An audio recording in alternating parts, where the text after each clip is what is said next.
Julie was always a voracious reader.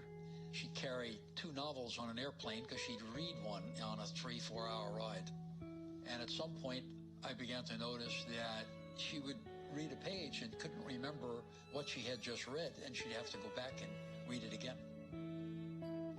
I don't remember much these days after I read, but less does for me, and I love it.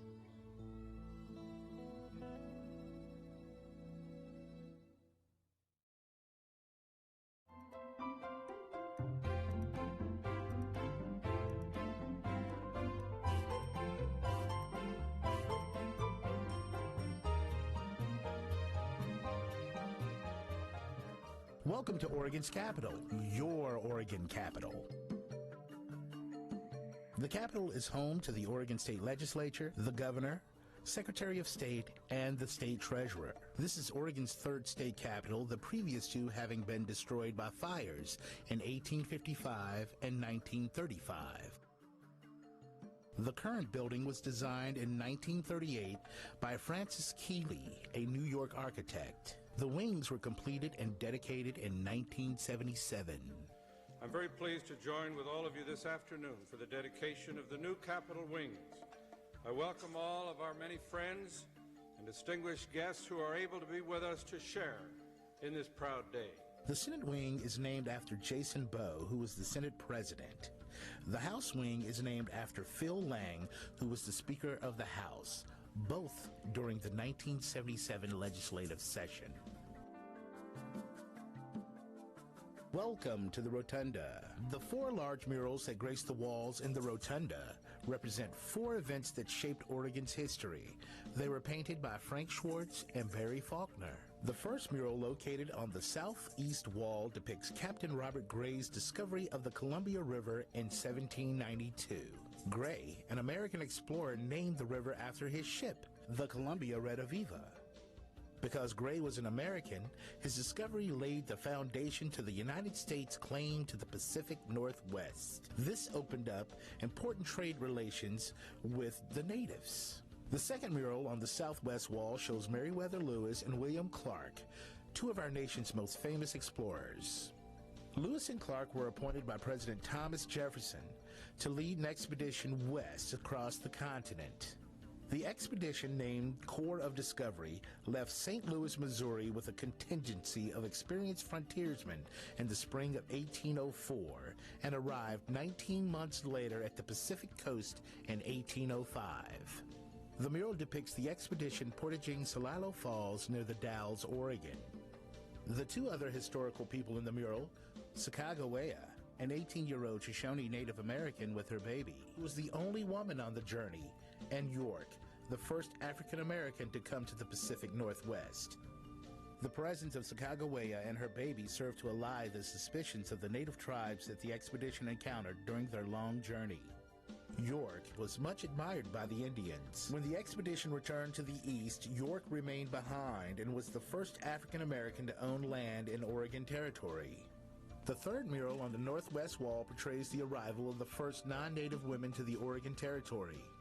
The women were missionaries, Eliza Spalding and Narcissa Whitman, who came to convert natives to Christianity. The women are being greeted by Dr. John McLaughlin, chief factor of the Hudson Bay Company.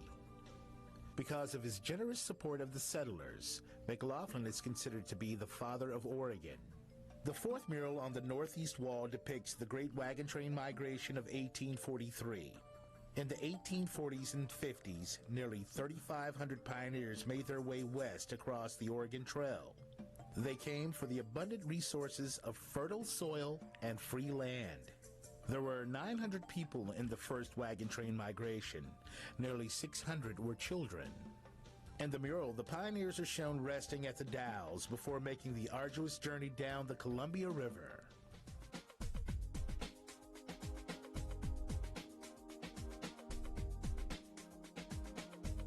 In 2008, the House and Senate wings were remodeled due to health and safety issues. This was the first upgrade since 1977.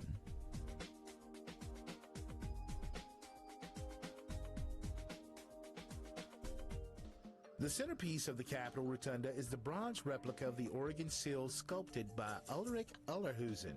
Ollerhusen also designed the Oregon Pioneer and the 6 cast bronze sculptures over the inside and the outside of the main entrance. The seal includes 9 symbols of Oregon: a British man of war ship leaving our shore, an American steamship arriving, the western sunset, mountains, stand of timber, wildlife, sheaf of wheat, plow and pickaxe, and the American eagle. The phrase "the Union" was the motto of the state until it was changed by the 1987 legislature to the state's territorial government motto, "She flies with her own wings." There are 33 stars in the seal, symbolizing that Oregon was the 33rd state to be admitted into the Union in February 14th, 1859.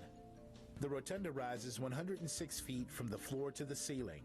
Directly overhead, you can see elements of the seal lining the walls of the rotunda.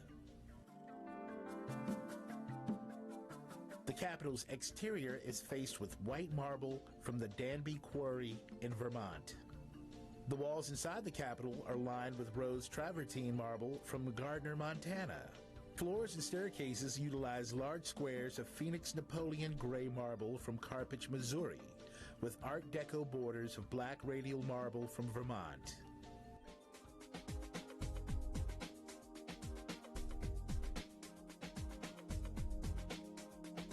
Russell Zynolinski, a Springfield city employee, designed this piece of art from 3,250 different items that he collected from the city sewer.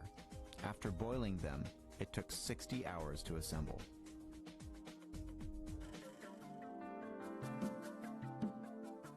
The governor's formal or ceremonial office is home to the sitting governor of Oregon.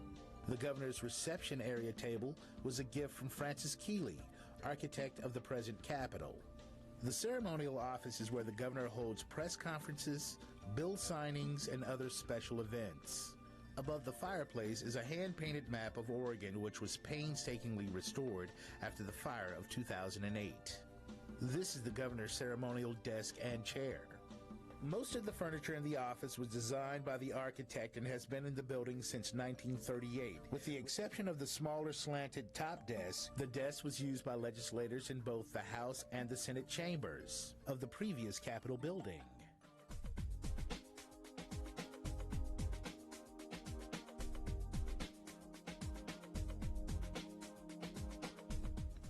On August 30th, 2008, a 3-alarm fire, which started on the terrace, burned the governor's ceremonial office. Firefighters were able to extinguish the blaze in 30 minutes. The governor set up a temporary office outside of the Capitol while restoration work was done.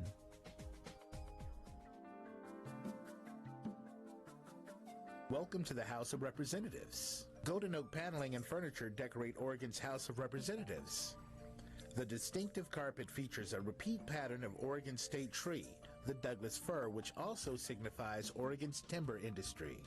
The House consists of 60 members who serve 2-year terms. Behind the rostrum, where the Speaker of the House presides, is a mural showing the historic vote at the Champoeg Settlement, which created a provisional government to the Oregon Territory in 1843.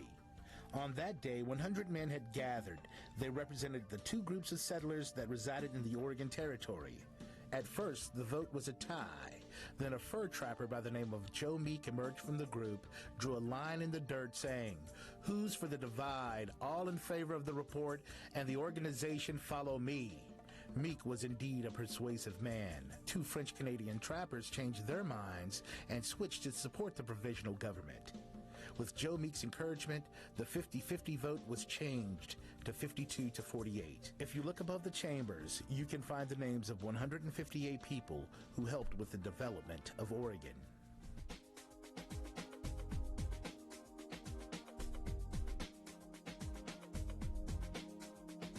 The Capitol has many volunteers who give their free time to educate, inform, and assist the public in many ways.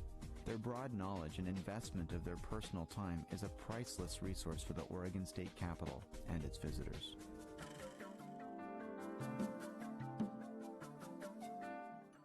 Welcome to the Senate chambers. There are some striking similarities and noticeable differences between the House and the Senate chambers.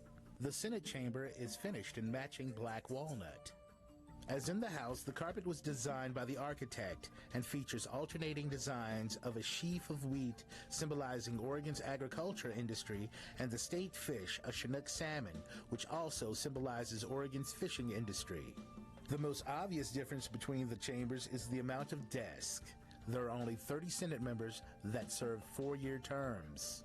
The mural behind the Senate President's podium illustrates a scene in Salem on St. Patrick's Day in 1859 when the news of Oregon's statehood finally arrived in Salem.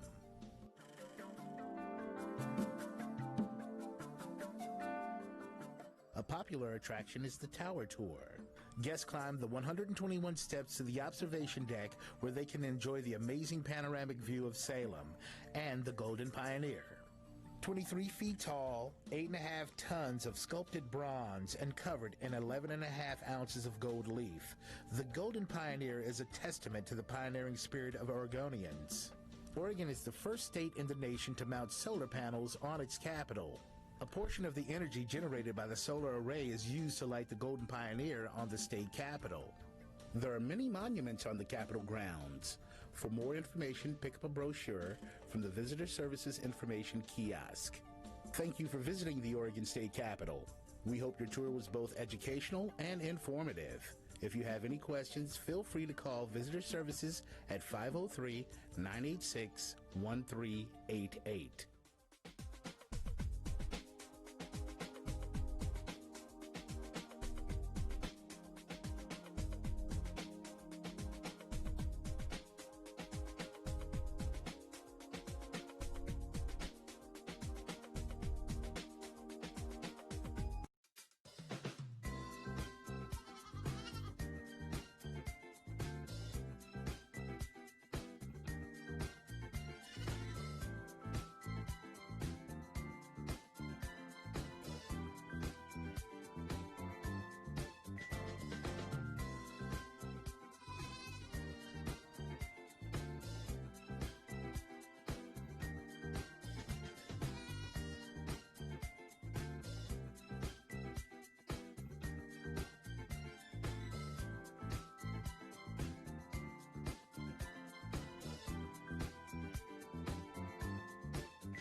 When I was your age, I was just like you, fascinated by stars.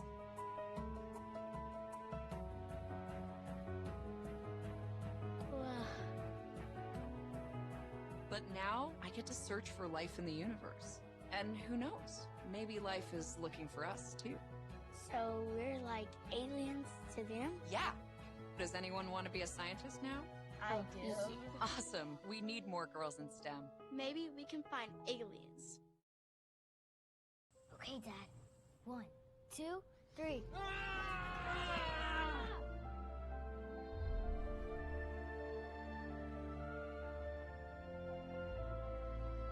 You saved me.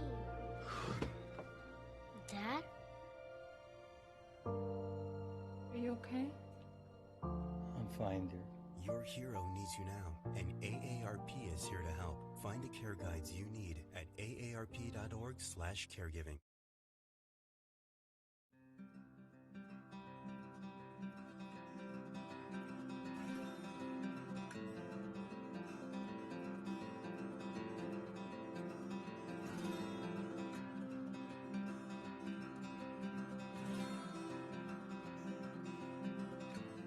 The 23-foot-tall, 8.5-ton Golden Pioneer, which adorns the Capitol Dome, is a symbol of Oregon's pioneering spirit.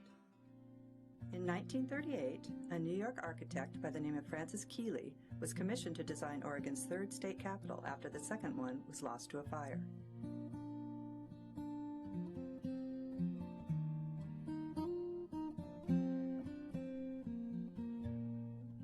Keeley commissioned a New Jersey artist, Ulrich Ellerhusen, to sculpt and cast a monument for the new Capitol building. At his workshop in New Jersey, Ellerhusen sculpted 5 models out of plaster before settling on the design we see today. Due to the nature and size of this project, Ellerhusen had special doors put in his workshop.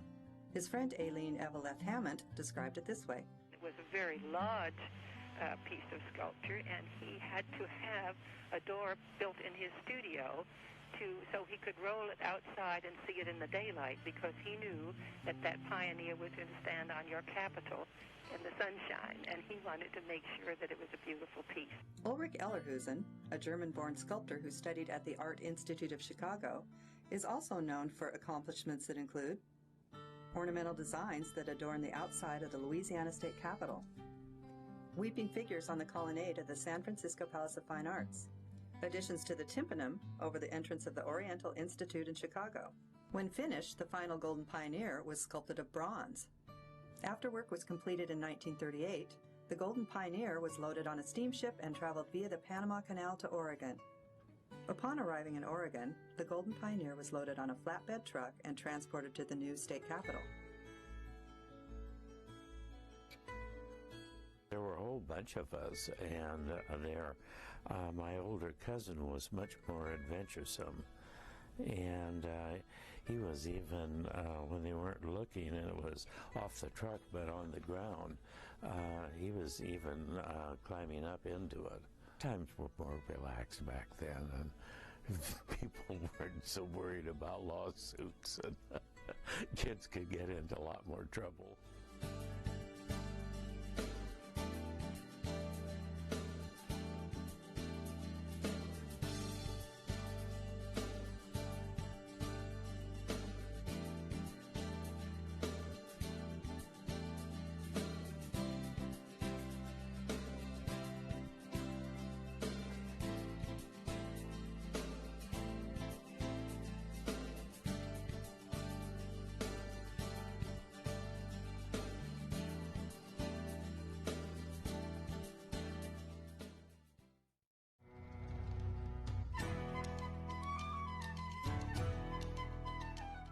In an era before helicopters and hydraulic cranes, workers spent 3 days using a makeshift wooden crane, pulleys, and muscle to hoist the Golden Pioneer 160 feet to his perch on the Capitol Dome.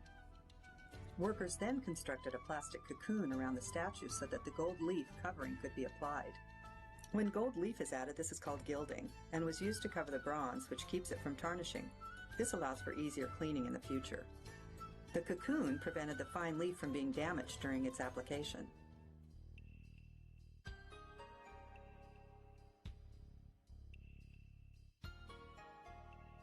Every 20 to 25 years, the Golden Pioneer has been re-gilded to repair damage brought on by years of oxidation and weather. With the cost of re-gilding escalating over the years, funds have relied mostly on private donations and community fundraising.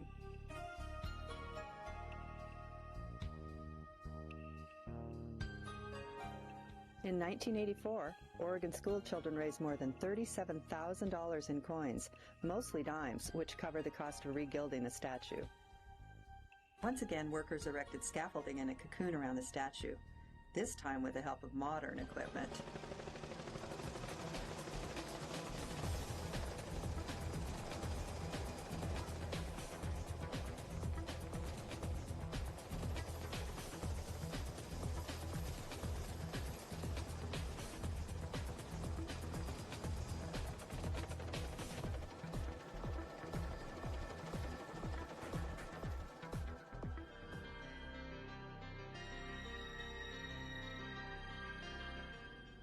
Oregon Pioneer statue. He actually completely broke free and rotated up on his pedestal. It had a complete shear crack all the way around. When the pedestal had fractured, we came back in and decided that we needed to reattach the brick together and the marble, so we epoxy injected the joints and put in some large diameter steel rods. Basically put everything back into compression.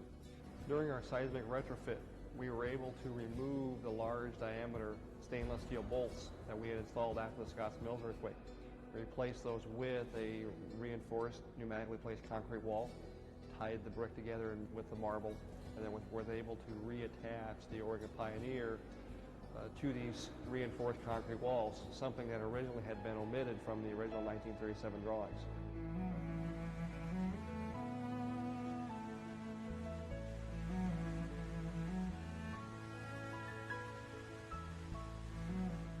In 2000, the state capitol was in the process of being recalked due to leakage in the exterior marble. During the process, it was determined the Golden Pioneer was very oxidized and corroded. A scaffolding was put around him to determine the advanced state of damage. Upon inspection, it was decided to regild again.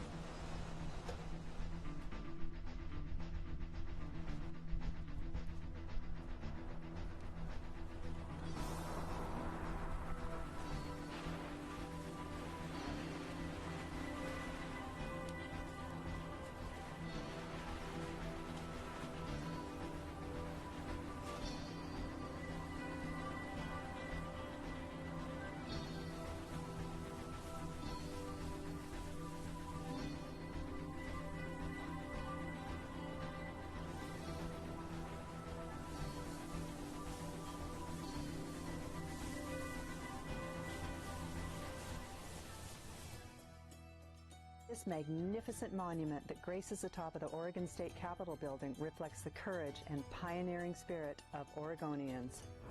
He's symbolic of the pioneers that came to Oregon originally. I mean, he faces north, but his head is looking west.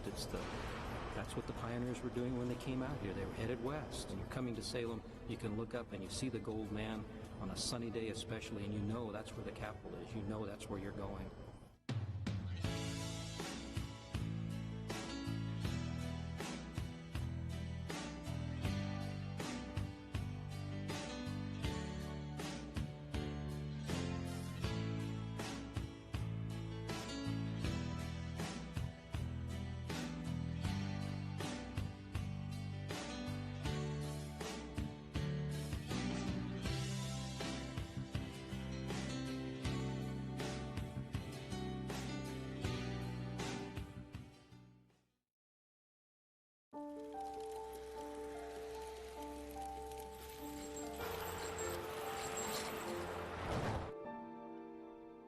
Did you know dragging chains can spark a wildfire?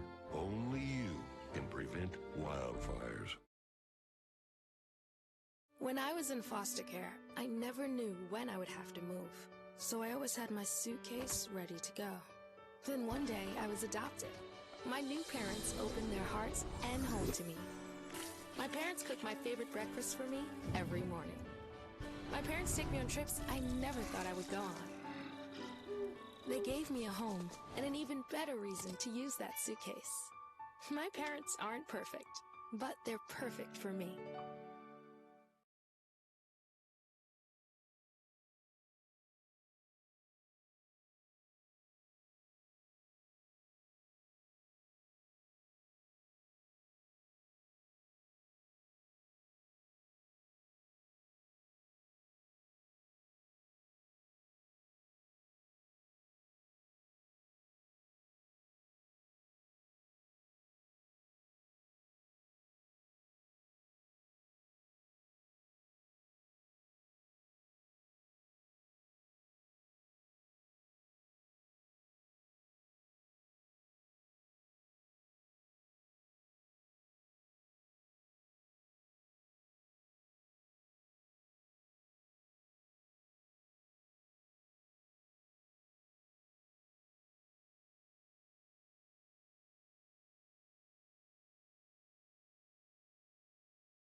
My mother was always very familiar with her neighborhood, but one day she stopped at the stop sign for much longer than usual, and she didn't know whether she should go forward or turn, and she wasn't even really sure where she was at. It was very unsettling for her. I felt so much better after my son told me, Mom, I don't want you to worry or be afraid. I'll be there for you, and we'll figure it out.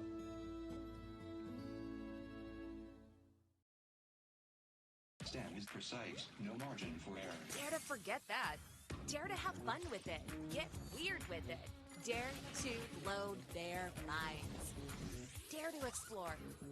Dare to STEM. Learn more at She Can STEM. Being prepared is a part of who you are. But it's especially important in the case of a disaster. Be informed about possible emergencies in your area. Make a plan that covers where you'll go in an emergency. Build a kit with the things you need to survive. There's no one more capable of planning for your situation than you. Start your plan today. Go to ready.gov/myplan.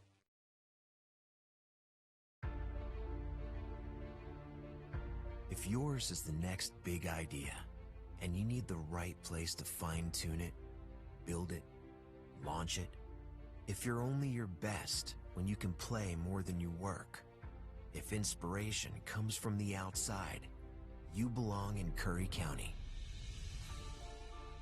The westernmost point of the land you love, and the edge between familiar and uncharted. Break the pattern. Be where the airports are as close as the beaches, and industry and recreation never cease to amaze. Dock, dive, and dine in a single day, and never lose your connection. This is the threshold of the West. Live where you can do you, and do it well, at the farthest point from ordinary. Curry County, living on the edge.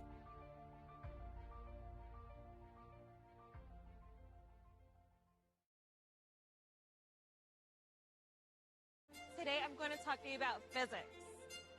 Come on in, girls. Let's go.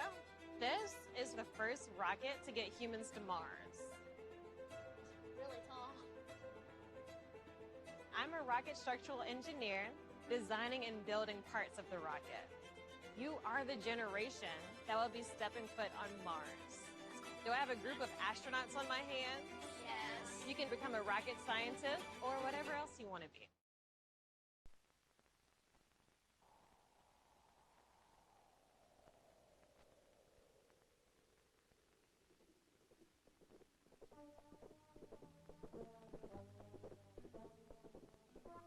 The Northwest is filled with mountains, lakes, trees, and traditions. Wood carving is an old Northwest tradition. There's so many things in nature here that inspire an artist. I do consider myself a Northwest artist and a traditional artist to boot. I'm Ed Quigley, wood carver and painter, but carving has been more or less of a hobby for me. It's fun to take a square block and start carving and make a figure develop out of it that seems to have life. I've done a lot of carving commercially, but mostly for fun. Mother said when I was a little kid in my high chair, they'd give me a cookie and I'd bite a horse out of it. So some affection there from the very beginning. I love to be around a good horse. I like to smell them. I like to go out and take care of them. I've carved so much in sugar pine, which is nice wood to carve. It's a good uniform grain. It's fairly soft.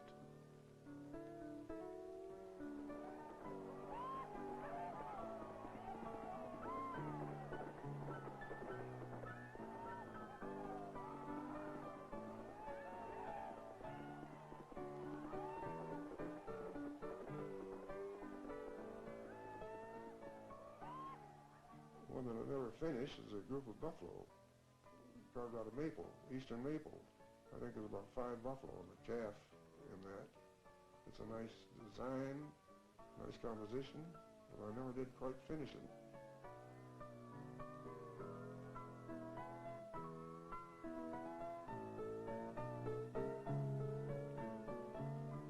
Some people tell me that I paint horses that are too well nourished and so forth, but I very seldom have painted a poor bony horse. I kind of feel sorry for him, I guess.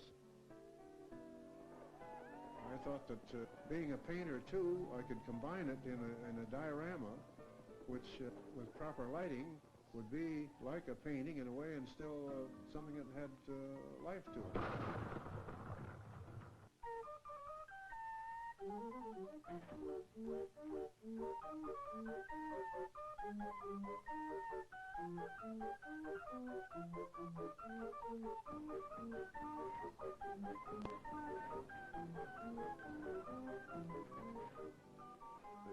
The wagons probably took about a month apiece, or a little bit better.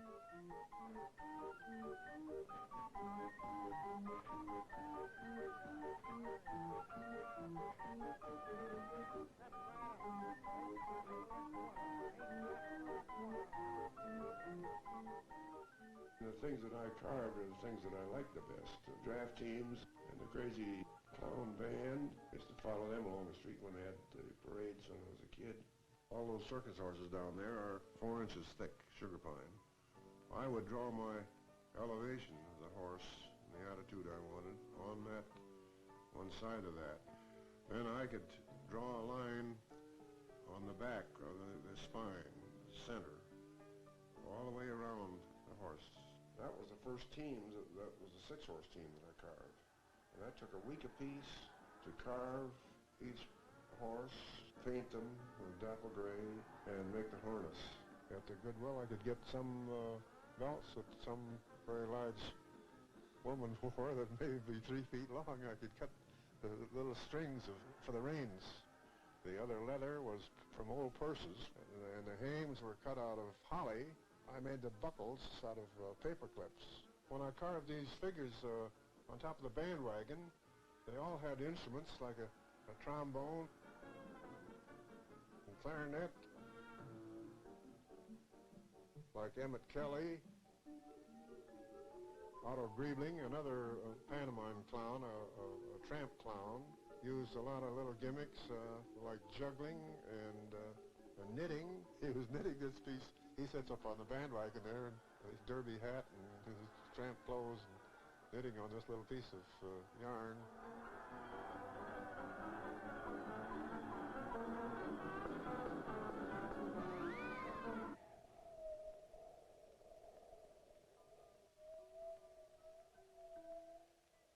There's all the trees out there and the Columbia Gorge and the streams going by, and that at least the air is still fairly breathable.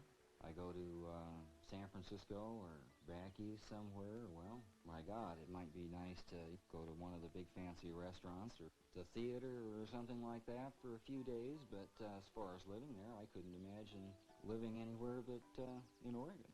Well, I don't like having to be completely involved with the world. I'd rather have my own little world, and if I have to go out and cope with the rest of it, okay, you know, sometimes I want to, but it's nice to be able to be completely enclosed by nothing other than your own interests. I'm Douglas McGregor. I live and work in the privacy that I can find in Corbett, Oregon. I restore carousel animals and make real and mythical creatures. The first animal that I made was an Oregon leopard frog.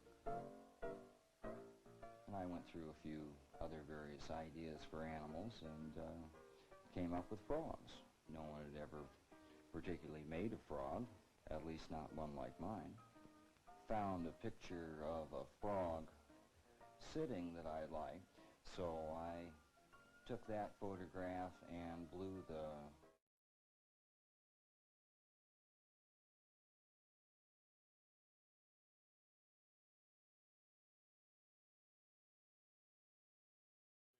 at 9 a.m. If you would please rise with me and join me in the Pledge of Allegiance.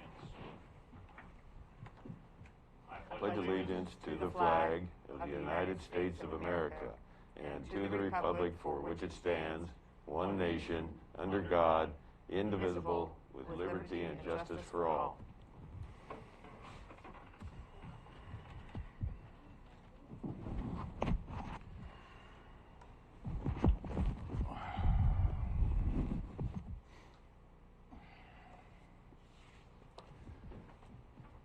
Just a side note, we have, since I've been in office, the largest agenda that we have had since I've been here. So if everyone wouldn't mind to keep their comments to the 3 minutes today, I would appreciate it so we can continue to move the meeting along. We will have a special executive session this morning. We will have to break at 11 o'clock for that executive session. And that could be 15 minutes, it could be 2 hours, I don't know. Once that is complete, I'm sure this meeting may go past the 2 o'clock hour. So at 2 o'clock, we will have the workshop that we have planned, and then this meeting will come back into order if necessary after that workshop. Commissioner Boyce, you have a casualty line of duty report? Thank you, Mr. Chair.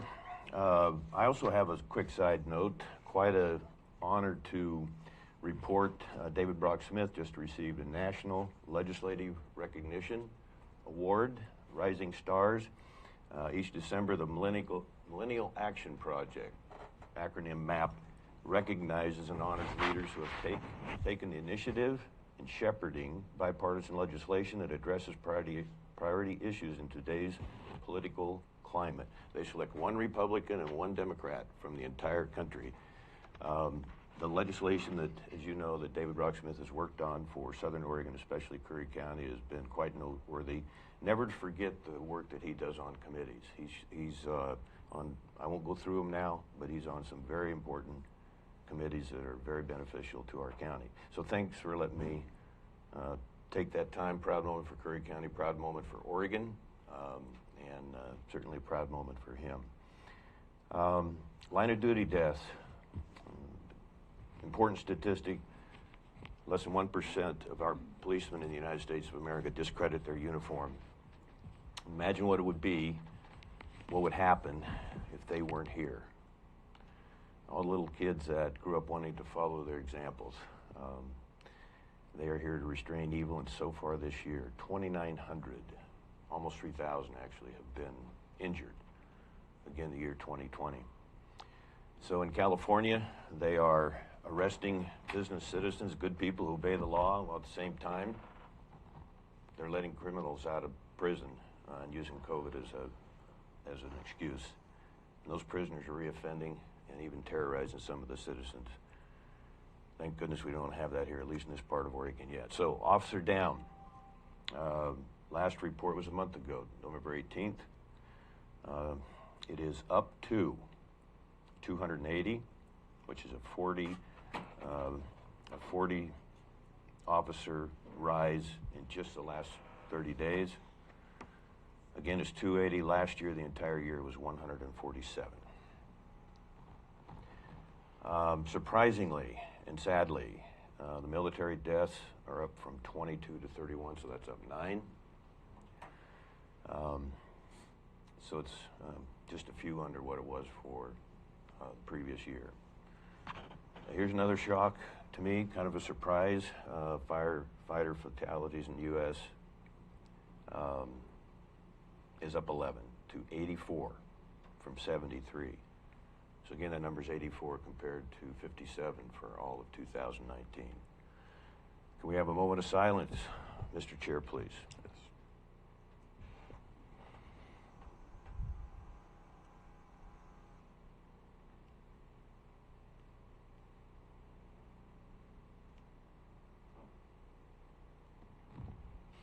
Thank you again, Board. Council? Thanks, Mr. Chair. Are we still on the agenda amendments, or it sounded like we went right into... We haven't done anything yet. This is just a line of duty report. Okay, I thought that happened after we went through that stuff. But the question I had is, we have this executive session. It says it's at 11 a.m. I'm just wondering, I mean, this seems like it's very internal, and I'm wondering why we, and a lot of times we have our executive sessions at the end of meetings, and I'm just wondering why we would need to, stop the meeting to take care of some internal business. Because someone that needs to be in that executive session has a prior engagement. Very good. So we're doing that to assist that person. Good, thank you. All right, moving on to amendments. Are there any amendments to the agenda? You know, Mr. Chair, just... Hold on one second. No, Okay. sorry. Let him go. I didn't, I was looking at the agenda, but you might add 192-6602, I think it's F, which would be matters exempt from public inspection, and those would be legal advice. I would anticipate, looking at the agenda, we may need to add that as a topic of executive session. All right. But that could happen later or anytime. Commissioner Boyce? Thank you, Mr. Chair. The 4 years I've been here, and you just referenced it a minute ago, if you calculate, we have had almost 230 meetings, including workshops. In fact, it might be more than that. And yes, this is a record. We are sitting here with 49 items on the agenda. Staff judge would almost run out of alphabet. This is not a complaint, but I think we need to pull a few items. There's a lot of decisions that could give the appearance that this outgoing board is trying to jam legislation or policy. And when it comes to the strategic plan, I don't think that does a lot for public trust. And so I have several amendments that I would like the board to consider. And further, I'm not sure if the 23rd is a good meeting to have or necessary. I think we need to look at the new board convening in January, hitting the ground running. We've also already been a lot of discussion on that and scheduling. So I don't want the public to believe that we're rushing or doing anything that would suggest political. And so if I may recommend my amendments and see what the board has to defer on this or to determine. What are your amendments, sir? Thank you. If we go to first of all, I'd like to have the public comments after our first two presentations here, so that people aren't waiting to get back to work. And I think that's something we need to better schedule in the future, so we don't have people waiting a long time. Those two presentations are years of service from Sheriff Ward, and then service award to Juvenile Director Wendy Lang. So we could have public comments be right after the first two. Would be my recommendation. Can we take a look at that, please? Well, I'm in agreement with that. I don't have a problem with that, but I do know that we have someone with some physical disabilities here. So that person I would like to acknowledge and let her do her presentation or her comments. Prior to that, it would be a 3-minute issue. So other than that, the rest of them, I don't see a problem with. I think I think that flexibility shows a real willingness to accommodate the public, and that's wonderful to hear. So on item 5C, the biochar presentation, I want the public to understand that when we submit our agenda items to make deadline on a Friday, we don't have an idea if there's going to be 15 items on the agenda or, as this is, 49. 26 consent agenda items. So I want to pull that and I want to replace it with a quick COVID-19 report and vaccine update. That would take me about 3 minutes. And then if you go to item 6. So hold on, you want to pull 5C. And replace it? Okay, but we'd have to replace it with, it would be 5F to make everything proper. That's fine, or it could be 5C. We also have COVID later on the agenda, too. Who does? We do later on the agenda. You might want to talk to when we talk about the Governor Brown executive order. I could, yes. Milk it right into there then. That would be fine. All right, so 5C is stricken. Okay, then we go to 6. Is it I or L? 1 second. Yes, consent agenda 6I. on emergency management. Yes. I just want to have a comment on that. Go ahead. And now's okay with you, Mr. Chair? Yes. Thank you. On the 9th of December, the sheriff submitted a letter. Very well done. It gave us plenty of time to review. He was also certainly available for the commissioners. And I just want to hold this up as an example of something that is not rushed. And when you look at some of the action items we have today, it's really, in my view, going to bog us down. And again, as I said earlier, it can be tabled. So I won't read his letter, but I just want to emphasize that I appreciate how this was handled, the rationale behind it, and so we don't have to pull it. We can leave it in consent agenda. The next one, if you'd like me to report, Mr. Chair. Yes. Thank you.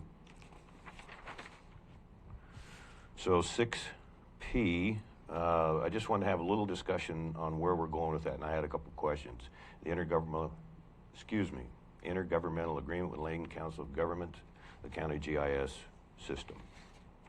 This is just, if I'm to understand correctly, just a renewal of a contract. Yes, it is a renewal. That's all it is. But it's a little more complicated than that. That would be fine. Well, if you have a question, why don't you go ahead and direct the question? I don't have my question right in front of me. Are we pulling it from consent and just taking it as an action item? Is that what you're proposing? You just want to talk about it and take it off consent? All right, so why don't we make that... I would defer to Mr. Rickert now if he wants to. Well, but if we're going to get into a lengthy discussion, like you said earlier, we've got sheriff's deputies, everyone sitting here. Great. We don't want to waste their time, so let's Appreciate that. pull that from... and we'll move it to 7S. Or we could pull it from the agenda and put it on a later date. That would also be it. I think there's a time constraint on the renewal of that. Yeah, Okay. I'd like to Is that correct? Thank you. The next one is 1 second. I'm trying to buy us a little time here because you said we might be here till 7 tonight, which is fine with me. That's the work for the people. But what is going to get dropped through the cracks? And okay. The next one. 6Z, approving deeds to purchasers on the foreclosure sales. I'd like to spend a little time on that. So we're going to move that to 7 Q. T. S2 and then U. 7T will be 6Z. 7C, update on park improvements. I'd like to postpone or table that. You'll notice it's either the 21st of October minutes or the November 4th minutes that I said we might want to combine that with a county forestry program. That's my vision for the long-term future. So again, I'm trying to speed things up, and this could be postponed. And also with some of the parks matters, we need to kind of allow the dust to settle a little bit there. So that would be my preference on that, Mr. Chair.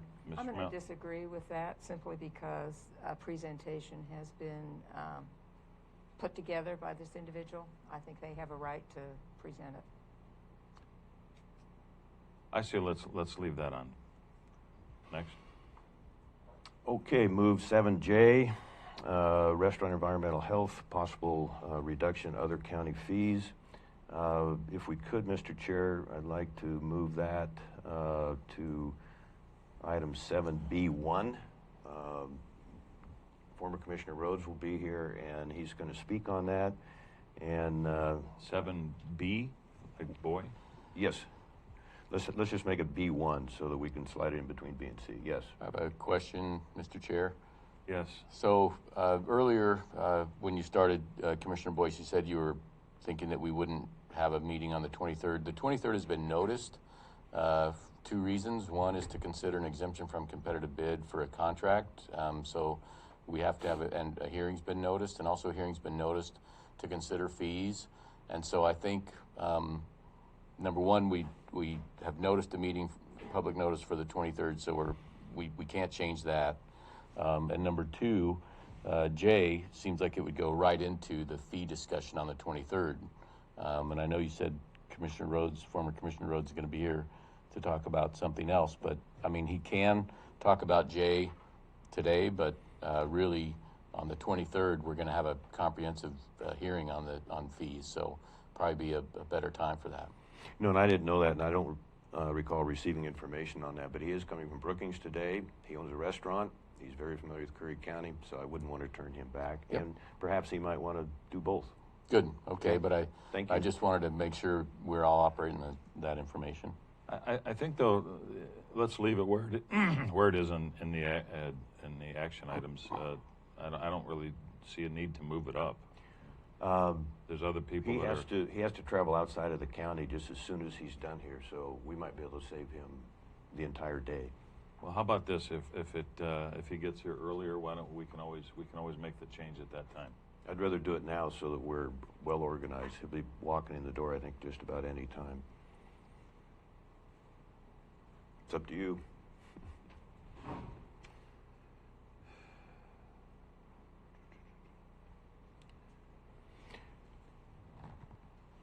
We'll move it up. Go ahead and move it up to 7B1. And one more, if I may, Mr. Chair. Yes. Thank you. Just in the interest of saving time, I also canceled a 5-minute presentation on Curry County turns 165. So, maybe I can do that after the first of the year, but it's just kind of a fun deal. It's got some fascinating history. And where's that at? I didn't put it in the agenda. Oh. Because when I saw the amount of items, decided that I could disregard that in my commissioner comments. I'm sorry. Okay. But there just isn't going to be time. I have one briefly from 6B, October 21st, business meetings. I'd like to pull those minutes again. There is some, I've got some emails on some of the language in there that they want to have that looked at again. So let's pull that and make sure that the minutes reflect the conversation that actually occurred. Is there anything further? Do I have a motion, please? I move that we approve the agenda as amended. Second, Mr. Chair. Further discussion? Roll, please. Commissioner Gold. Aye. Vice Chair Boyce. Yes. Chair Pash. Aye. Motion carried unanimously. All right. So we're going to ask Ms. Rowe to come in and make her comments now, and then after that, we're going to have to hold the rest of the public comments for a few minutes after. Good morning. Thank you, Chair Pash, very much.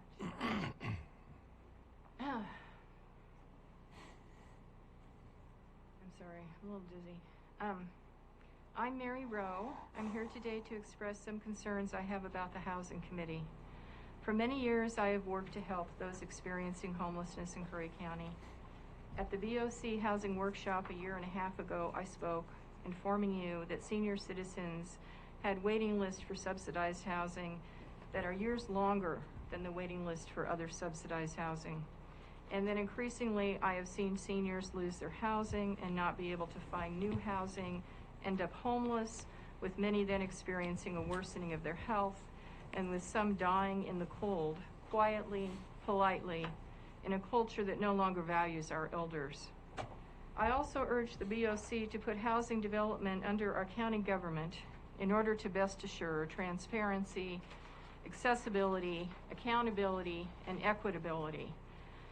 Now this Housing Committee provides the opportunity to do so. However, the application process has gone very quickly. There have been problems, and I am therefore asking you to postpone the appointments for 1 week while you consider each application separately. There was no place to indicate the position applied for. Only 3 of us did indicate a position. Lauren Paulson was rejected due to not indicating a position, but others were not. Director Schmelzer shuffled people around by position in order to cover the most positions. Also, while one person was excluded for heading the Curry County Housing Task Force as the criteria for bids representing an organization, and because this would be a conflict of interest as they will submit projects to the committee, 2 other applicants were not excluded for this reason, one of whom received money for heading it. The applicant for the educational sector was on the Del Norte Homelessness and Housing Task Force until a week ago and states that they are not in the educational sector. Meanwhile, you received an application from a qualified applicant on our school board yesterday. One important requirement is that the applicant is to have been directly impacted by our lack of housing. Perhaps adding a question to ask about this would help. There are 2 applicants with the same last name. Are they both representing their business? Please consider each application separately and vote to appoint next week. Thank you. Thank you. All right, we're going to move into our into number 5A, Years of Service Award from the Sheriff's Office. Sheriff. Good morning, sir. Good morning, Commissioners. Sheriff John Ward, Curry County Sheriff's Office. Today, I have 3 awards for the service awards, 2 of them which are not here, and we'll go over those first real quickly. The first one is Deputy Jordan Rhodes. He's been with us for 5 years. He started out as corrections officer, and just over 4 years he's been a corrections deputy. And from there, we transferred him into the patrol division, which he's at the 16-week academy as we speak. So he's not here to accept his award, but I wanted to recognize him for his 5 years of service. The second one is, which is also not here, is Deputy Joan Allen Steinecke. She is my chief civil deputy, and she's in charge of the entire civil process, CHLs, and every civil that goes out of our department to all over the county comes through her. If she's not here, then we have a couple backups that will step in and take over the place. But she's been here with us 15 years. She's not here today because she's out on a transport to the state hospital with a female person that we have in custody. So she wasn't able to be here. I wanted to recognize her for her 15 years. The last one is a 10-year service award for Sergeant Stacy Aranda. She's my dispatch supervisor. She's been with us, like I say, for 10 years. She started out in dispatch, and she basically is a jack of all trades. She's our LEDS rep. She oversees a lot of the different programs, and I saw the value and the merit of moving her into dispatch so she can control the entire dispatch. She works with a lot of different community partners as far as making sure the communications are up and everything. I am ecstatic that she's one of my admin because she does a phenomenal job, and I couldn't be more proud of her. And for her 10 years of service, I'd like to award her a certificate.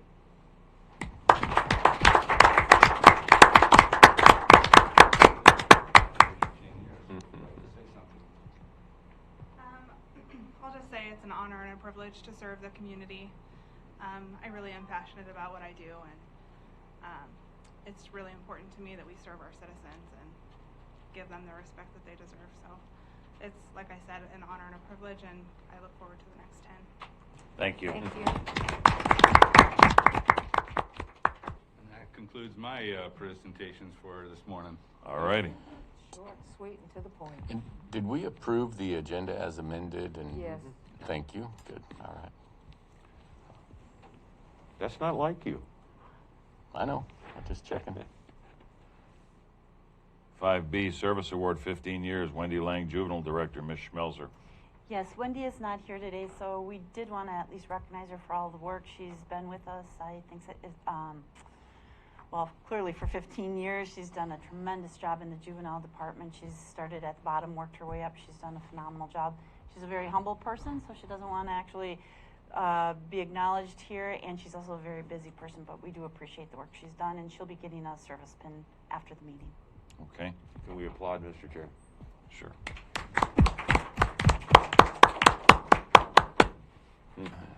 All right, C is stricken. D, CARES Act COVID-19 Relief Grant update, Ms. Madison. Morning, Summer Madison, Economic Development. Whoever has the mouse, if you would be so kind as to pull this up, I'd appreciate it. Probably Commissioner Boyce. Right here, your mouth? It's down on the tech bench there. He usually hogs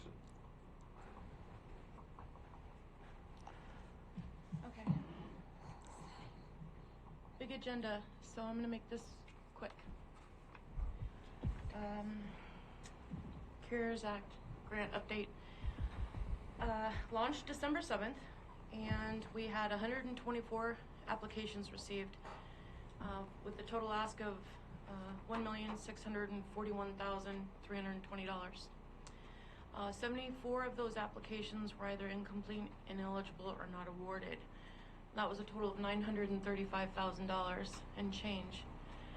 50 of those applicants out of the 124 were awarded for a total of $696,000.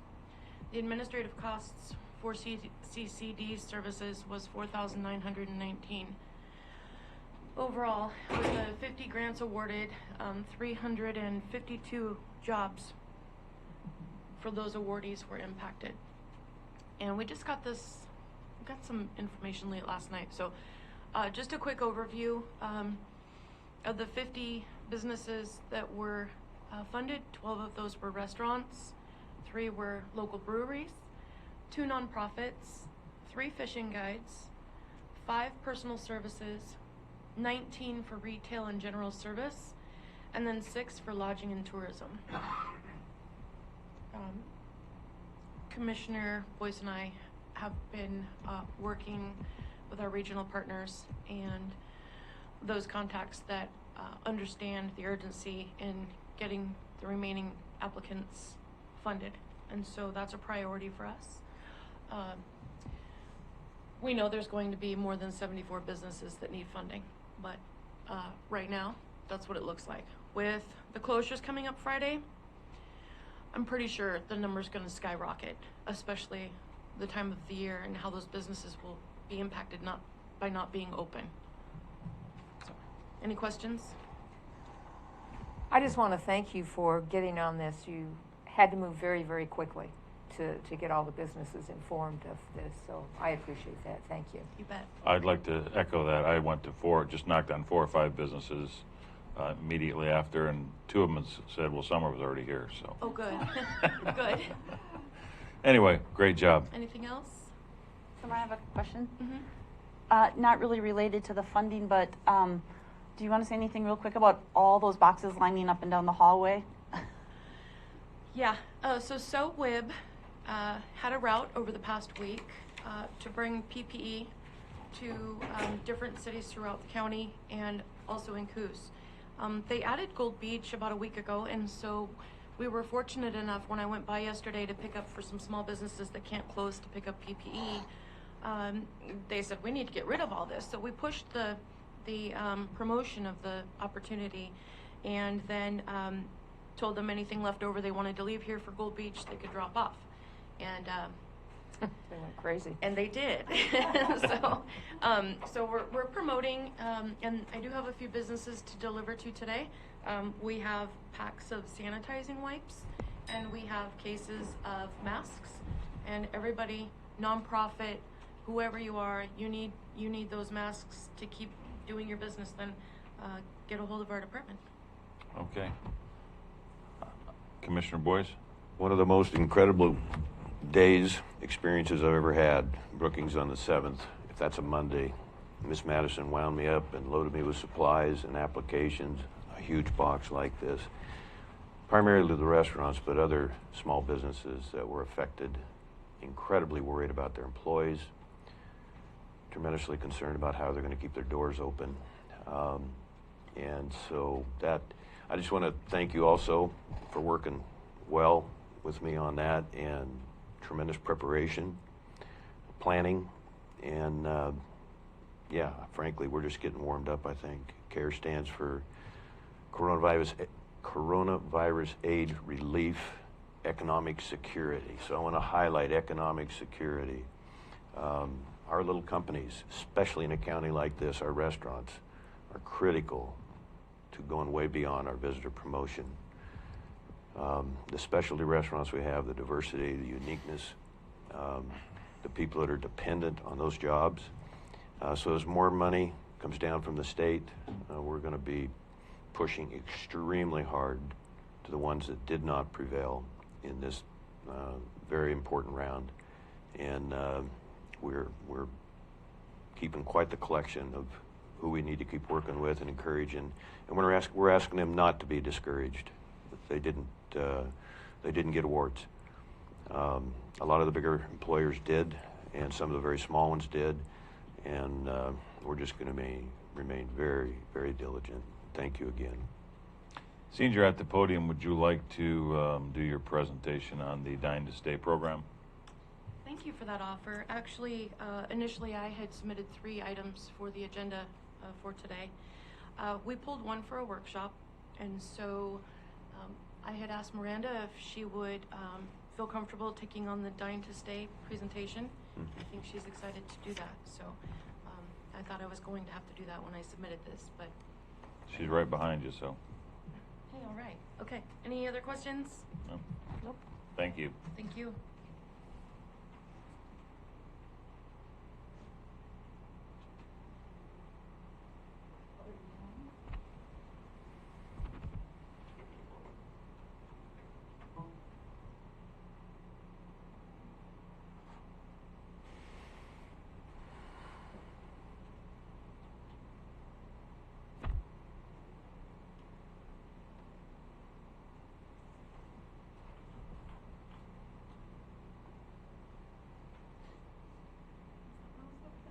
Yes, she took it.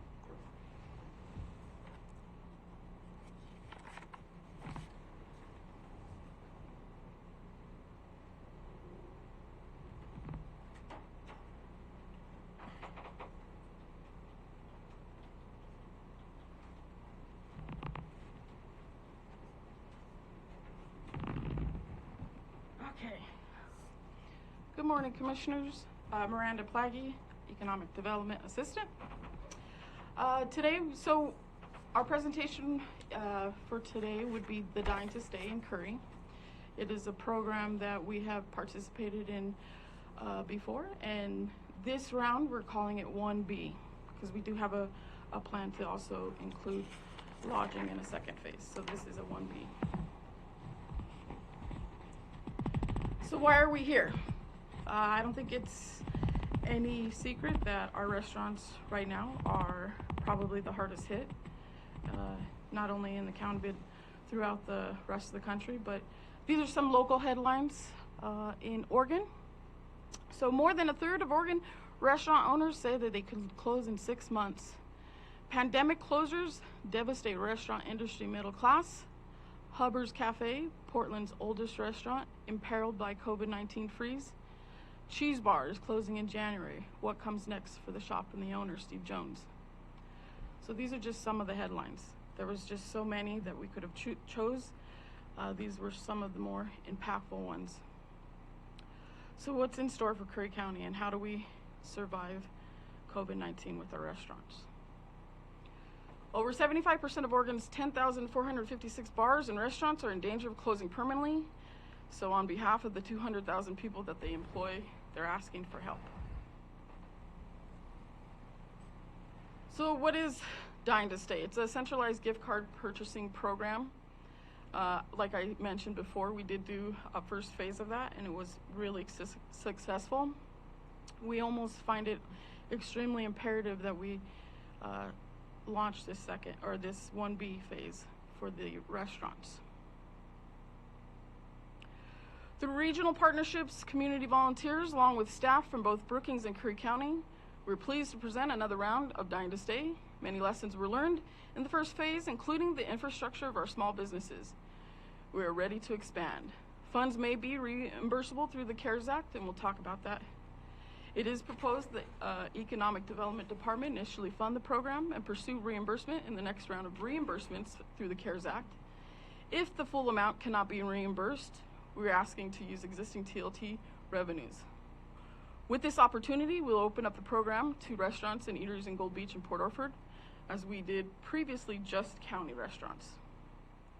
The program, available countywide, the Economic Development Department expects to kick off Phase 1B of Dine to Stay with an initial investment of $15,000 by December 26, 2020. So how well did Phase 1 do? The first 2 weeks of the Phase 1 program resulted in 3/4 of the generated revenue. The total cards sold were 244 at a face value of $30 for $7,320 in immediate revenue to the restaurants. The funds collected from those purchases were $4,800. The gross out-of-pocket to county was only $2,400. There were 14 restaurants in phase one. So if you add the city of Brookings in the total revenue generated, because they also funded their city restaurants, that total was $21,155. So what does a county investment for $15,000 look like? It would be 1,500 gift cards for countywide restaurants. Again, we're wanting to include Gold Beach and Port Orford. So that $20 purchased by the consumer will then, or the gift card, which is a value of $30, $20 is actually purchased by the consumer. They also get a $10 funded by the counties, which brings that total to 30. So 45,000 will be generated into our local restaurant industry. Now, when we're talking about gift cards, some studies say that when using a gift card for a restaurant purchase, consumers spend about 29% more on a typical dining ticket when a gift card is involved. So what would that look like? $30 gift card and a possible $29 increase, or 29% increase is at $8.70. So the possible revenue generated for a $15,000 investment becomes $58,050. So if we're going $45,000 in revenue plus a 29% increase, multiply or with $13,050, that's possible $58,000 in generated funds into the local restaurant industry just with a $15,000 investment. So right now we're asking that we rally for our restaurants. I think it, again, as we stated, with the CARES Act, Summer and I had the pleasure and unfortunate scenario to listen to a lot of these restaurant owners who are in dire straits, who are a month to month and a half, 2 months out from closing. Make no mistake, the restaurant industry as a whole is very difficult to get into. The costs for entry, it's some of the most stringent with the fees that are involved, you know, state and local, but also the investment in, you know, materials and appliances, you know, let alone staffing the restaurant. I think it would be in our best interest and our best interest of our restaurants who also serve our tourism industry that we actually, you know, take this opportunity to fund this program. Yes. I just have one question. The county is pretty much footing the whole bill, is that correct? Or are the cities contributing? What? So the city of Brookings is contributing $5,000 of their own money. We did reach out to Gold Beach and Port Orford, and unfortunately, because of COVID, their CARES funding has dried up as well. So we do find that there might be some dilemma about that, but I think what we're asking is to erase the silos of red tape when it comes to working with other governments and actually take part in funding the restaurants. You know, we're all Curry County residents, whether we live in Port Orford, Gold Beach, or otherwise. Go ahead. Sure. Randy, you know I have an issue with this proposal. No, I know. Last round, we reached out and we said, we, the county, will help. Right. And then we asked each city to participate. Mm-hmm. Brookings said yes. So we promoted the unincorporated areas and the city of Brookings. Gold Beach said no. I think Port Orford didn't respond. And we heard from a lot of restaurants in Gold Beach that said, why aren't we part of that proposal? So now we come forward again. And we're basically asking to take TLT money from the unincorporated area to support restaurants in the cities, which have more TLT money than the county. They also get CARES money. And I think I think these cities need, I mean, I'm all for breaking down the silos. Clearly we're running the program, we're helping coordinate it, we're doing our best to break down those silos. But I think if a city can't take $5,000 of their TLT money or their CARES funding to support their businesses, I think those businesses need to go to the city and rally for that money. I don't think it's fair that our unincorporated lodging establishments fund the city restaurants. And I think it's a great program.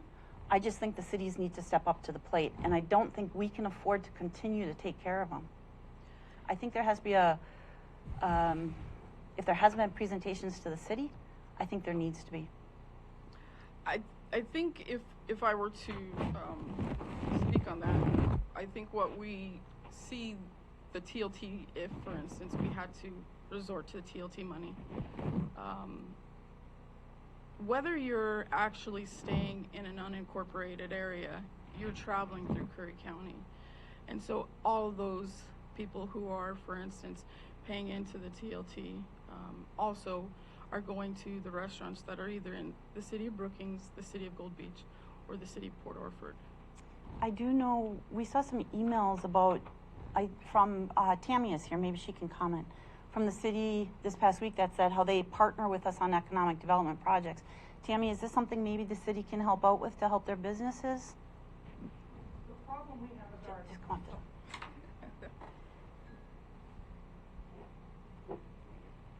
I actually do know the answer. The problem we have is our attorney told us we may not use TLT money for this kind of program. It has to be more than 50 miles outside of the area to advertise. You can't help local. You've got to bring people from the outside in. So we didn't want to go against legal advice. Can you use your CARES funding? I can ask on that. Yeah, because that's part of that is to support businesses. Yeah, I will check into that. Thank you. All right, thank you. All right, we're going to go into public comments. Again, I would ask that everyone keep their public comments to the 3-minute mark, as we're, as you know, have a very busy agenda today. I have a question about that last presentation. Were you looking, Miranda, for direction from the board to proceed? I mean, it's a $15,000 expense. Where does the $15,000 go? Does it go to the company that prints these cards, or is it going to be a contractor? Will you be bringing something back for approval? We're working with the city of Brookings.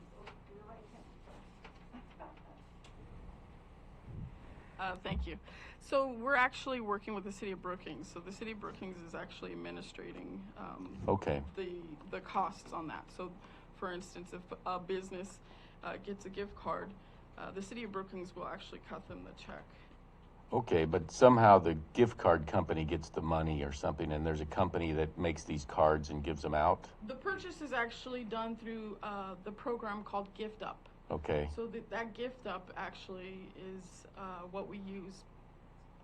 Okay, so we, again, I mean, it sounds like it'll be a $15,000 expense from the county. That would usually be approved by the board. And so will there be some document or agreement brought back to the board to approve?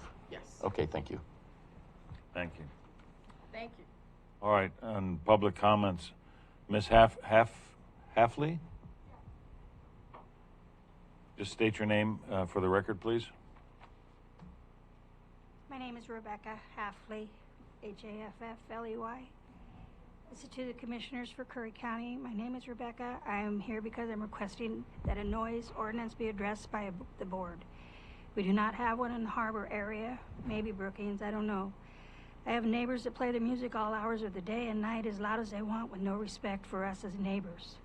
The music comes straight from our living room, kitchen, and bedroom. I have written letters to Sue Gold, Mr. Fortman, Mr. Pash, to let them know the situation. I have texted and talks to the owner, doesn't live there. His countless occasions said he would take care of the situation. It's still going on. The people that live there are aware of the absence of a noise ordinance and willfully play the music because nothing can be done. What about our rights as taxpayers and Curry County residents? Do they win? We can't even sit on our deck because of the noise. I know the music can be turned down if need to be. We're reasonable people. It's the boom, boom, boom constant.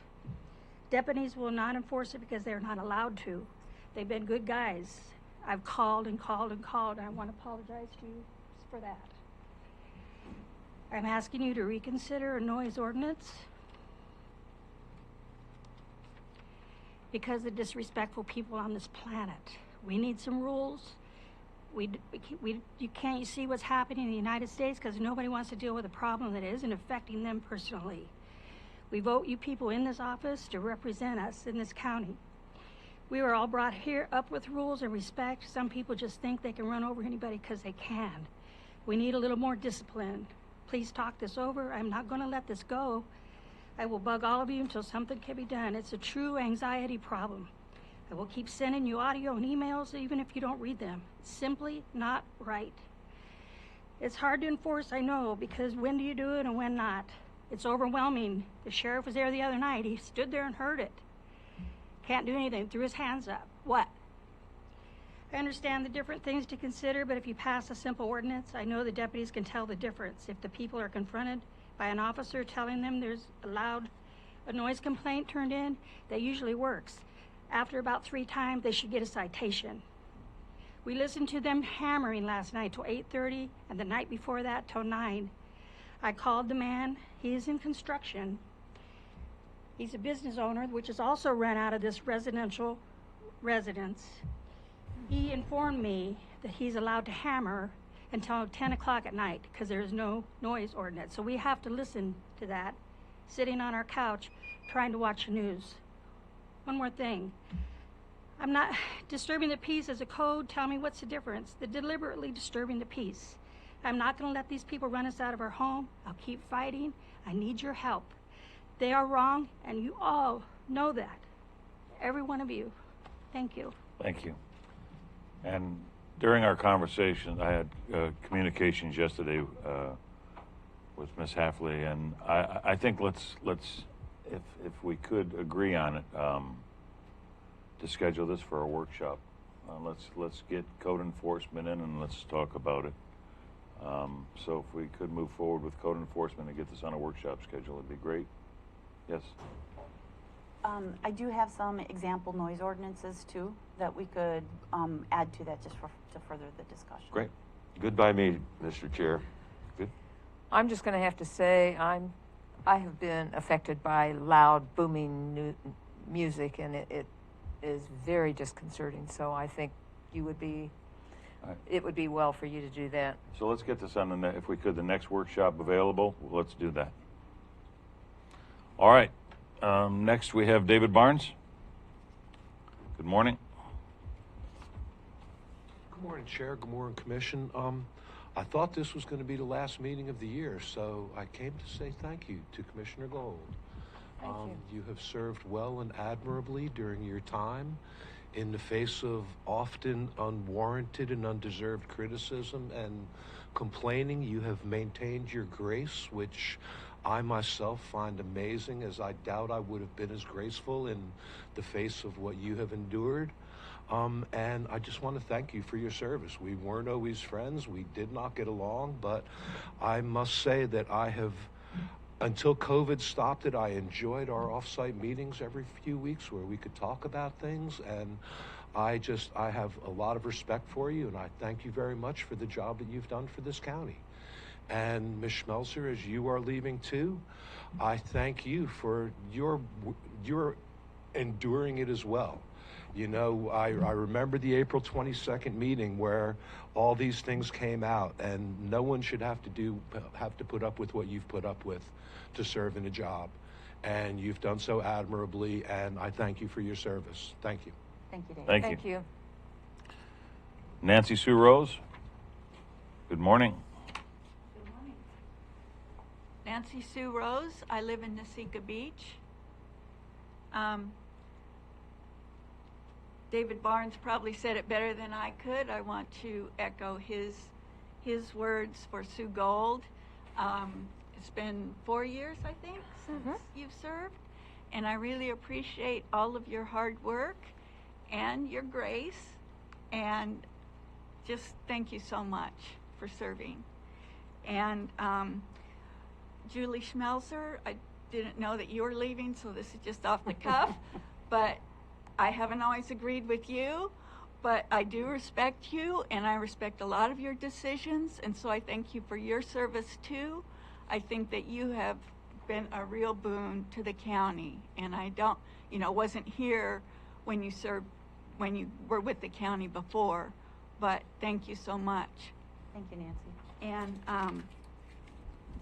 the letter that I read that the commissioners wrote to send to the governor, I was so delighted to read that. The Curry Pilot had put it on Facebook, and I read it and I copied it, and then the link somehow disappeared.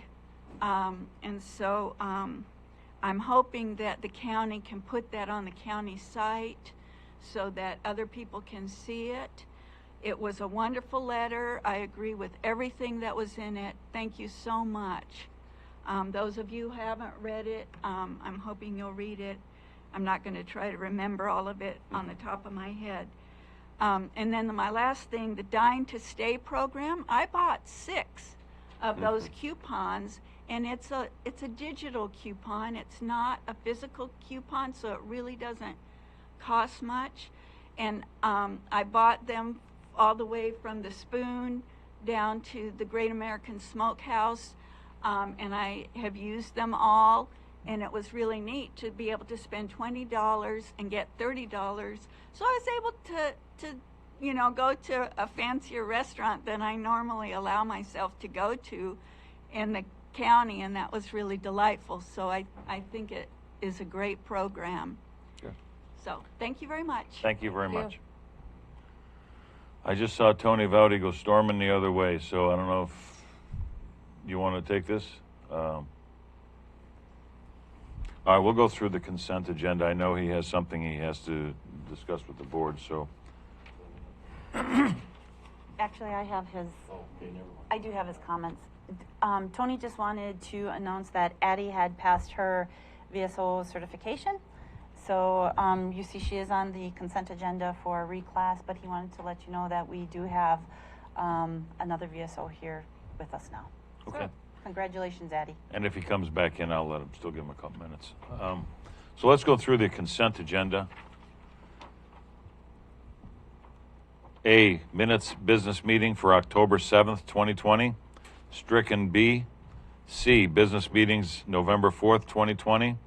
D, minutes business meeting December 2nd, 2020. E, fiscal year 2021 emergency management performance grant supplemental agreement. F, IGA for Curry County Dispatch Services fiscal year 2021. G, approved credit card for Captain Phil McDonald. H, 2021 LEA Cooperative Annual Financing Operating Plan for with USFS. I, proposed emergency services move back under the supervision of Sheriff Ward and his office as of January 4th, 2021. J, Curry County Board as Transit District approving grant for COVID-19 for transit operations. K, adopting COVID-19 infection control plan. L, requesting authorizing district attorney to represent state and civil commitment proceedings. M, order approving 15th Amendment to the Intergovernmental Agreement 159808 with Oregon Health Authority, RE Public Health Services. N, order approving 3rd Amendment 154675 to Intergovernmental Agreement with Oregon Health Authority, RER Food Services Program. O, supplemental budgets. 7P has been moved to discussion action. Q, adoption of a position description for a new position, Administrative Assistant Code Enforcement. R, reclassification of an employee, Barbara Colton. S, adoption of a position description for an existing position, Community Development Position Assistant. T, job description permit Tech 1. U, job description permit Tech 2. V, reclassification of an employee, Lakinda Ashby. Hope I said that right. Lucinda. W, adoption of a position description for an existing position, Assistant VSO. X, FTE change for an employee, A. Pittman, Assistant VSO. Y, rehire of an employee, W. Story. And Z has been moved to discussion action item 7T. Do I have a motion, please? I move that we approve the consent agenda as amended. Second, Mr. Chair. Further discussion? Roll, please. Commissioner Gold. Aye. Vice Chair Pash. Vice Chair Boyce. Sorry. Yes. Chair Pash. Aye. Merry Christmas. Motion carried unanimously. Has Mr. Vowdy come back? No? All right. We're going to move on. Let me see. It's 7:56. Why don't we do this? We've got to take a 10-minute break for JJ. And before we get into the discussion and action items, let's go ahead and do that. We will reconvene at 10:05.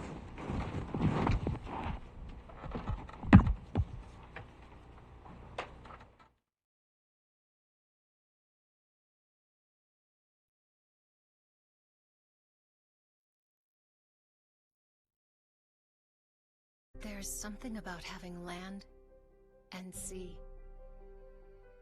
Never having to choose between digging in or looking out. Here, you can go where the spirit or the wind moves you. To the tops of the trees, along secluded beaches, or into more wild and scenic rivers than anywhere else in the western United States. We're the closest place to the sunset, while still keeping your feet dry, and a destination where anyone can begin. We share more than we keep, so you can see more than you imagined. This is a place you have to touch, hold, and feel to believe.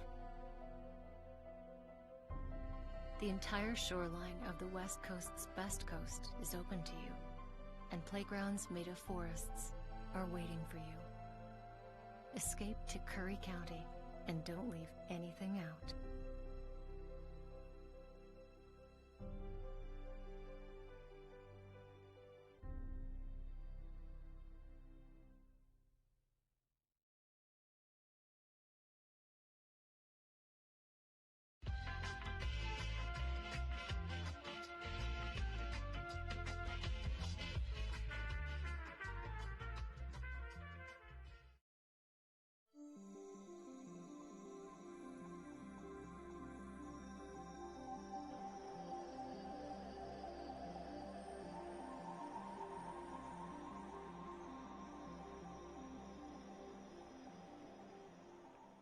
I'm a facilitator. We got a grant from the Ford Family Foundation to do a feasibility study and renditions, and that's what you're looking at here with this display.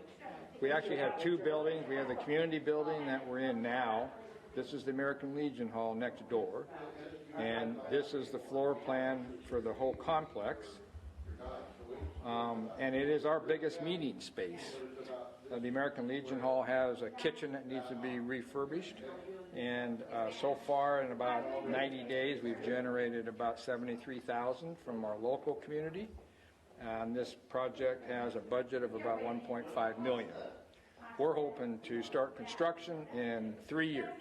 It's a rehabilitation of existing buildings, and it's important to take care of what we have.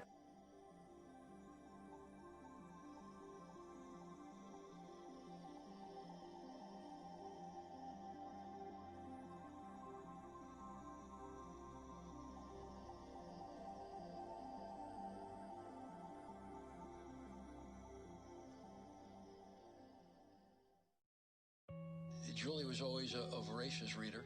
She'd carry 2 novels on an airplane because she'd read one on a 3-4 hour ride.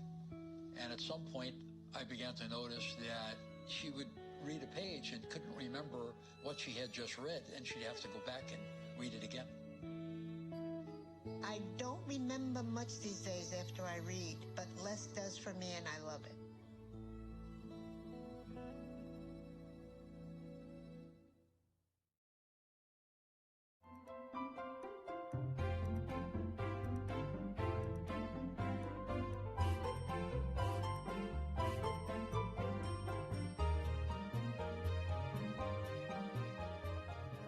Welcome to Oregon's capital, your Oregon capital.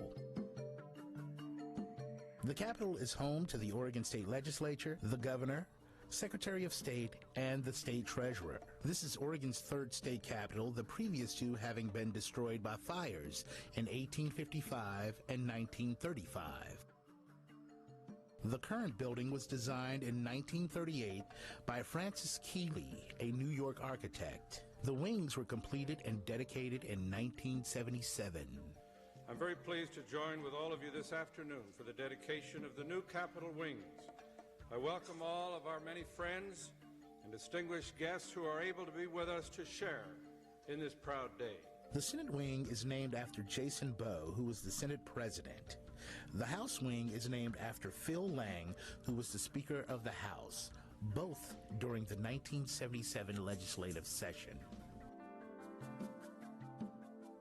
Welcome to the Rotunda. The four large murals that grace the walls in the Rotunda represent four events that shaped Oregon's history. They were painted by Frank Schwartz and Barry Faulkner. The first mural, located on the southeast wall, depicts Captain Robert Gray's discovery of the Columbia River in 1792. Gray, an American explorer, named the river after his ship, the Columbia Rediviva. Because Gray was an American, his discovery laid the foundation to the United States' claim to the Pacific Northwest. This opened up important trade relations with the natives. The second mural on the southwest wall shows Meriwether Lewis and William Clark, two of our nation's most famous explorers. Lewis and Clark were appointed by President Thomas Jefferson to lead an expedition west across the continent. The expedition, named Corps of Discovery, left St. Louis, Missouri with a contingency of experienced frontiersmen in the spring of 1804 and arrived 19 months later at the Pacific coast in 1805. The mural depicts the expedition portaging Celilo Falls near the Dalles, Oregon. The two other historical people in the mural, Sacagawea, an 18-year-old Shoshone Native American with her baby, was the only woman on the journey, and York, the first African American to come to the Pacific Northwest. The presence of Sacagawea and her baby served to allay the suspicions of the native tribes that the expedition encountered during their long journey. York was much admired by the Indians. When the expedition returned to the east, York remained behind and was the first African American to own land in Oregon Territory. The third mural on the northwest wall portrays the arrival of the first non-native women to the Oregon Territory. The women were missionaries, Eliza Spalding and Narcissa Whitman, who came to convert natives to Christianity. The women are being greeted by Dr. John McLaughlin, chief factor of the Hudson Bay Company. Because of his generous support of the settlers, McLaughlin is considered to be the father of Oregon. The fourth mural on the northeast wall depicts the Great Wagon Train Migration of 1843. In the 1840s and 50s, nearly 3,500 pioneers made their way west across the Oregon Trail. They came for the abundant resources of fertile soil and free land. There were 900 people in the first wagon train migration. Nearly 600 were children. In the mural, the pioneers are shown resting at the Dalles before making the arduous journey down the Columbia River.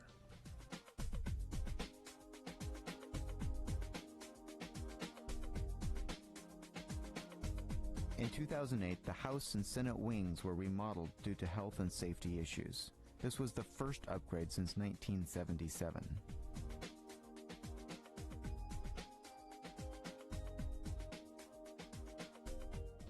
The centerpiece of the Capitol Rotunda is the bronze replica of the Oregon seal sculpted by Ulrich Ullerhusen. Ullerhusen also designed the Oregon Pioneer and the 6 cast bronze sculptures over the inside and the outside of the main entrance. The seal includes 9 symbols of Oregon: a British man-of-war ship leaving our shore, an American steamship arriving, the western sunset, mountains, stand of timber, wildlife, sheaf of wheat, plow and pickaxe, and the American eagle. The phrase "the Union" was the motto of the state until it was changed by the 1987 legislature to the state's territorial government motto, "She flies with her own wings." There are 33 stars in the seal, symbolizing that Oregon was the 33rd state to be admitted into the Union in February 14th, 1859. The rotunda rises 106 feet from the floor to the ceiling. Directly overhead, you can see elements of the seal lining the walls of the rotunda. The Capitol's exterior is faced with white marble from the Danby Quarry in Vermont. The walls inside the Capitol are lined with rose travertine marble from Gardner, Montana. Floors and staircases utilize large squares of Phoenix Napoleon gray marble from Carthage, Missouri, with Art Deco borders of black radial marble from Vermont.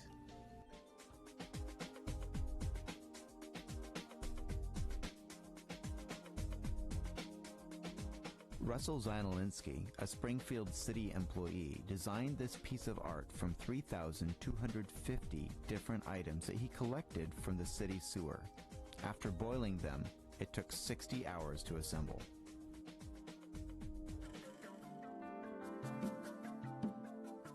The governor's formal or ceremonial office is...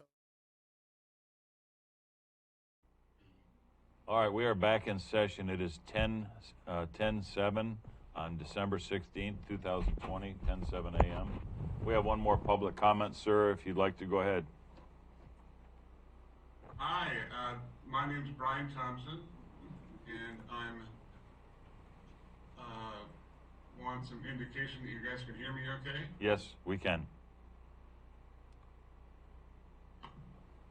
Okay, 1 second here.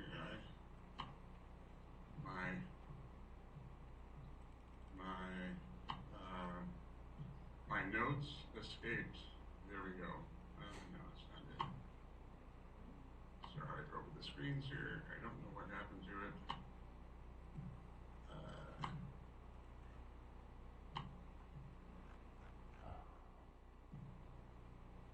Okay, here we go. My name is Brian Thompson, and I've been coming to Curry County and Forest Lake for 25 years. I was raised in the Northwest and schooled in Oregon and Washington. We own a home on Forest Lake a few blocks from the boat ramp at the end of Lakeshore. I didn't make it to the workshop because I thought the issue was a non-starter. I didn't believe that restricting the public's access to a public waterway would ever happen. Then I heard that a result of the workshop were plans for a gate. I still don't believe it, and I remain a bit flabbergasted. As a member of our Curry County community, one of the prizes of living here is the access to our remarkable waterways. Should the landowners adjacent to the public roadways be allowed to landscape this already narrow access and restrict the parking?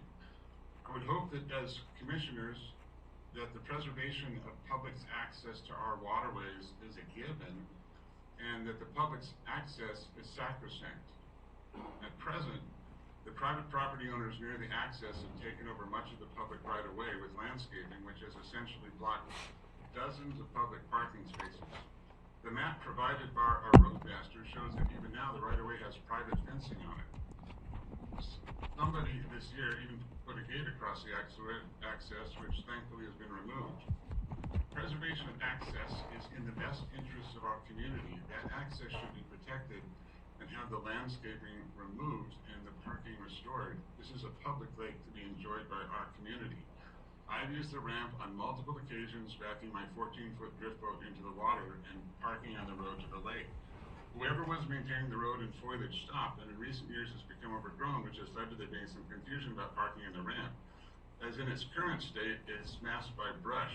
It is a boat launch area, and it has been for much of the past 100 years. Are we to say now that since adjacent property owners have landscaped the public right-of-way, that the public can no longer park there? Is that a priority? Is that a precedent that we as county and county commissioners want to enforce? Landscape the right-of-way and soon you can eliminate public parking and maybe even access? We've read the letters of the people in favor of restricting access and been told stories of misbehavior.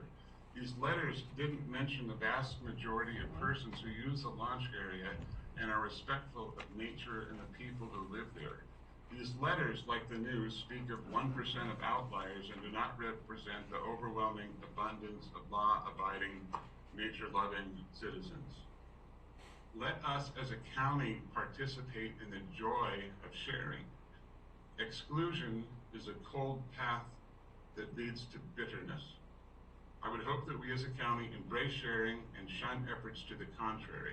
that we think as a community and not serve private, non-community oriented interests. Sharing is caring. Thank you, commissioners. Thank you very much.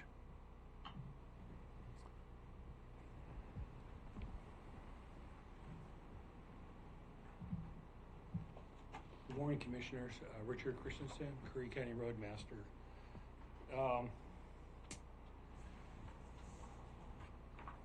Yes, this is a difficult project, and since we had our Port Orford meeting, I've had further impact or customer contact where these concerns have been expressed to me, and also major support for the project.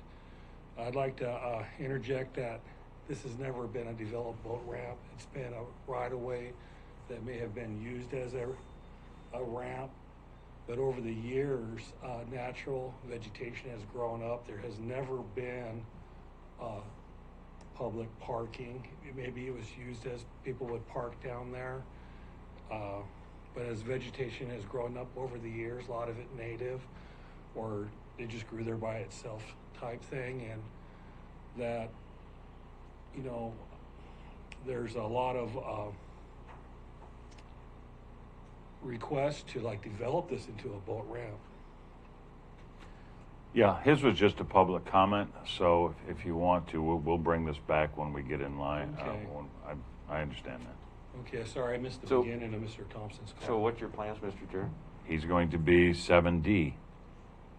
We've got other things in front, and that's all. Oh, He was sorry just, about that. No, it's not a problem. I That's fine. just wanted to make sure that everyone understood that Mr. Thompson was just making a public comment. He couldn't be here for public comments, and he didn't get on in time, so I was allowing it as a public comment.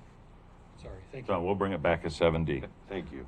All right, so if we could, I guess we can end the feed on this here. If we could have IT come out and end the feed on this.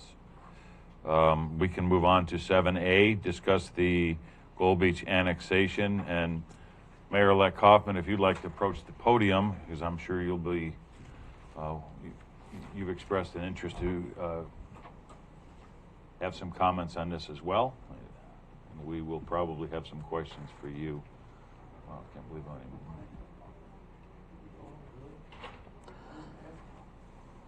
So for the record, Mr. Chair, this is a matter that is being considered by the City of Gold Beach to make a decision on, and they've had a public hearing. The comments that we make today are not going to be part of their public hearing record. So if we may develop something from today that we want to put into their public hearing record. They would have to put this meeting minutes into their public hearing for it to be part of their decision making. Commissioner? Oops.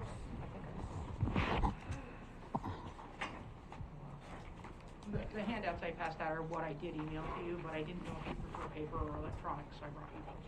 I like paper. Old school. Thank you. You've been busy. I know. I'm a geek. First of all, for the record, congratulations on your election.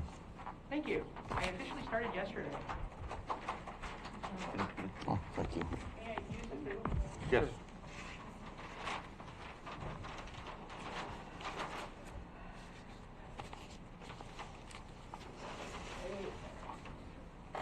So if anybody wants to look at the original big size zoning map, it's a lot easier to read than the one in the ordinance.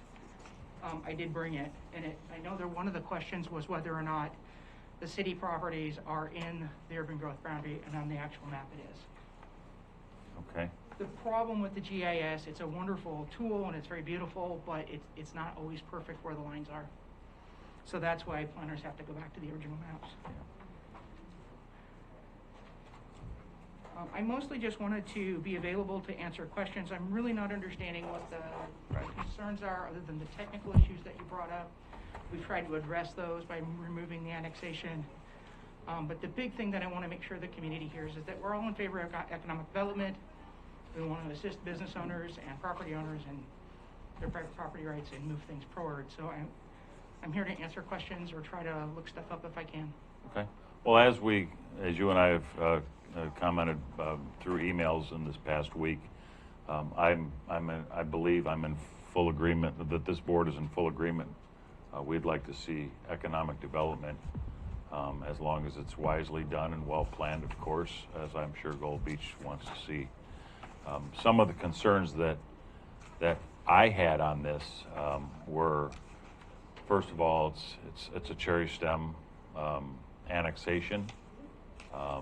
I was concerned about that because I'm just not a big fan of cherry stem annexations. And to be honest, for the record, I don't know a lot about annexations, but I do know a little bit about cherry stems and how unfavorably they're looked at.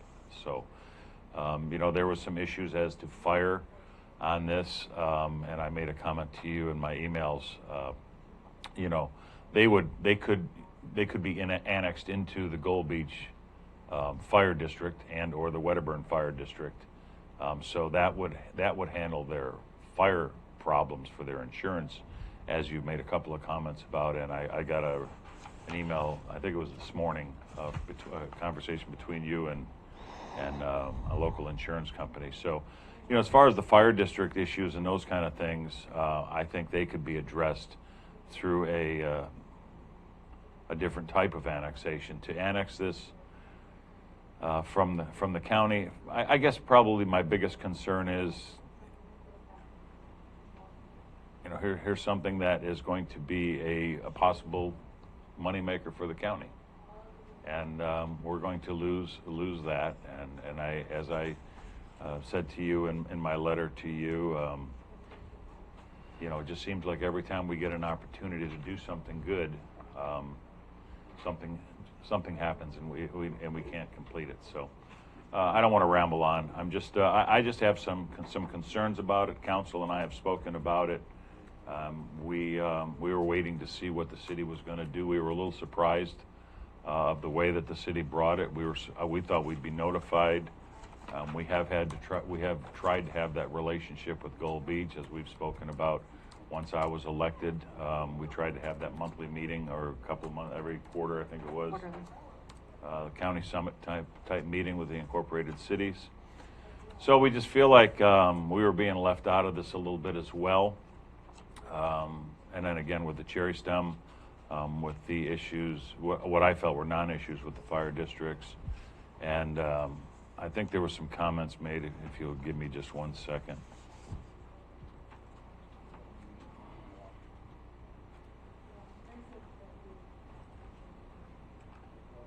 Can I ask a question real quick?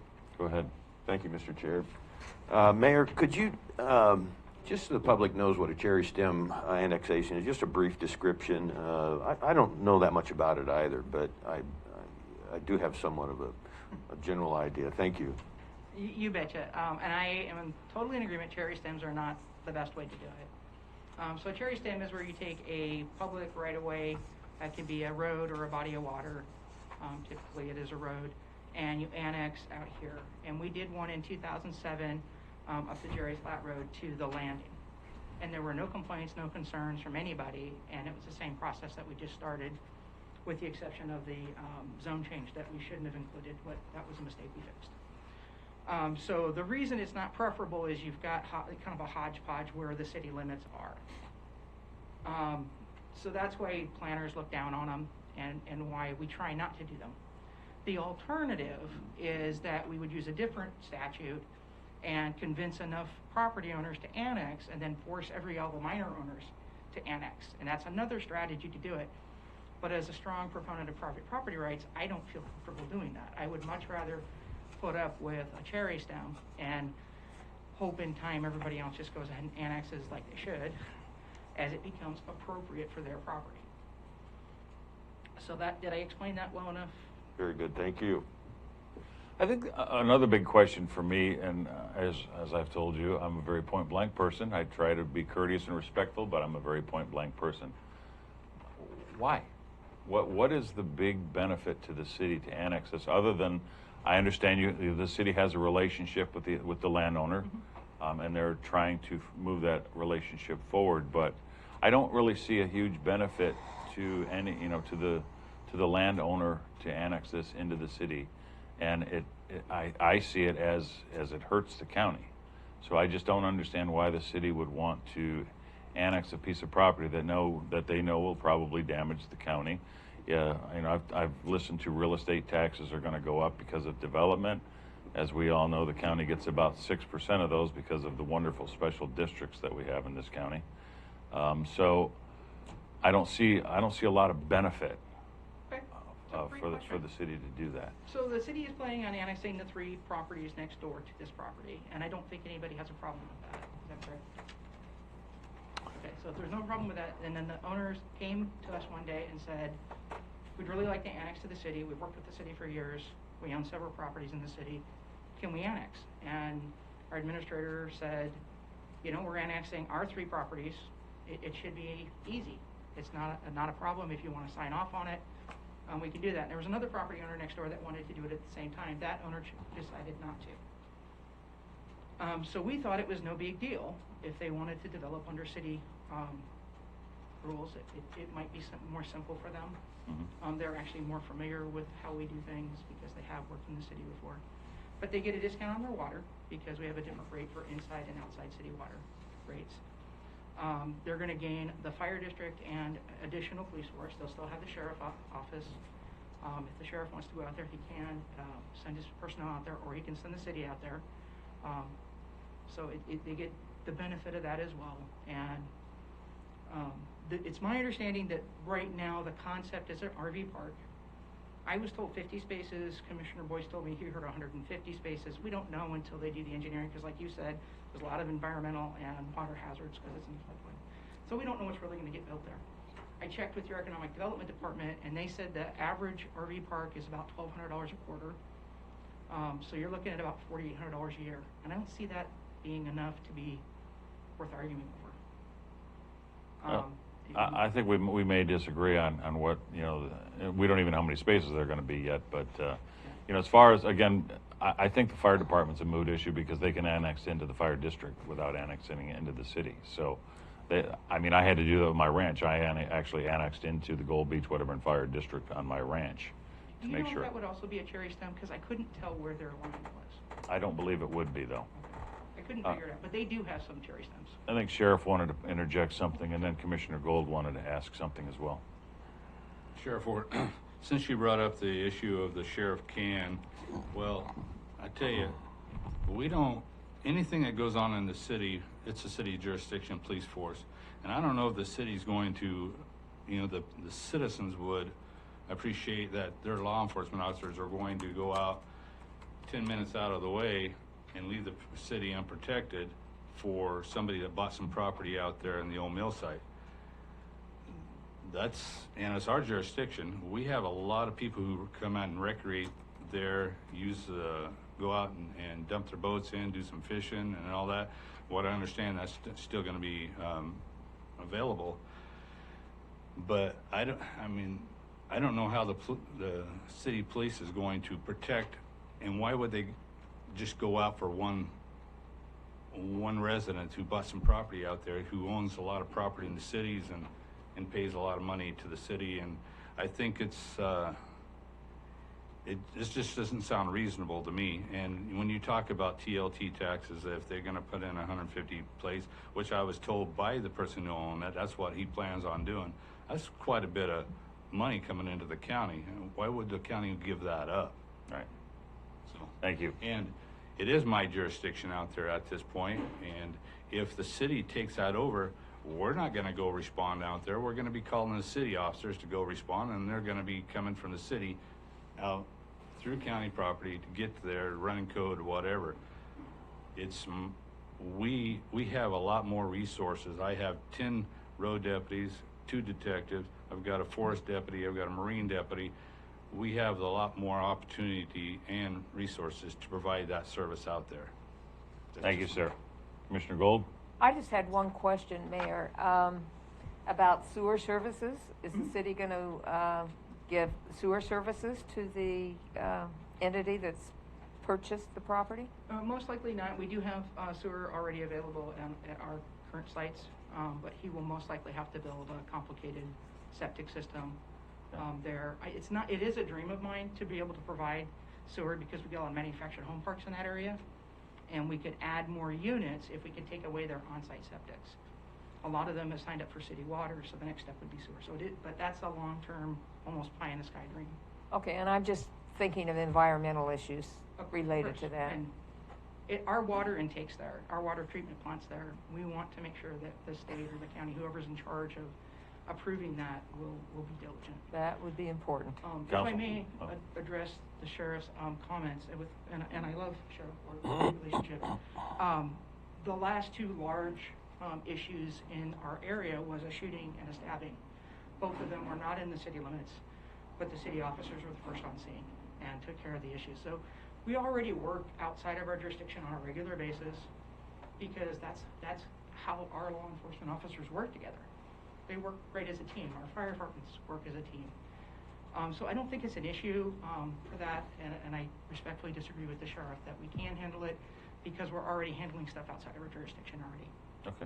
Council, did you have something? Thank you. Yes, Mayor Kaufman, your term has started. It has. Mayor Kaufman said that she didn't think there would be any issues if they were just going to annex their property without the neighboring property. And I think technically some of the legal issues we raised would still apply to that. So, and I've been in contact with their council, and I can have more on that in the exec session if the board wants. And again, I just want to address a few more comments to this. I know we've got to move on. Part of the agreement of the urban growth boundary is that, we work together and we do this planning well in advance. And as we've had, as I stated in a previous letter, we tried to have those meetings. And again, this just popped up at a first reading instead of having those urban growth boundary agreements fulfilled by having these conversations and planning it. As for the PAPA, I'm glad to see that the city is going to move forward and properly do the PAPA on that. And I'm just, for code enforcement and those kind of things, this is something that I think we're going to really need to work together to plan, because this again, you're going to have the sheriff's department. He's going to need to know, if we do have a major event out there, can he cover that? If Gold Beach can't, just. I think when you're planning a community, it should be everybody's a team effort, as we say. Everybody gets together and works together as a team to make sure, and that's the spirit of the urban growth boundary language. So I would just hope that we can have further conversation on this. Yeah, I could add to that. Sure. Since 2015, when I originally talked with Kate Jackson from DEQ and the Regional Solutions team, and those meetings started happening between the city and county, the discussion has always been, it will annex. Every conversation that's ever been in there, it was assumed that would be annexed, including the training facility. That was part of the discussion. The LCD recommends that it get annexed. So that's why I was surprised there was an objection. And I want to handle your objections and move through, because I want to partner with you. Absolutely. Thank you for that. And today, if it's possible, I would like you to agree to sign the consent to annex for the street. I'm not sure if it's required or not, but I think it would be symbolic if it isn't required. Commissioner, that we are on the same page. Okay, Commissioner Boyce. Just winding down here. A lot of work went into this, and I promised to read it, even back to 1978. And thanks for providing it, Mayor. That's all I have. Mr. Melzer. Mayor, I just want to clarify for the record. I think it was 2015, actually, when county staff reached out to the city to meet out at that property and talk about it. And the city said to us they had no interest in that property. Because we were meeting with DEQ as well, and we were trying to get the city involved. And, perhaps at your level there were discussions, but at the staff level, your staff told us they had no interest whatsoever. So we've been proceeding, of course, with plans on how to develop that property. As you know, we invested a lot of time because we were looking at putting it as a county park actually at one point. So I just wanted that to be very clear for the record, because this may go further, and we want the record to be very clear on that. So when I met with Kate Jackson in Coquille, she had mentioned that she had been talking to the counties, and then she emailed and requested a meeting between the county and the cities. Administrator Fritz and Chief Krieger was at that meeting with the county and Kate's meeting that she called, and Chief Krieger was given permission to carry that discussion forward because he had a dream and a vision for that place. So he was the city representative. He is a city employee, but he was the city representative in those meetings. And I believe he met with Commissioner Boyce multiple times. Yeah, because we had met with the city administrator, actually, as Yeah. who our conversations were And with. so she gave that to Chief Krieger. And I understand he met multiple times with people. And his father, Representative Krieger, and they thought they had a verbal first right of refusal, and apparently the seller sold it out from under them. And I think that's smarted. Okay. But the seller, as I understand it, has never been easy to work with. So You know what we, I'm going to guess Council Huddle is going to advise us against signing a consent form. I wouldn't advise, anyway, I would just have to look and see what it says, and then I'd give you your options. Okay, so if you'd like to forward him a copy of that. Yes, Ms. Crockett would like to make a comment? I did email it, and did you get one that got passed around? Yeah. Okay, thank you. Becky Crockett, County Planning Director. I just have one question and a request for clarification. I thought I heard at the beginning of the presentation that the land to be proposed for annexation was in the urban growth boundary, and I want to be clear that a portion of that property is not within the urban growth boundary. In doing the research based on information that we did receive from the city, it's clear that the urban growth boundary line is consistent with the 1991 floodplain boundary, and so that clearly puts a portion of that property outside the urban growth boundary based on the adopted urban growth boundary map by DLCD. And that's what I understood it to be as well. That's how I understood it, and that's what some of the language in my letter to you, Ms. Kaufman, was, Mayor. Because I'm seeing the water intake and the line right there. Yeah, the urban growth boundary, the parcel to be annexed includes this here, and this, if this is the urban growth boundary, it follows the 1991 floodplain boundary. Okay, so you're saying this little section out here, that's mostly River Bar, Yeah, is the it's- issue? It's outside the urban growth boundary. So if any of this parcel's on the River Bar, it's not in here. That would be correct. Well, what This is happened- River Bar, this is the actual land. What happened is, this is based on the 1991 floodplain map. The current floodplain map actually goes to Jerry's Flat Road. Correct. Becky, can you just repeat that on the record so the tape picks it up in case we need that transcript of the meeting? I think the clarification you're asking for is where is the urban growth boundary? Correct. And it follows the 1991 floodplain boundary that was established by FEMA, which is different than the floodplain boundary today. The floodplain boundary today follows Jerry's Flat Road. Thank you. And I'd like to thank Mayor for coming, and I look forward to working with Gold Beach, and as I'm sure this board does, and getting everything straightened out, and we can go from there. We're going to move on now to 7B, honoring Curry County resident Don Bemis as a courageous Vietnam combat veteran, two Bronze Stars. Commissioner Boyce. Thank you again, Mr. Chair. I wish we could have these pictures up on the screen. I almost want to apologize, Mr. Bemis. We're keeping a little tradition going here. This is our 5th or 6th honoring of a combat war veteran from Vietnam. We don't mean to leave any World War II vets or Korean vets out, but we're hoping that this is a well moving forward tradition, and we're just really glad to have you here today. We have quite a list, and we didn't mean to put you at the top of that list. We saw no reason not to include you today, and especially with the wonderful activity that you and your wife have going for this Saturday. So this one picture, it shows you at 18 years old, and I can't imagine the kind of sacrifices that you and the other 5 members of your swift boat were experiencing in those days, and the danger and the combat. So, Mr. Chair, can I read this proclamation real quick? Sure. Thank you. December 16th today, the Curry County Board of Commissioners is proud to recognize the courageous service of soldier and swift boat operator Don Bemis. The Don Bemis story, his duties during his Vietnam deployments, He arrived there on April 14th, 1966. That is, that's amazing. At the Naval Amphibious Base, Coronado, California, for swift boat training.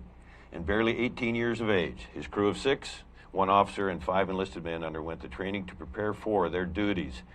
Don was the radio man, and duties were all communications, operating the radar, and piloting the boat.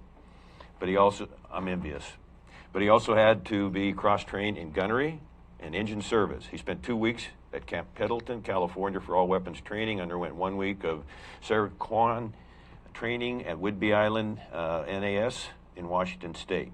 Don also went through an extensive Vietnamese language training course. Did it stay with you, some of it? Maybe one phrase. That's about it.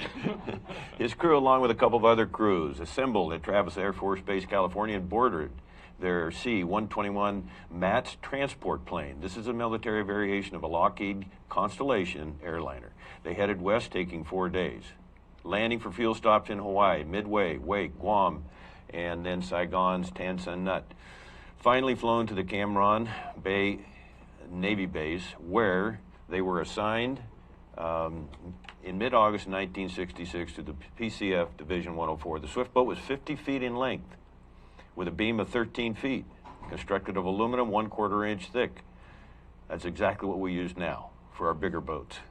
With no NO armor plating. Please tell me what NO stands for so everyone knows. There was no armor plating at all. No armor plating. It's not an acronym. I'm sorry. For weapons, they carried twin 50 caliber machine guns atop the pilot house, a single 50 caliber mounted on top of, and an 81 millimeter mortar at the end of the boat. Don's patrol duties were to board and search fishing boats, sampans, junks, and cargo vessels, where he would interview the Vietnamese on board, check for proper identification, licenses, paperwork, or manifest of cargo loaded aboard, and to search for any contraband. He was not allowed to carry any firearms while searching those vessels, but did usually carry a hidden knife, and was not allowed to be out of sight. I like this part, scary, was not allowed to be out of sight of his crew for more than 2 minutes. During one patrol, Don took a 6-man Army team transferred to small outboard skiffs to a beach at Hon Hale Peninsula. He and his boat officer waited in the pitch dark all night on the beach for them to return to the skiffs. He found out some years later that this was a long-range recon patrol where he inserted his heavily armed 6-member Army team were on a LRRP probe into enemy-held territory. Thankfully, all 6 soldiers returned safely before dawn. For his second trip and third tour, I want to say that again, his second trip and third tour to Vietnam, March of 1968, Don was assigned to the Assault Craft Unit 1 for training again at the amphibious base in Coronado, California. In June, he was transferred to Subic Bay, Philippines for additional landing craft training, and then flown to Da Nang for duty aboard an LCU 1539 hauling ammunition up the Da Nang River. However, after only 3 days of being in the country, Don was asked into the office and told that a radio man was needed in Okinawa, so his orders were changed. He spent his last 3 months of his enlistment at White Beach Naval Base, Okinawa. He was discharged at the amphibious base Coronado, California on Friday, October 1968, and just 2 days before his 21st birthday. On behalf of the Curry County Board of Commissioners, we wish to express our incredible admiration for your tremendous courage and service. It is with great privilege we offer this proclamation in honor of Don Bemis. Thank you. Thank you. I'm listening.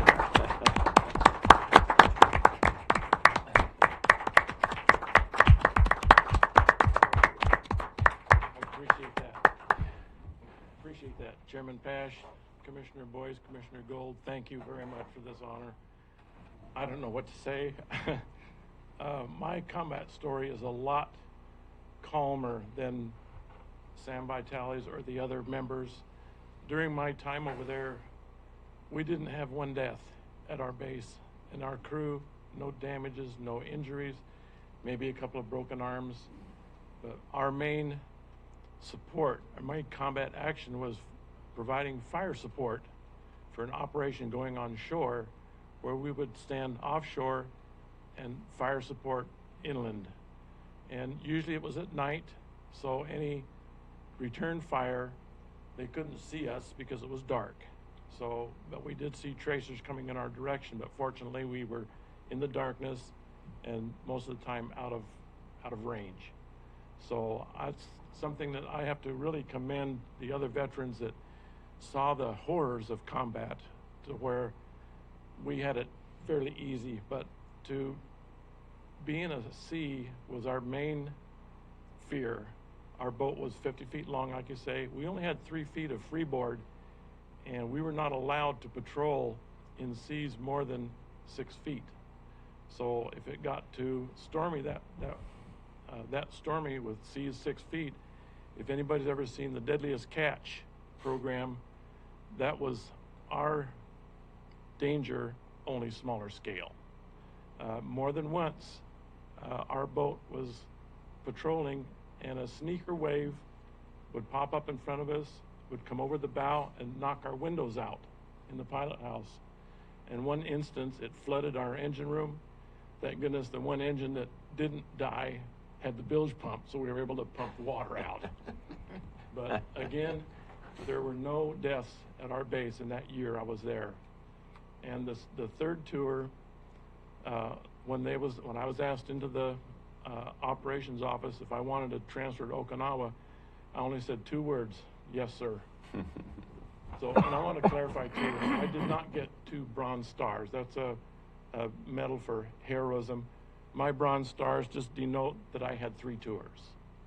So the ribbon is the first tour. The bronze stars are the 2 additional tours.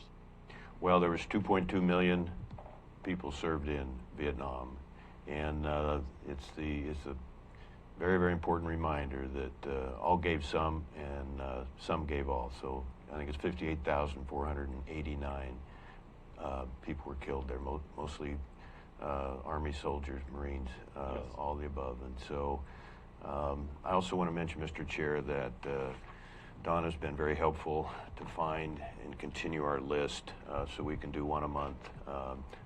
Like I said, hopefully indefinitely. And the stories are just tremendous. And thank you for being here today. And thank you for getting Sam Vitale out of bed early, okay? Yes.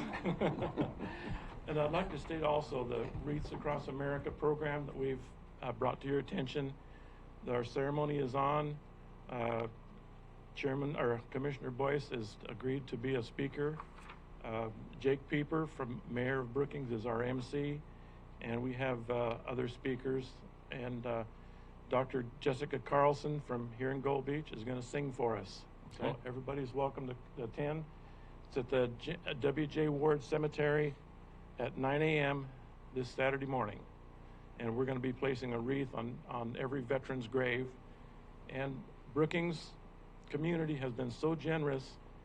We have over 300 wreaths for next year already. Wow. So we're 300 wreaths over our goal of this year to place for next year.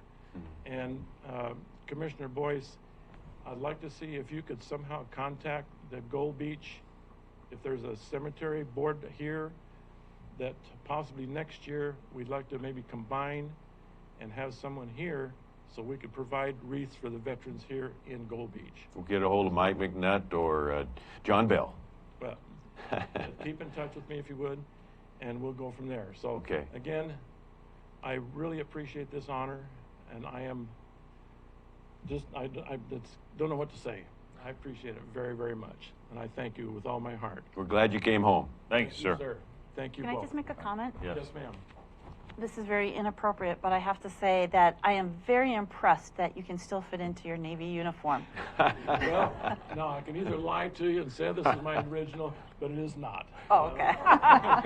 That may not be inappropriate. Yes. When we lived in near Carson City, Nevada, there's a Fallon Naval Air Station there. So I went down and said I bought a set of blues. I got 2 sets of whites. So, and I plan to attend the parades. I've walked in the parades here before, and any chance I get to wear it, I'm in it, because we were told not to wear them when we came home from Vietnam. Yeah. So, but thank you again, folks. I appreciate it very much. Thank you, sir. All right. All right, so we've moved up to 7. J will be moved to 7B1, I guess. Restaurant and environmental health, query reduction of inspection and county fees. Commissioner Boyce. Welcome, Mr. Former Commissioner Rhodes. Thanks for coming here today. I'm going to read a couple real quick paragraphs for the public. The Curry County Board of Commissioners is responsible to examine and consider updating, amending fees on a biannual basis, and I just learned earlier today that we're going to do that. I think it's scheduled for the 23rd, which I'm glad to hear. Curry County restaurants, lodging establishment, and local businesses have been through a great deal, especially related to the COVID-19 pandemic. These small companies and hardworking employers, I believe, need help. Our county and communities need to understand there are important ways we can be sensitive to their struggles and assist them. You heard a lot of comments earlier today, particularly on our restaurants, but all of our small businesses. A viable and committed support system for Curry businesses during these very difficult times. I believe fee reductions are in order, but think it would be most appropriate to specifically address the fees when new Curry County Board of Commissioners convenes on January 6, 2020. I would like to encourage discussion, however, at the possible policy change begins the meeting today. I'm recommending to the Curry Board of Commissioners consider a January order for the 2021 and 22 calendar years for possible significant reduction of most current fee structures.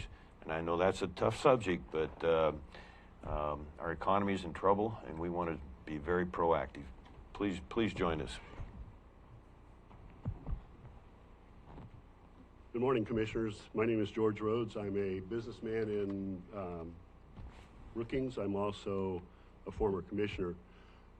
I'm really thankful that you've taken this opportunity to hear from me today, and I'd like to just, first of all, it might be a new point for a lot of restaurants after we're forced to close down on Friday.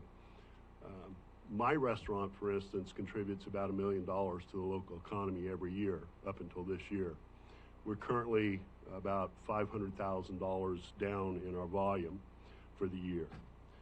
It's almost impossible for us to continue. Every time we close down our restaurant and reopen, it costs us between $15,000 and $20,000. We are, despite the help that we've gotten from the CARES program and some of the other opportunities, it does not replace the losses that we've incurred. We're currently sitting at a 25% maximum seating capacity in my restaurant, which means I can seat 36 people. It costs me $500 a day to open my restaurant. So if I don't make at least $500 in profit, it doesn't make sense for me to continue to operate. The first close down, we had 26 employees. After the first closure, we opened back up with 14 employees. This week, when we opened back up after the Thanksgiving shutdown, we had 10 employees. It's very likely if we do shut down tomorrow or Friday, we will not reopen. It's about a 75% chance that we won't reopen. So the fee structure from my perspective is not a major issue any longer, but I would encourage the commissioners to look at it. Right now, the fee structure is based on an occupancy rate. So my restaurant, for instance, I have an occupancy of over 100, so my fee is $950 a year. Now, that doesn't seem like a lot of money, but that fee also comes in December, at the end of December, when we typically, as restaurants, don't have a lot of cash flow. So I would recommend that the board consider in the future at least making that fee due in June or July, when typically the restaurants in Curry County have a better cash flow picture. And the other option is to obviously standardize the fee. It's about an inspection. It's about having an inspector come in from the health department and do an inspection. That fee should be balanced so that it's appropriate for the services provided. And I think we need to look at that. And I'm more than willing to sit down with the board at any time in a workshop and lay out some recommendations for how we can address these fees that are currently being charged to us. What I'd like to have the board consider today, frankly, is way outside the box. There are some counties that are passing ordinances that create a zone for economic development and specifically restaurants. One in California, for instance, I believe is Placer County. they created a zone there that allows for their operations to continue. The current regulations from the governor's office is that we'll be able to do to-go services only, takeout food. The restaurant industry is not and has not been identified as a primary reason for people to get COVID. In fact, in LA County, they think that it's less than 4%. In New York City, they think it's less than 2% are caused from dining in restaurants. So we're attacking this from the wrong perspective. I walk into a grocery store and there's 20 people walking in with me. The carts are not sanitized. People are walking over, picking up the fruit and then putting it back down. And that's going home and people are eating it, and sometimes without even washing it. But we still have grocery stores open, and rightfully so. But restaurants have taken the brunt of this, wrongfully so. And the food service industry is suffering. The information I have as of yesterday was 60% of the restaurants in the U.S. will not reopen. That's a huge number of people. And just a little bit of numbers for you guys, just so you have some information. I'm sure you've all heard about this. But on a yearly basis, 440,000 people die from smoking-related illnesses. 440,000 people. But we haven't stopped the cigarette industry yet. Well, good news for them, this year it probably won't be as much because most of those deaths will be blamed on COVID instead of the cigarettes. In 1918, the population of the U.S. was about 1.3 million people. 600,000 plus people died from the Spanish flu, almost 65% of the population. We didn't shut down businesses then. In the last years, we've looked at numbers from HIV and AIDS. Over 700,000 people died from that as of 2018, but we haven't stopped anything in this country. Car wrecks, responsible for 4.4 million injuries a year. Over 40,000 people die every year from car injuries, but we haven't stopped manufacturing automobiles. We're taking the wrong turn here, folks. We need to look at this and make better decisions to protect not only our businesses, but our citizens. Thank you. George, if you wouldn't mind staying there for just a minute. I know you got to get on the road here. Excuse me, you want to go first? I'm sorry. I just wanted to say that I agree with a lot of what you just said. You know, it's called COVID-19 because there's 18 other COVIDs. All 19 of the different COVIDs in a test would prove positive on a test. A lot of other bacterial infections that we can get would prove positive on a test. And from what I understand, a lot of the rapid tests are false negatives, or are false positives, I mean. So I agree with a lot of what you just said. Does Curry County want to reach out and be that bold? I don't know. That's something for us to talk about and consider. But well, I just want to let you know I had a concur with gentleman that. up here before me that was that bold. He stood up and did his duty. It's time for us to stand up and do our duty and make decisions that protect our citizens and protect our businesses. It's not an easy decision. You know, sometimes it's easier to be the victim than it is to be the hero. I see our Ms. Ward, did you want to make comment, or are you just listening? I actually was making a comment. Go ahead, come on up. Thank you, Commissioner. Thank you. I was hoping you could stay.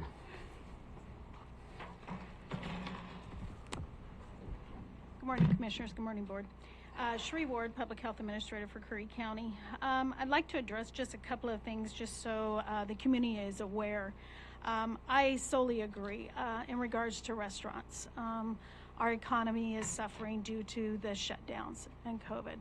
But I would like to also let you know that our Environmental Health Department under Public Health here had one of our responsibilities is getting the licenses out and registrations out. And I will tell you, we are seeing returns back. Unfortunately, I have not heard of anybody, and I have already pulled our environmental health department just to find out if they heard of any complaints of anybody struggling with the fees or struggling with what we're, our licensings. And we haven't gotten any feedback but one that I'm aware of.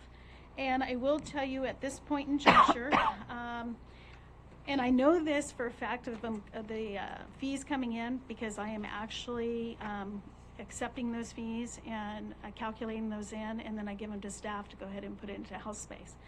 So currently, as of last night at 4/24, 29.8% of all residents have paid, restaurants have paid their facility fees.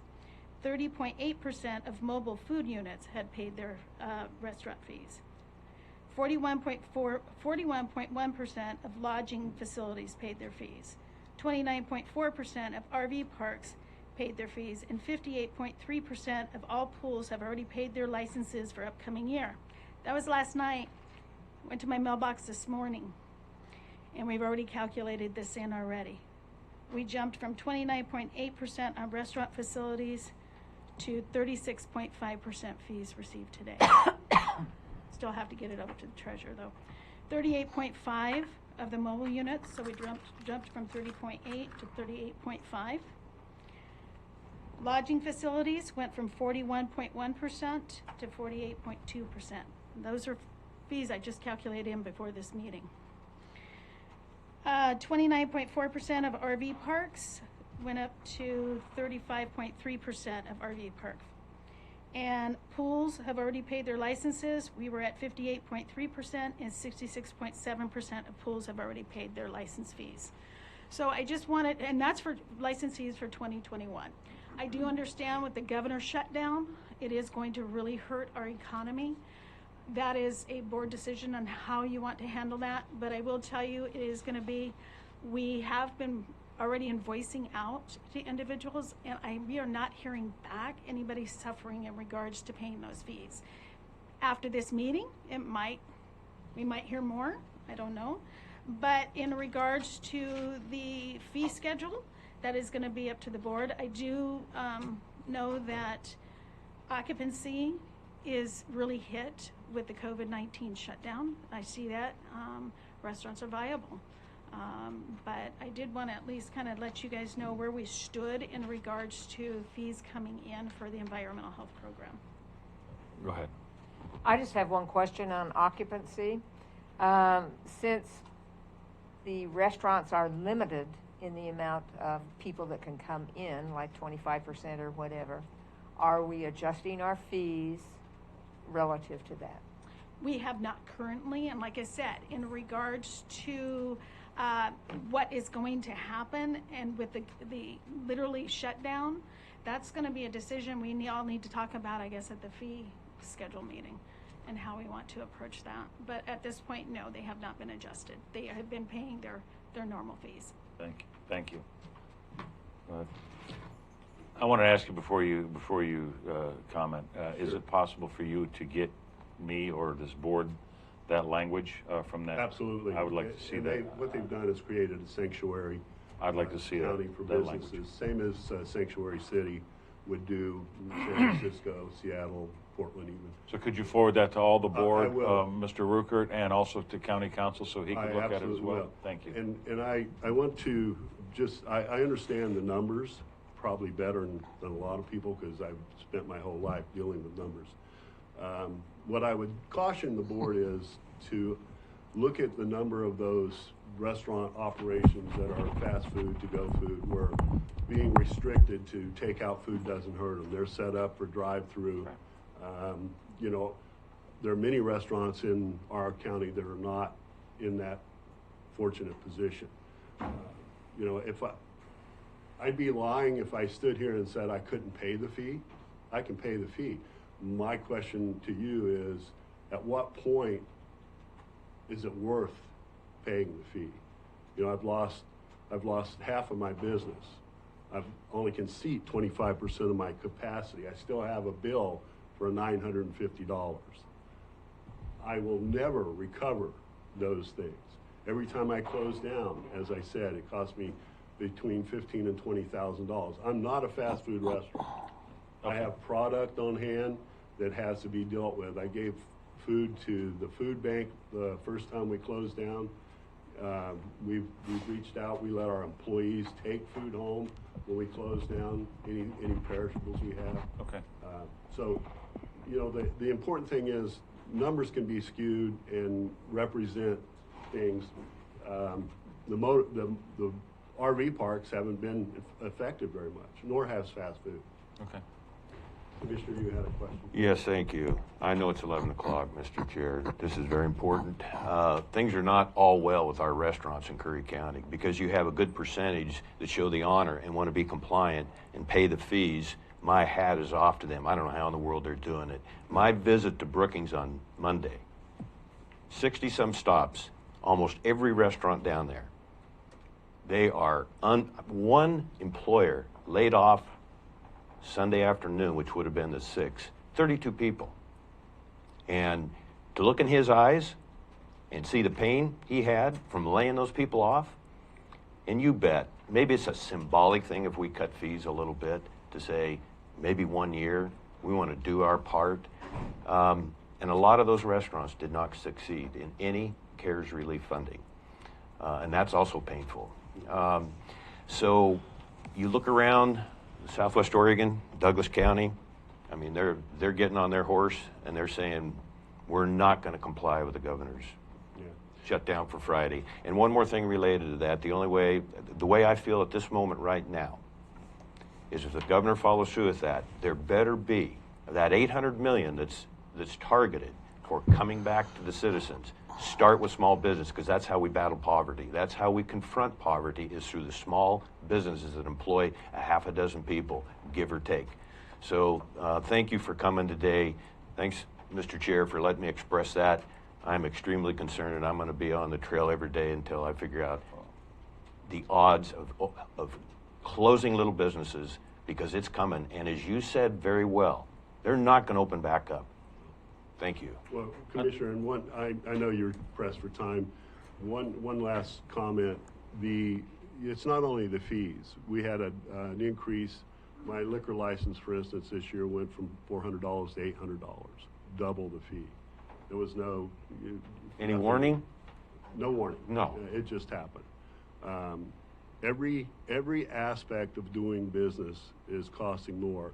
Our unemployment tax just went up. It increased by 2% in my business. 2%.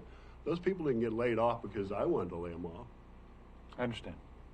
Thank you so much for your time. I would ask, because I am much more interested or not much more interested, but I am very interested in the language of that, getting that to us, and then if we could schedule this on the meeting for the 23rd, to possibly be able to bring forward an order on that day.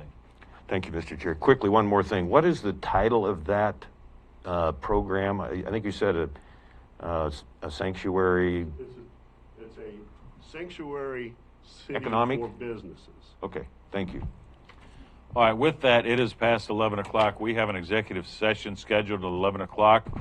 So we unfortunately have to apologize to people waiting in the hallway to speak.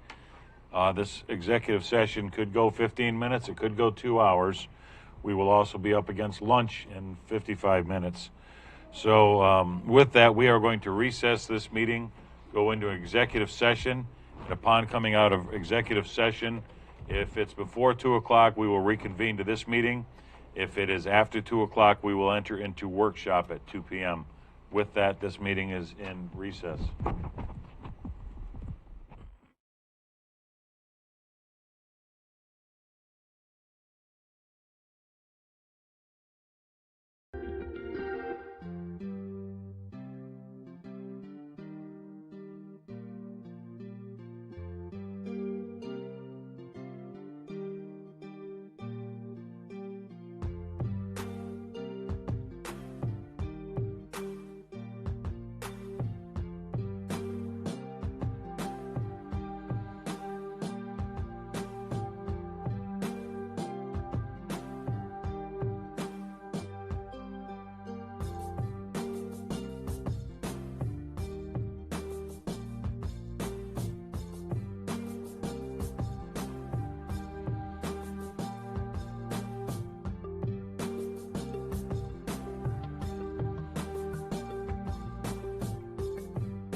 There's something about having land and sea.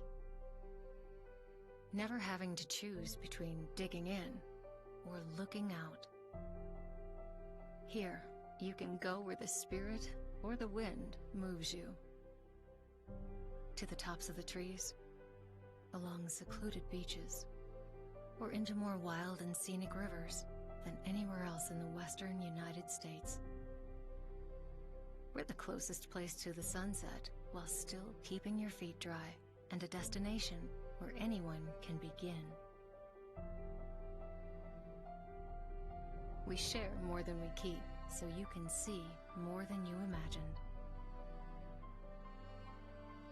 This is a place you have to touch, hold, and feel to believe.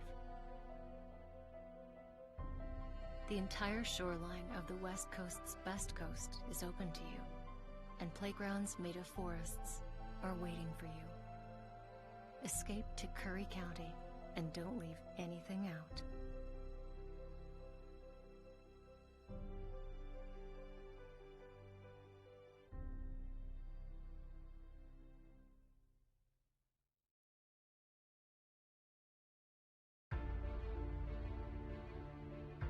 If yours is the next big idea, and you need the right place to fine-tune it, build it, launch it, if you're only your best when you can play more than you work, if inspiration comes from the outside, you belong in Curry County.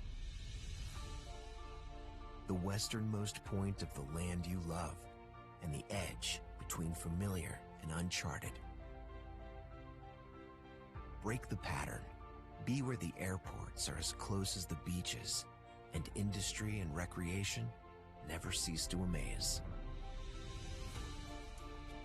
Dock, dive, and dine in a single day, and never lose your connection. This is the threshold of the West. Live where you can do you, and do it well, at the farthest point from ordinary. Curry County, living on the edge.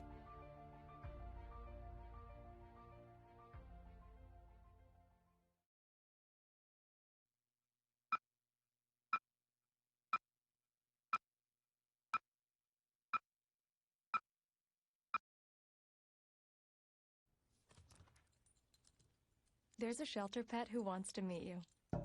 Meet one today. Visit theshelterpetproject.org. Adopt.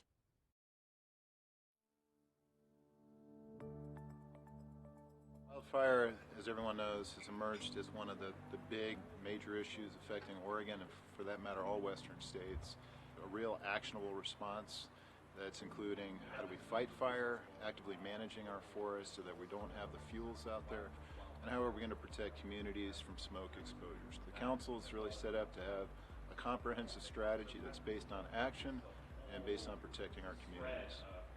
The primary focus we as a board have come through with is that in researching the policies for fire management, yes, prescribed fire has its place on the landscape, but not during fire season. We, as a county, passed a proclamation that says once the state fire marshal declares fire season, it'll be nothing but full suppression, and recently took a resolution to the National Association of Counties, essentially says that they support coordination between agencies and local governments for the health, safety, and welfare of the citizens regarding fire. Prescribed fire, fire season, anything that affects our citizens. This is Lily Morgan from Josephine County, and we are at the Rogue Leadership Forum today, looking at the best possible partnerships that we can come up with to fight the fire issues and the smoke issues that we're facing in Southwest Oregon. So looking forward to coming up with solutions and the partnerships to get the job done so we don't face what we have the last few years with catastrophic fires and smoke that invades our communities for months to come. So this is a good opportunity, and we hope to be successful in the outcome. Seeing so many people come together has really been exciting for me because there's a lot of expertise, there's a lot of resources, and as we attempt to do a shared stewardship approach to keeping people safe, it's really important that we get together. So my name is Merv George Jr., and I'm the Forest Supervisor for the Rogue River Siskiyou National Forest. One of the first things is making sure to get fires out if they're threatening life and property. The second thing that I'm going to focus in on is when it's safe to do so, to put some fire on the landscape when it's cooler and not during fire season to reduce these same fuels that are giving us so much fits during the fire season. Bob Horton, I'm the fire chief of Jackson County Fire District 3 in Southern Oregon. The challenges that are facing us in terms of the mega fires and the wildfires that we've been experiencing out in this valley, particularly in the last couple of years, but across the state and across the region, incredibly concerning to us in the fire community, those in our communities in general, our constituents and our patrons are extremely concerned, as they ought to be. And really the takeaway from the work that's being done now is this is an extraordinary collaboration of dozens on dozens of interested stakeholder groups who are coming together with a common purpose. It's really an inspiring showing of humanity to not only be able to provide for a greater quality of life for our people, but to be strong stewards of our land, so that our future for us and generations to come is incredibly bright. Very pressing issue. It's bearing down on us. Fire season is approaching, and I am really interested in preventing my home and other homes in my community from being impacted by wildfire, specifically from being burnt down. That's my main reason for being involved. Quite a collaboration of folks. We're here looking for practical solutions to help us unravel some of the issues surrounding wildfires today here in the state of Oregon. And my focus really is on planning for large wildfire events in advance of their occurrence. That way, when they do occur, we can respond more appropriately to those situations. Well, I just think it's grand if all of the people all over the state have come together today to be concerned about water. It just warms my heart, because I know that they really will leave here today feeling more impressed about the water, because I have told them that we're all born in water. We cannot live without it. It's our job to take care of it, stop the garbage in the rivers and streams and oceans, because there's life in that water, and it's our job to keep it clean for them. Because we cannot live on this planet without the animal kingdom. I was in Ohio at the Ohio River with Dr. Emoto, the Japanese scientist who had proven water could heal. He and I stood on the riverbank and blessed the Ohio River that they had us come to do. And I prayed that God has still kept the river good for them over there. We were taught when we were little that prayer works. You too will remember your prayers, because they work. It has nothing to do with religion or church.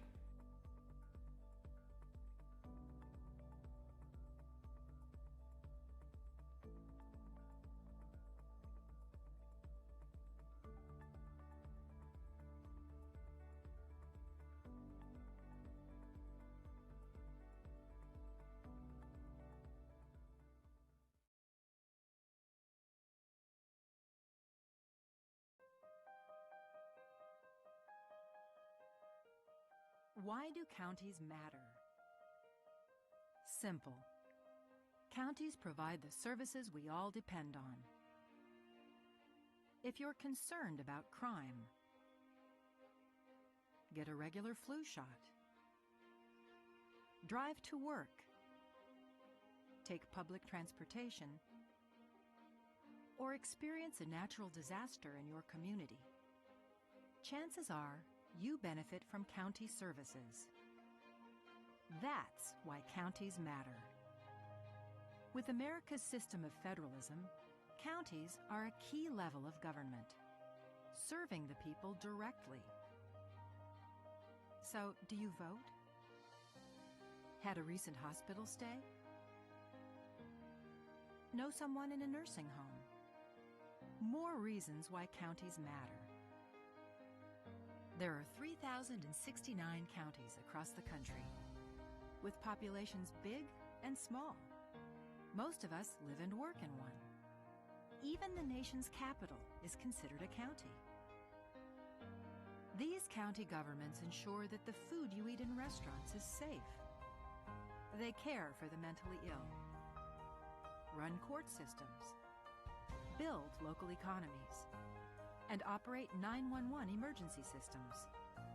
They manage parks and recreation facilities, and the list goes on.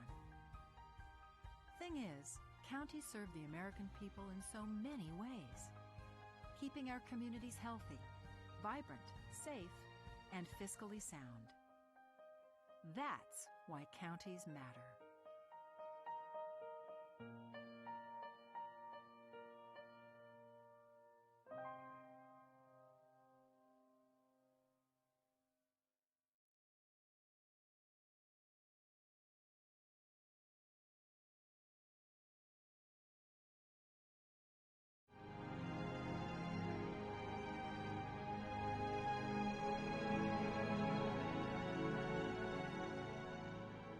Hi there, I'm Patrick Priest, Executive Director at CIS. And I really enjoy coming every year to this conference because CIS, we are all about counties. We are owned by counties. We were formed by the AOC. This is a great occasion for us to meet everybody in one place and learn what's important to the counties all across Oregon.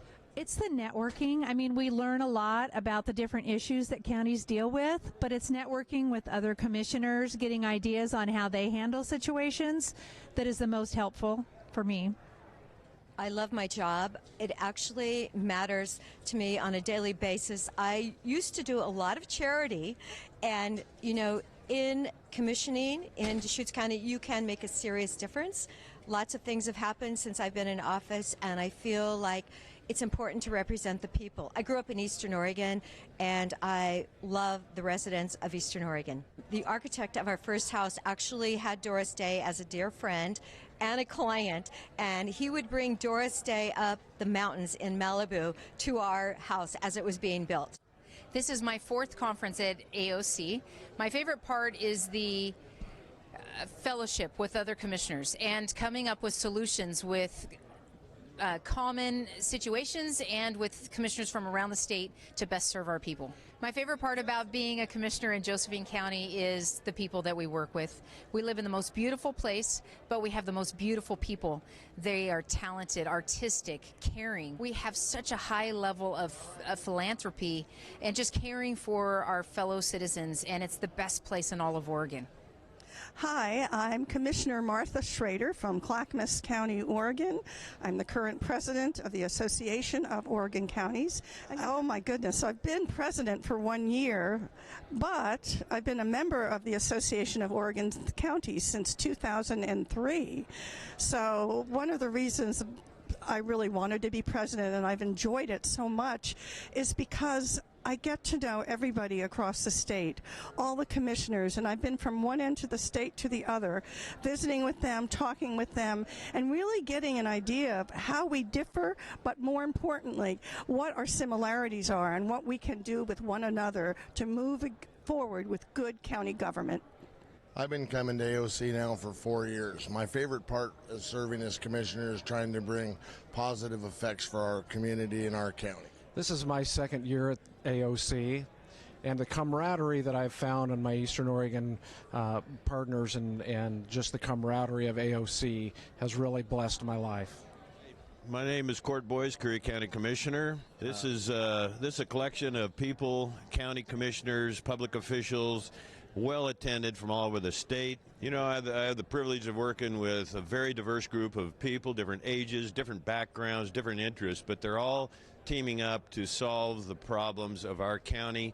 And it's just really a pleasure to be able to be connected with and working with those people. And better days, good days ahead for our county and our citizens. Hi, I'm Joe DeBolskis. This is my 3rd AOC convention, and my favorite part is the networking with the people. And the breakout sessions are kind of good because it gives me something to focus on, a goal where I want the county to be in 5 years when my term is up. Hi, I'm Tillamook County Commissioner Dave Yamamoto.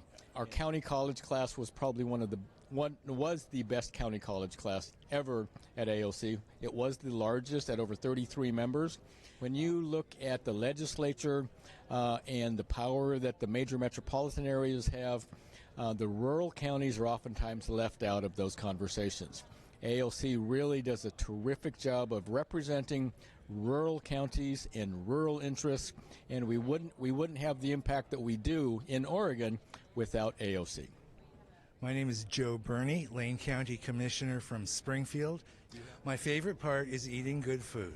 My second favorite part is meeting with other commissioners, seeing what they're thinking, comparing solutions to problems, learning how nonpartisan solutions really are, and getting ideas. Yes. Hi, my name is Derek DeGroot, Klamath County Commissioner. And so I'm running for second vice president of the Association of Oregon Counties. I believe that our association is perfectly poised to solve problems and bring solutions to Oregon politics and communicate with the legislature about the diversity of Oregon. I'm Jay Bozovich, and I'm a Lane County Commissioner. And so I've been a commissioner for about 8 years and 11 months. And my favorite part about being a commissioner is this job is different every day. Hi, my name is Alex Tardif, and I'm a commissioner for Columbia County and currently serving as AOC treasurer in my second year. And the thing I enjoy most about AOC and being the treasurer is the ability to bring 36 counties together to build a state vision, to move our state forward into the future while building a livable, workable community that we all want to enjoy.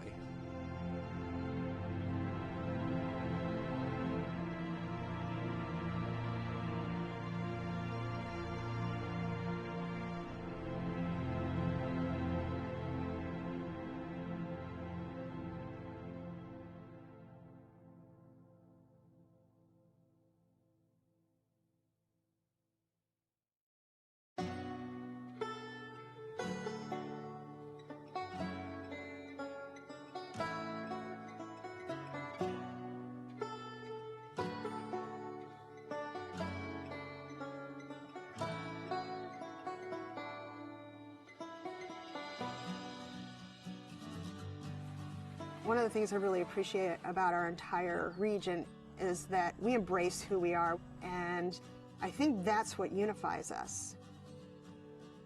Once the timber and fishing industries collapsed, it took us a long time to get back on our feet.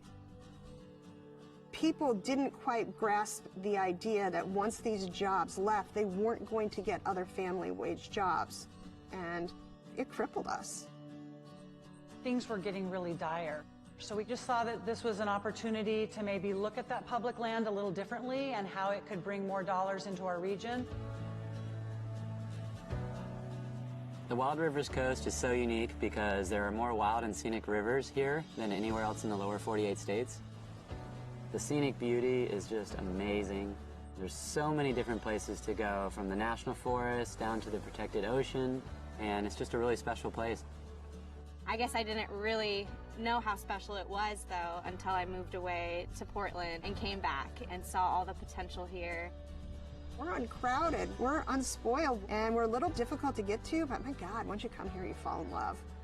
We just thought if we could pull people to come into this Wild Rivers Coast and stay longer and explore a little farther into our backcountry, there was a lot of opportunities for them to experience.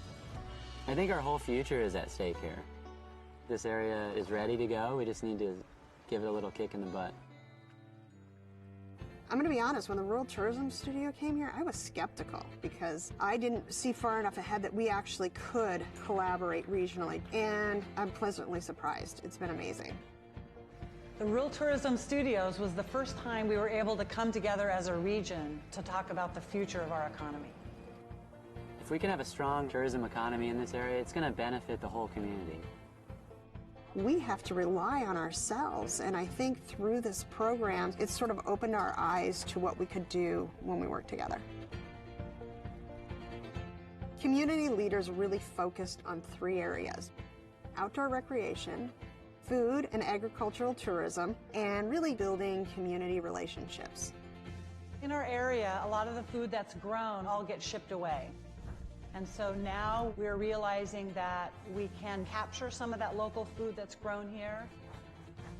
The Eat Fresh and Local Action Team has hosted a series of networking events bringing together the area growers with the area vendors so that we could have more local food available to the visitors to our area. And now we're seeing more local food in our grocery stores, in our restaurants, and we have a new local food co-op. We created a farm trail from Bandon to Port Orford. We did 9 U-Pick farms, And it just gained traction and people loved it. Langlois is less than 500 people. It's very small.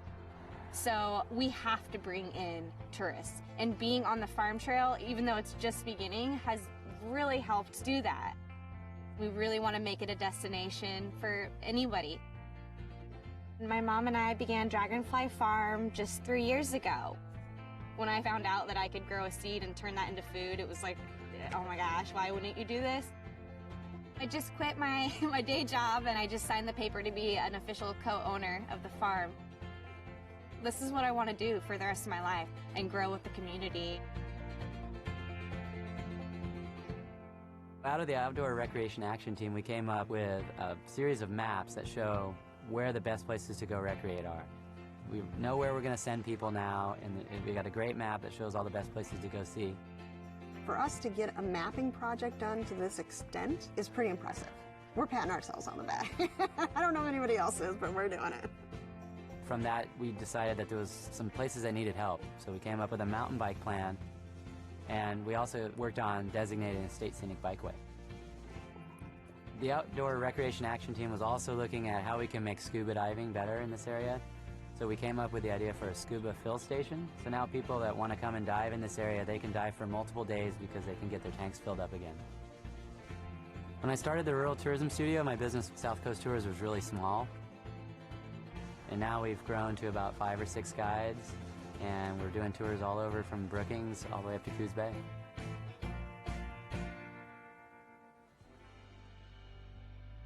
Overall, tourism is on the rise here. We've had a bang-up last 2 years, and it's like a breath of fresh air down here.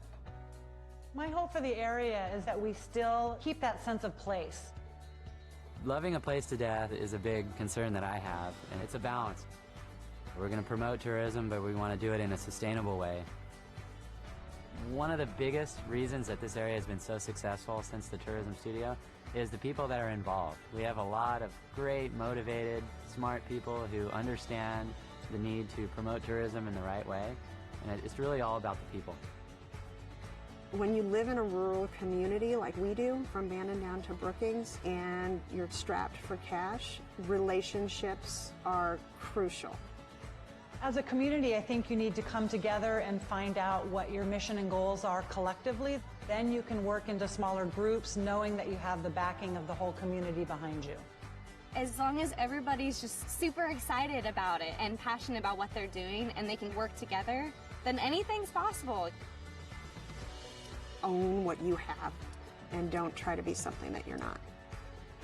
It's going to be hard. It's going to take a long time. So roll up your sleeves and just dig in with an open mind.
Everything starts out small. The things that hurt us, they all start from somewhere.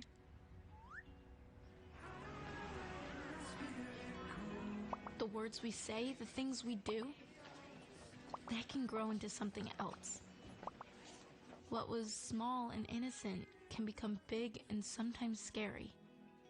All it takes is one comment, one picture, one video for something to catch fire. But a big problem doesn't need a big response. Not at first. Even if we don't know what to say, the eye emoji can be that first step we take. Let's all pledge to take that first small step together and change the world in a big way. I'm a witness, and so are you.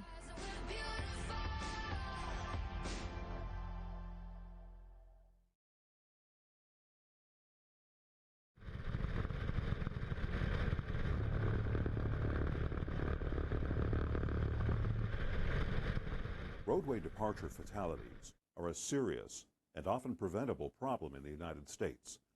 The Federal Highway Administration reports that 54% of all highway fatalities are caused by drivers leaving their lane of travel. The Oregon Department of Transportation is taking a proactive approach to reduce this kind of tragedy by implementing a centerline and shoulder rumble strip program. Rumble strips are one of the most low-cost, cost-effective countermeasures that we can apply across the system. Rumble strips are grooved patterns on the roadway that make a rumbling sound and a physical vibration, immediately warning inattentive drivers that they're leaving their driving lane. Rumble strips allow drivers to self-correct and avoid an accident. About 67% of fatal crashes in Oregon are road departure crashes, which are a vehicle can leave the lane to the right and hit a ditch or a rock or a tree, something like that, or cross over the center line to the left and get in a head-on collision or a sideswipe meeting type crash. Over an 8-year period, ODOT engineers studied segments of 16 different highways and concluded that rumble strips are highly effective at reducing lane departures. We did a before and after crash analysis to find that we have reduced head-on fatalities by 40% with the installation of centerline rumble strips. We've been trying to find a way to deal with a problem that seems to be increasing over the last 10 or 15 years with our drivers, and that's distracted driving. And there's a lot of things that cause distracted driving. All these distractions are things that make people take their attention away from where it should be. Comparisons between other available safety features like guardrail and concrete barriers show that shoulder and centerline rumble strips are the most cost-effective safety treatment available. We're finding that those are very effective in trying to make sure that when you do make that mistake, it's not the last mistake you make. They help bring your attention back to the driving task and bring you back to where you should be, focusing on being in the middle of your lane and being safe. ODOT makes a conscious effort to use a bike-friendly rumble strip design where possible and installs 12-foot bike gaps every 48 feet of rumble strip. ODOT understands that rumble strips create a noise that can be disruptive for people who live near rural highways, and we're trying to address these concerns with different approaches. For the noise, we're looking at some new designs. We're hoping that the new design rumble strip will be just as effective at saving people from making an error and much quieter, on the order of 10 times as quiet. And we're actually going to be installing our first full set of these style of rumble strips along 205 this summer. So we recognize that noise is a concern, but one of the things I like to tell people is whenever you hear the sound of a rumble strip, it could be the sound of the life being saved of one of your loved ones. Rumble strips are proven to save lives. The Oregon Department of Transportation is taking the lead in implementing the sound of safety.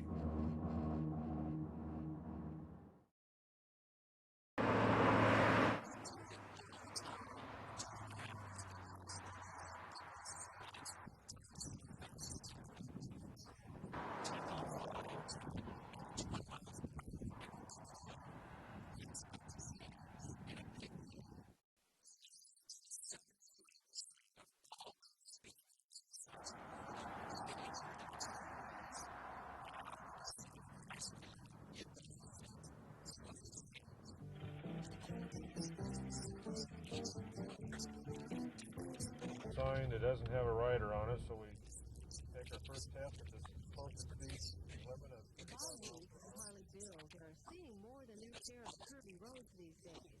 Their job is to drive every street and highway in Region 1 several times. All this driving back and forth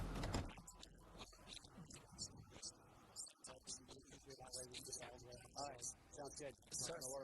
The old limits were set back in the 1930s and 40s and were changed very little until just recently. So now our limits are taking into account newer vehicles, a little bit more aggressive driving style, and so those limits are going up. And going up in a big way. This is Eric Leeming, a traffic devices engineer with ODOT. He's driving an ordinary car with some extraordinary tech on board, a GPS device that records data as he maneuvers every curve in the road. Back at his office, Eric can upload the data recorded in the car, and special software determines exactly the right speed for every curve, every time. Most speeds will increase by 5 to 10 miles per hour, but in some special cases, it's much higher. The state has a deadline of 2019 from the Federal Highway Administration, but with 8,000 miles of roads to investigate and potentially thousands of signs to change, they're not wasting any time. They're getting out there right now. Then we're going to the W113.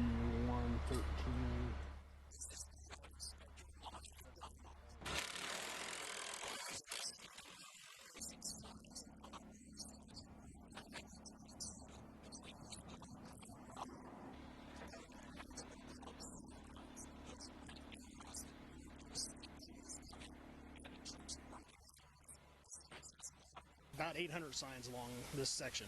That's a lot of signs. It's a lot of signs. If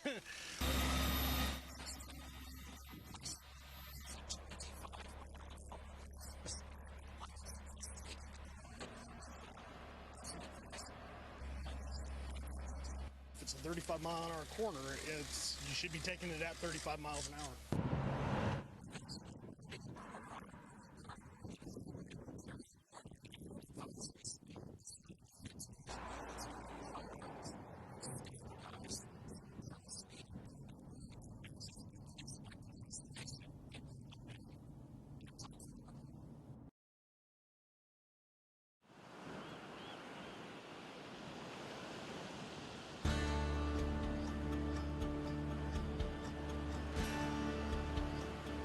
What draws you to the Oregon coast?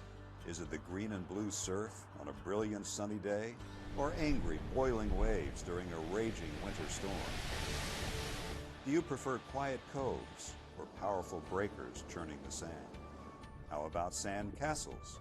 Do you come for the rising tide or the setting sun, to marvel at whales gliding through the sea or flying in the sky?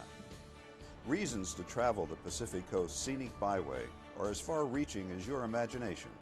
This is a spectacular part of Oregon that traces the entire coastline along Highway 101, guiding you to the sea and away again, to coastal towns big and small, lowland marshes, and breathtaking overlooks. It's a long byway stretching from the mouth of the Columbia River to the California border, 363 miles in all, of some of the most unblemished, awe-inspiring seascapes you'll find anywhere. In addition to its designation as a scenic byway, Highway 101 in Oregon also has been selected as an all-American road. That means when you come here, you will experience one of only 31 roads considered to be the best of the best in America. You know, when people come to the Oregon coast, they're really astonished how beautiful it is, and what separates it from many of the other places in North America that are coastal is how undeveloped it is. And that's because Oregon had a very far-sighted land use program back in the 1970s. We have all these wonderful state parks along the scenic byway that are perfect places to stop and enjoy nature in a relatively unspoiled way. From the north, you begin in Astoria, the first permanent European settlement in the Pacific Northwest. It's a genuine maritime community with ship traffic from around the world seeking harbor up the Columbia. The official State Maritime Museum of Oregon sits here on the river. Beautiful Victorian houses dot the hillside. And standing 600 feet above sea level is the 125-foot Astoria Column. It features a hand-painted spiral frieze that would stretch over 500 feet if unwound. Heading south, you'll find the community of Seaside, a popular vacation spot that offers miles of public beaches, an oceanfront promenade, and a downtown core packed with restaurants, shops, and even a beach-type arcade. Cannon Beach is home to one of Oregon's most photographed natural wonders, Haystack Rock. Get your shots from the beach. or take a short drive up to Ecola State Park and look down on this 235-foot work of art. The picturesque small town is filled with art galleries, shops, and cafes. Ready for more? 10 miles to the south, this is the view from Cape Falcon. You're 700 feet above the Pacific. Here, the Pacific Coast Byway has been carved out of Neahkahnie Mountain and held in place by stone walls built in the 1930s by craftsmen in the Civilian Conservation Corps. Upon descending the mountain, the highway drifts inward around Tillamook Bay to Tillamook, the unofficial dairy capital of Oregon. The verdant valley of dairy farms in this area produces 25 million gallons of milk annually. Much of that is processed into natural cheddar cheese. And near more than 800 miles of navigable waters, Tillamook is a crossroads for North Coast recreation. From here, you owe it to yourself to veer off Highway 101 to explore the Three Capes Scenic Loop. This drive places you right at the beach, beginning with Cape Meares, home to the shortest lighthouse in Oregon. 9 lighthouses stand sentinel along Oregon's coastline. They're monuments to our maritime heritage, towering links to the past, and as much a part of the rugged Oregon coastal landscape as any offshore monolith.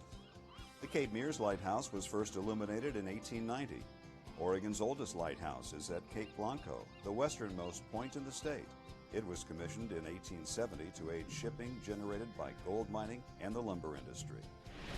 The 93-foot-high Yaquina Head Lighthouse is the tallest in Oregon. Today, its automated light continues to aid navigation at the entrance to Yaquina Bay. Many of the lighthouses are open to the public. Most happen to be excellent places to view nesting seabirds and offshore sea life. Tide pools, those rocky areas between high and low tides, support unique and diverse plants and animals. Vast amounts of colorful, otherworldly creatures wait to be discovered. But walk cautiously. These organisms are tough enough to withstand the pounding surf, but are utterly vulnerable to human activity. Wildlife and sea life abound on the coast. There are 6 national wildlife refuges along the Oregon coast. The Pacific Coast Scenic Byway bisects these refuges or goes alongside them. It provides you the opportunity to see a wide variety of abundant wildlife, including seabirds, seals and sea lions, deer and elk, and many other wildlife. Cape Kiwanda lies at the southern end of the Three Capes Scenic Loop, near the town of Pacific City. Here you'll find a second haystack rock on the byway. Hike up the dune to marvel at stunning views of sandstone formations as they turn yellow, gold, or even red in the changing sunlight. If your timing is right, you'll spot 1 or 2 of the dory fleet sprint onto the beach after a day of fishing. How's this for a dinner setting? Restaurants along the Pacific Coast Scenic Byway accommodate just about any taste. Many serve an ocean view with every meal. Up and down the coast, you'll find seafood, of course, but don't limit yourself just because you're by the water.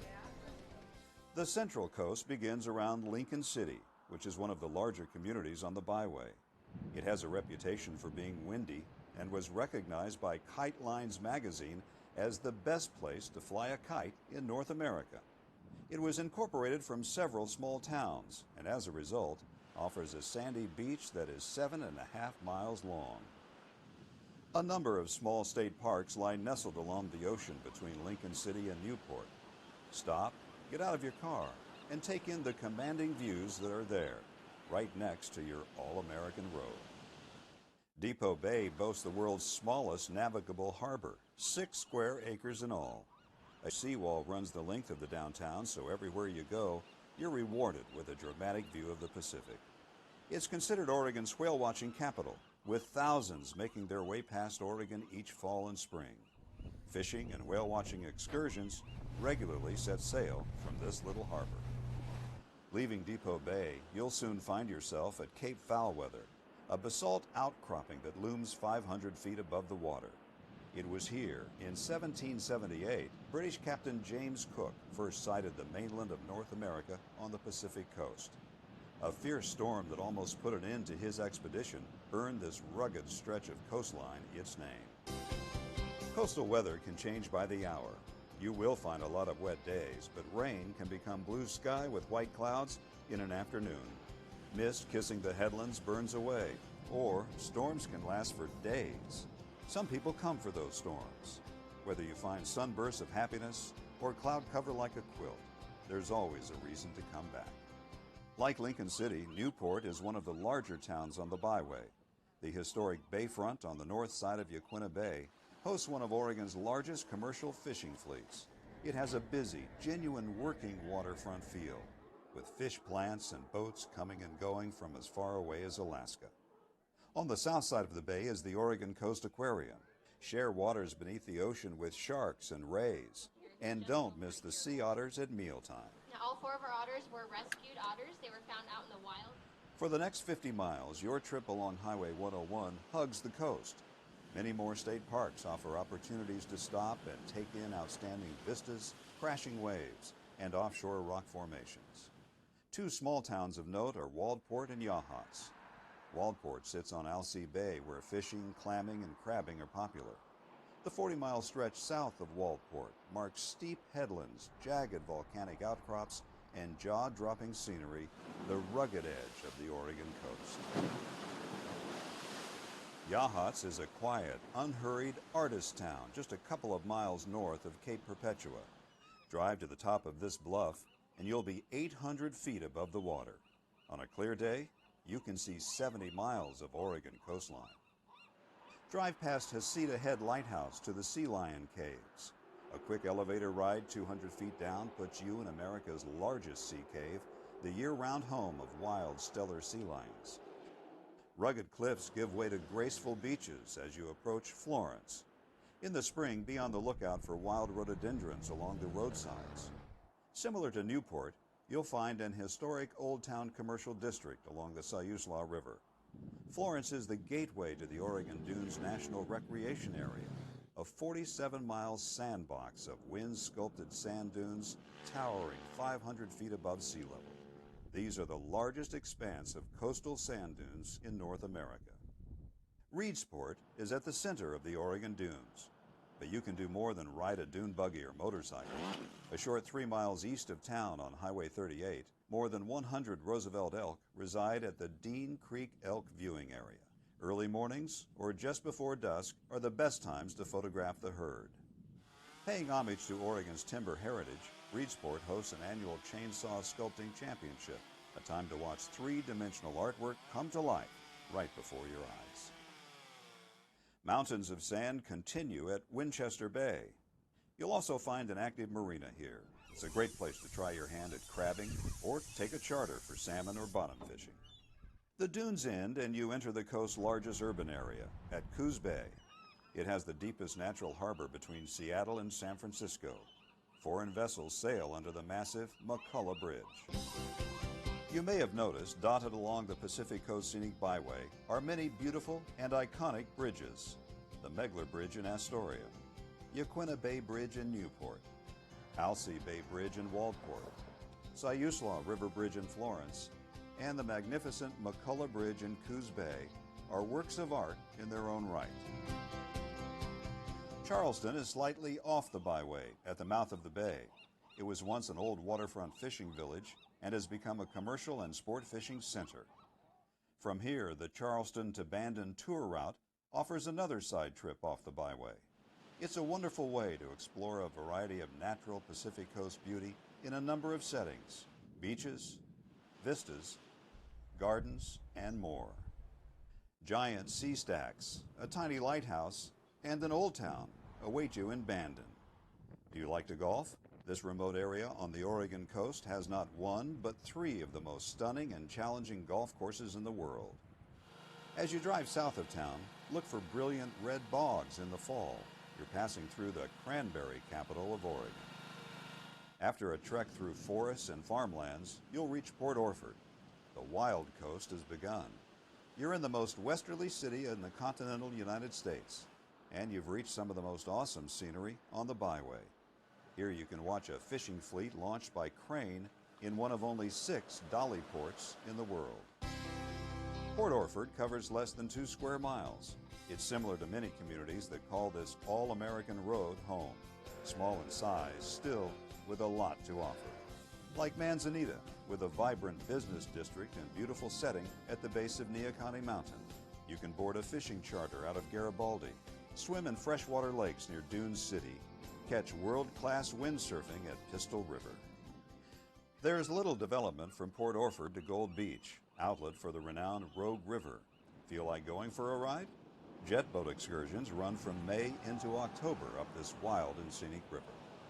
Or maybe a midday walk on an uncrowded beach is more your speed. The last dozen miles of the Pacific Coast Byway leading into Brookings save some of the best for last. Treat yourself to frequent stops along the Samuel H. Boardman Scenic Corridor. Short hikes reward you with the best views in this shining stretch of coastline.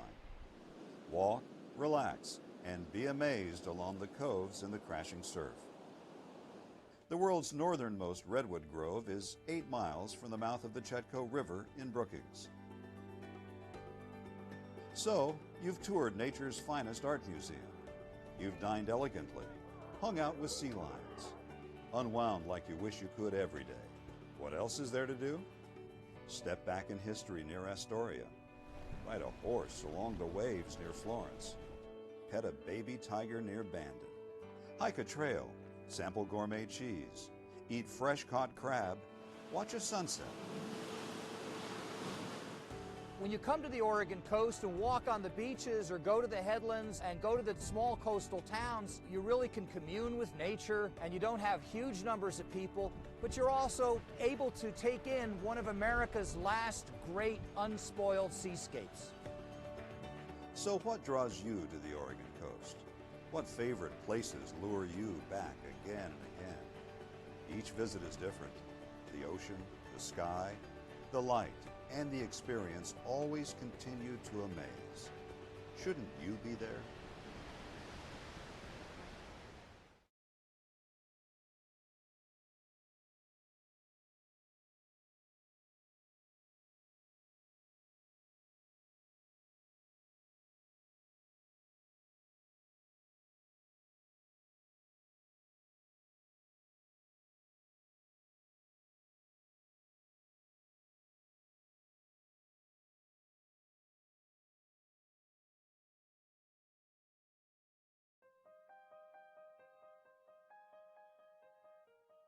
Why do counties matter?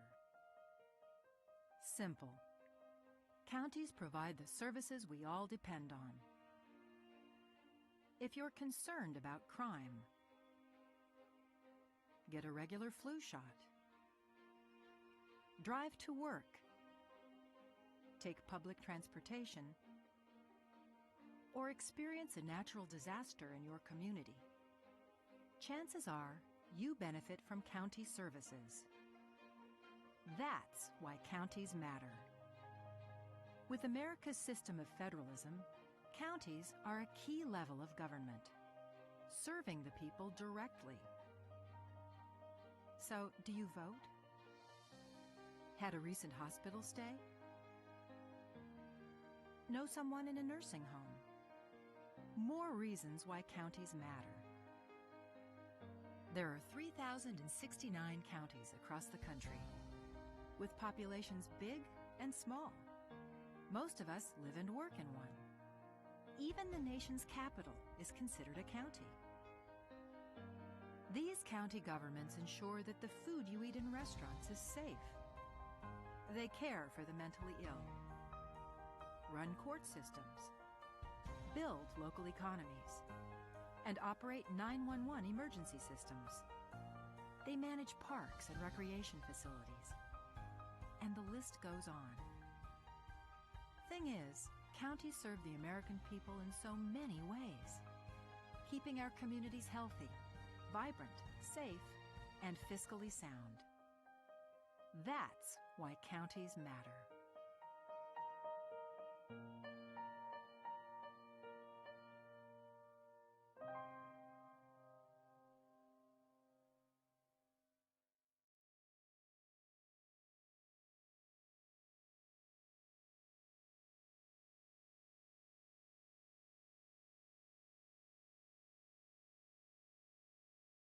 Well, we're here with Commissioner Colleen Roberts for the monthly meeting of the ONC Board, which Colleen sits on. Colleen, why don't you tell our audience a little bit about your mission and what you guys discuss at these monthly meetings? Sure. Well, our ONC Board is of the 18 counties in Oregon that have the ONC lands on their BLM federal lands.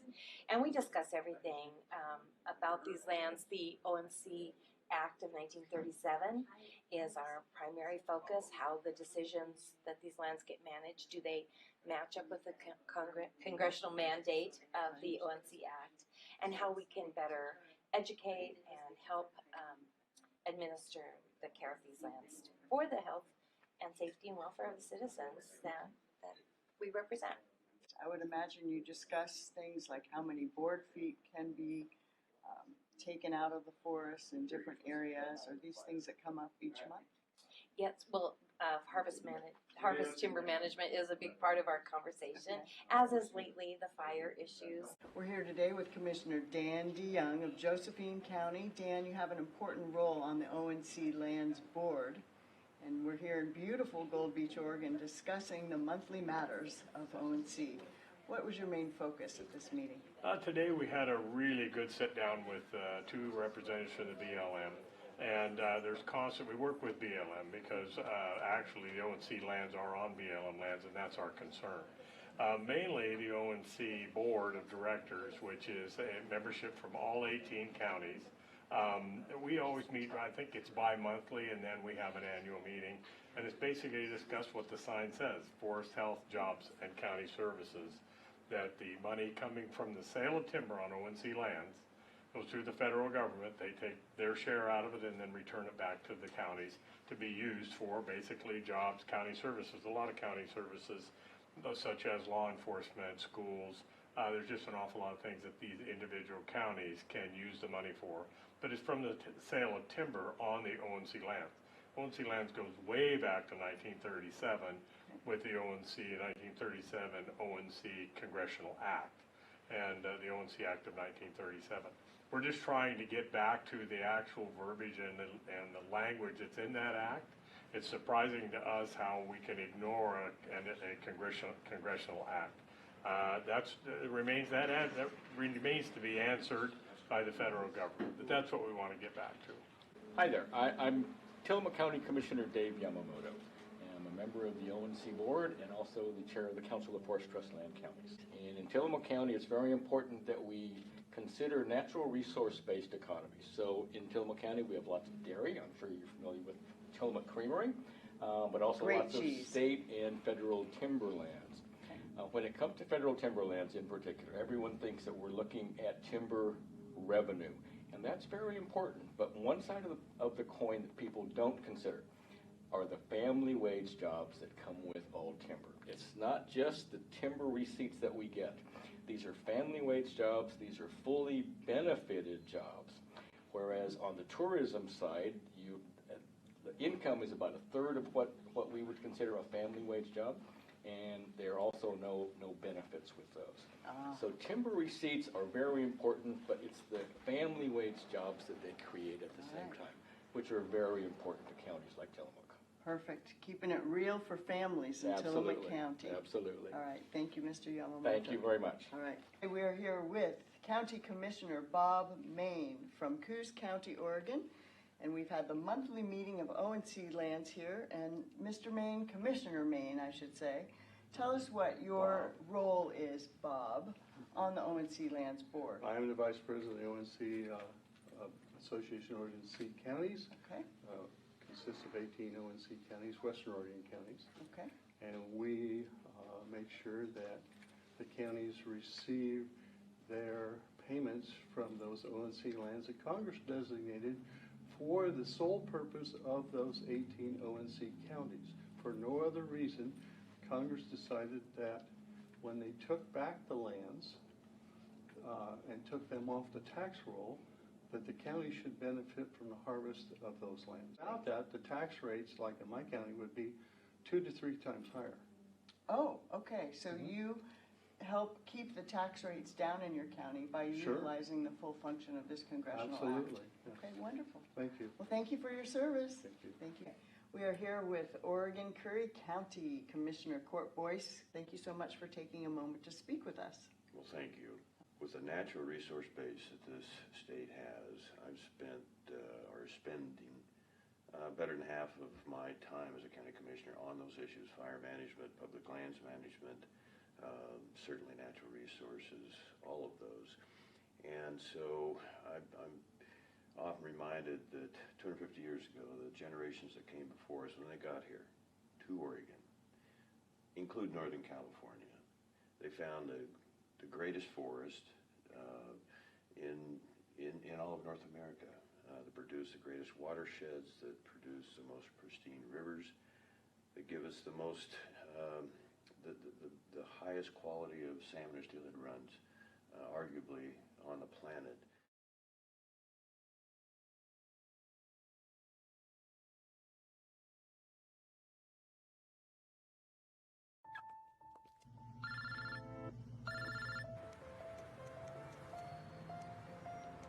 Yeah, I just picked her up. We should be there in 20 minutes. Who is it? Oh, it's him. Where is he? I know. Yeah, I know.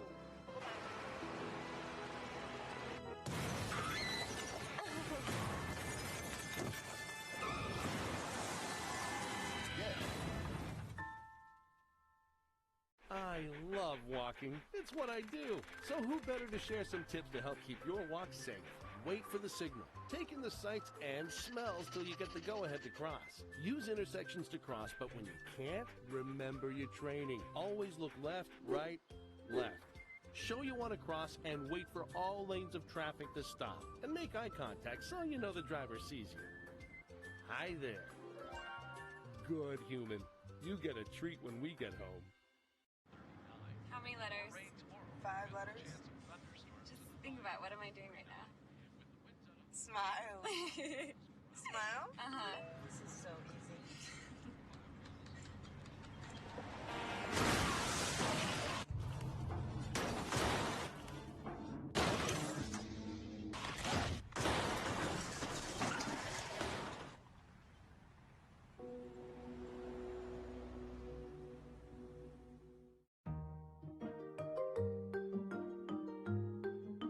My name is Judy Miles, and I'm the program director for Ready, Set, Learn.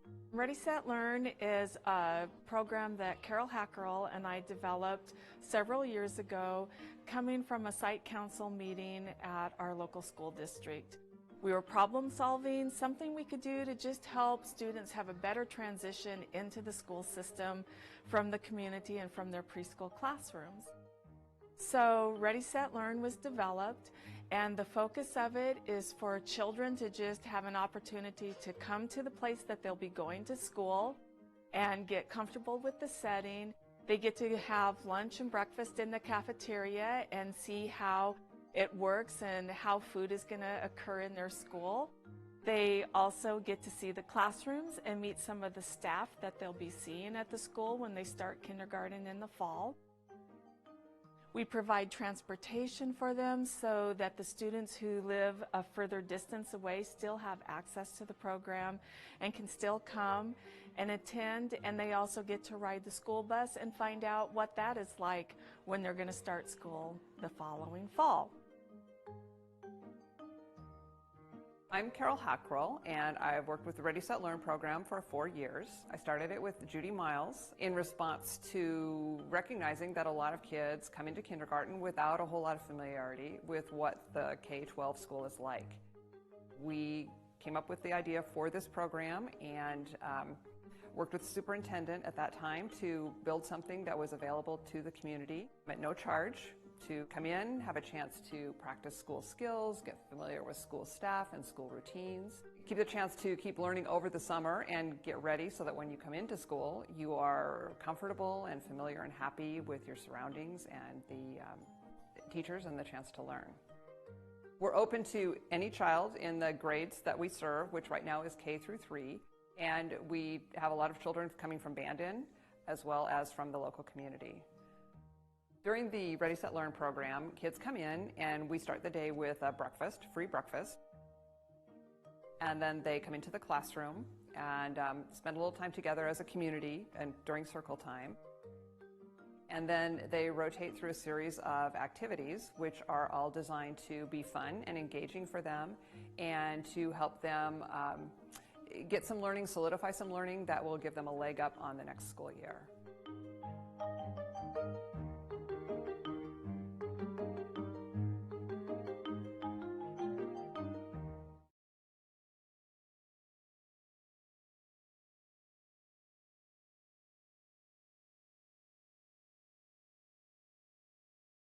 America's 3,069 county governments provide fundamental services for building healthy, safe, and vibrant communities. We are an intergovernmental partner, implementing federal and state policies at the local level, often under strict rules and funding constraints. County governments, through the National Association of Counties, engage federal policymakers on a range of issues like transportation, infrastructure, healthcare, public safety, and public lands management. All of these issues are vital to our nation's quality of life and our long-term prosperity. Decisions made by the White House, Congress, and federal courts have a major cascading impact on our ability to lead our communities and pursue a better future. Let's look at why federal policies matter to county government and why county government matters to America. Counties provide vital services that keep our communities thriving and secure. We own and maintain 45% of roads and 4 out of 10 bridges. We own more than a third of the airports and hundreds of hospitals and thousands of courthouses, jails, 911 call centers, and libraries. We play a critical role during emergencies like hurricanes, floods, and snowstorms. What if you called 911 and no one answered? What if you couldn't reach your medical facility because roads and bridges were in disrepair or never built? County governments are an indispensable part of the infrastructure and services that keep residents safe and connected. But with very limited revenue options under most state constitutions and laws, counties must make every penny count in order to fulfill federal and state mandates and required responsibilities. Nothing is more basic in our society than essential public facilities like schools, hospitals, airports, jails, bridges, and other infrastructure. Yet proposals have surfaced to eliminate or scale back tax-exempt municipal bonds. For over a century, municipal bonds have been the lifeblood for our nation's public infrastructure, helping finance more than $3.7 trillion in essential projects. If tax-exempt municipal bonds were eliminated or scaled back, county governments and our residents would face billions in new costs when financing vital facilities. Additionally, counties rely on MAP 21 and the Federal Highway Trust Fund to complement local transportation financing resources. With growing demands and mounting costs, we need a reliable federal partner to invest with us in our nation's economic growth and competitiveness. We need a long-term legislative solution with increased funding to ensure continued success in operating our nation's transportation system. Counties face further revenue losses each year because billions of dollars in e-commerce sales tax revenue isn't collected. The Marketplace Fairness Act would enable states and localities to collect existing, already owed taxes. It would also level the playing field between many internet retailers who don't collect sales taxes and Main Street businesses that do. County governments provide support services to federal public lands, touching 700 million annual visitors. We lead search and rescue operations, fight fires, protect the public's health, and maintain roads. Federal lands cover nearly 1/3 of the U.S. and impact 69% of counties. Because federal land is exempt from local property taxes, counties depend on PILT, the Payment in Lieu of Taxes program, to provide essential services. The Secure Rural Schools program provides assistance to rural counties and school districts affected by the decline in revenue from timber harvests on federal land. Decisions to cut or delay funding both programs undermine our ability to provide services and maintain public lands. Our intergovernmental partnerships don't end with legislation because counties also implement and comply with federal and state regulations. When considering environmental protections, we know our communities and care deeply about the environment. We need a stronger voice in shaping common sense regulations that protect communities while also promoting economic growth. This is why NACO secured significant improvements to FEMA's flood insurance program and is pushing back on the waters of the U.S. proposed rule. Our message: federal policies matter to county government, and county government matters to America. Every level of government must work together to shape policies that improve the quality of life for all Americans.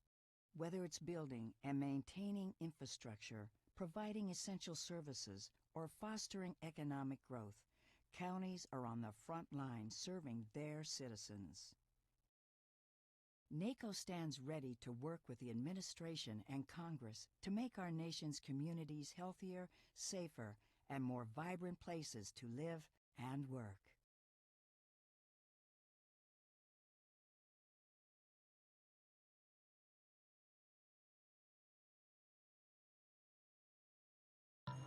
See Allison at lunch today? I'm gonna text her. I'm gonna text Allison. Hey, hold up, Matt's calling me. Hey, we got the food and we're on our way right now. Hey, who's coming, bro? You're the one who needs help.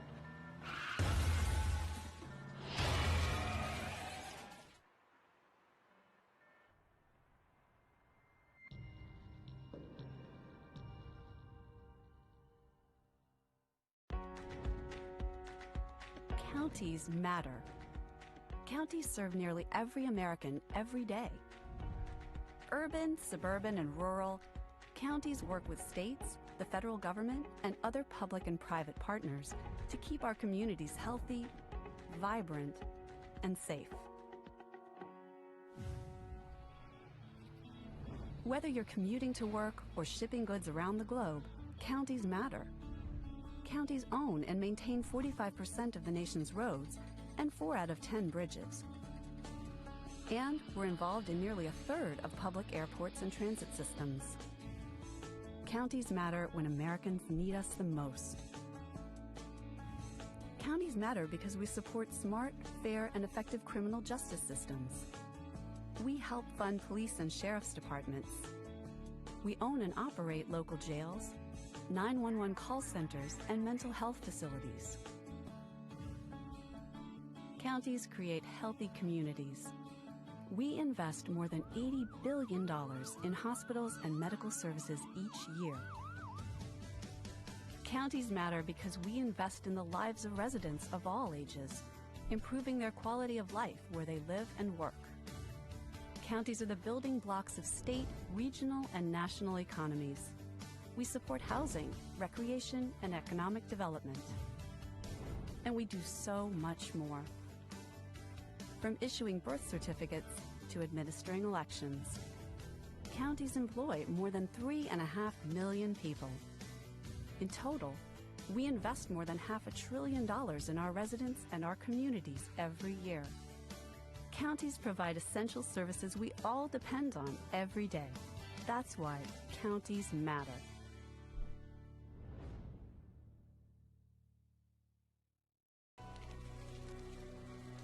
When a large forest fire breaks out, potentially threatening lives, homes, wildlife, and thousands of acres of forest land, the news coverage is immediate and consistent.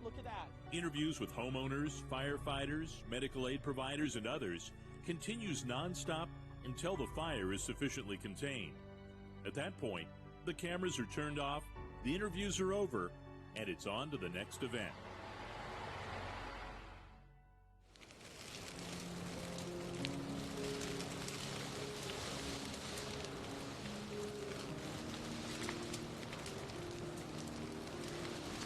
The images of catastrophic wildfire, with its ferocity and devastating impact on the land, hold the interest and attention of the public. However, there is an equally important story occurring on that same landscape after the fire is contained, mopped up, and finally declared out that the public seldom sees. The frequency and size of these mega fires on federal forest land has increased significantly over the last few decades. All too often, what is left in their wake is a vast sea of dead, charred trees. Unfortunately, because of a maze of confusing and often contradictory rules and regulations, very little rehabilitation or reforestation occurs after these fires. The result of this neglect in many cases is as devastating as the fire itself. Here's why. Even in the hottest, severe fires, most of the dead trees remain standing, the wood not damaged by the fire, still suitable and valuable for lumber. But as the insects move in, within months, the dead and dying trees begin to deteriorate and decompose. Eventually, all of the economic value is lost. What is not removed will decay, add fuel to an even greater future fire threat, and in the process, release the greenhouse gases that the trees gathered and stored during the centuries they were alive. When all of the trees across the tens of thousands of acres burned in each of these megafires are left to rot, millions of tons of destructive greenhouse gases are released into the upper atmosphere.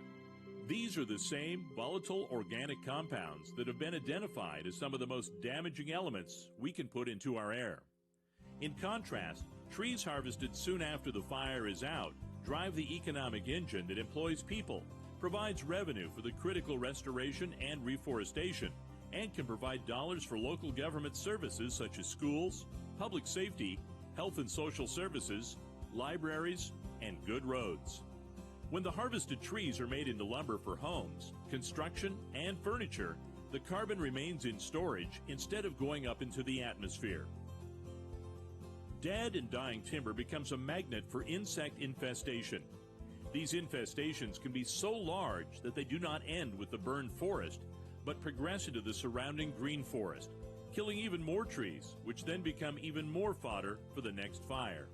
In absence of prompt active management and reforestation, invasive brush can dominate the landscape. That brush can retard and even prohibit the growth of the new forest and compound the fuel load for a future fire. When that fire does occur, the dense brush and dead, fallen trees on the ground create a firestorm, burning hotter and even more damaging to the soil than the first fire. These damaged soils can repel water, lack the nutrients and organic matter needed by seedlings, and hinder the ability of new trees to grow. While megafires can be so devastating, not all fires are bad. When the conditions are right, fire has been used for decades as an effective way to reduce fuels on the forest floor, burn back brush and dead grass to stimulate the new growth desired by wildlife, thinning out the younger, overstocked areas of our forests, and maintain the fire resiliency we seek. Controlled burning can be a powerful and useful tool used in the right places at the right time by the professionals we charge with managing these forests. The desired result is to lessen the potential for the large, devastating megafires we have been experiencing these past few decades. Recovery after megafires is not only possible, but can greatly expedite the restoration and creation of all of the benefits of a healthy forest ecosystem. One fine example is Oregon's Tillamook State Forest. After repeated massive fires in the mid-20th century, state, county government, private companies, and even school children worked together to restore and replant over 500 square miles of burned-over landscape.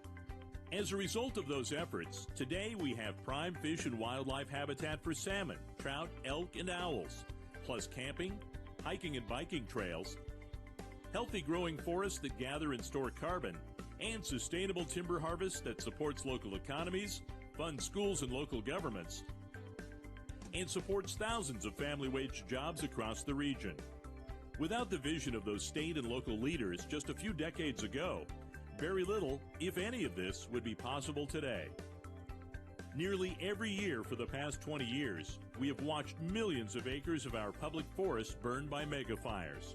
We spent hundreds of millions, even billions of dollars fighting them. Yet when the fire is out, a mere fraction of the killed trees and lost value is ever recovered, with little or no effort to restore the burned landscape. What can you do? Contact your elected federal, state, and local officials. Tell them these federal lands and once treasured forests are too valuable to simply walk away. Future generations are depending upon you to take action. For more information, visit us on Facebook at Communities for Healthy Forests.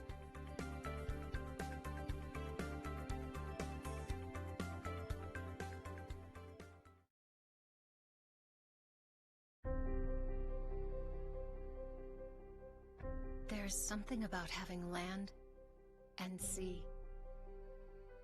Never having to choose between digging in or looking out. Here, you can go where the spirit or the wind moves you. To the tops of the trees, along secluded beaches, or into more wild and scenic rivers than anywhere else in the western United States. We're the closest place to the sunset while still keeping your feet dry, and a destination where anyone can begin. We share more than we keep, so you can see more than you imagined. This is a place you have to touch, hold, and feel to believe. The entire shoreline of the West Coast's best coast is open to you, and playgrounds made of forests are waiting for you. Escape to Curry County and don't leave anything out.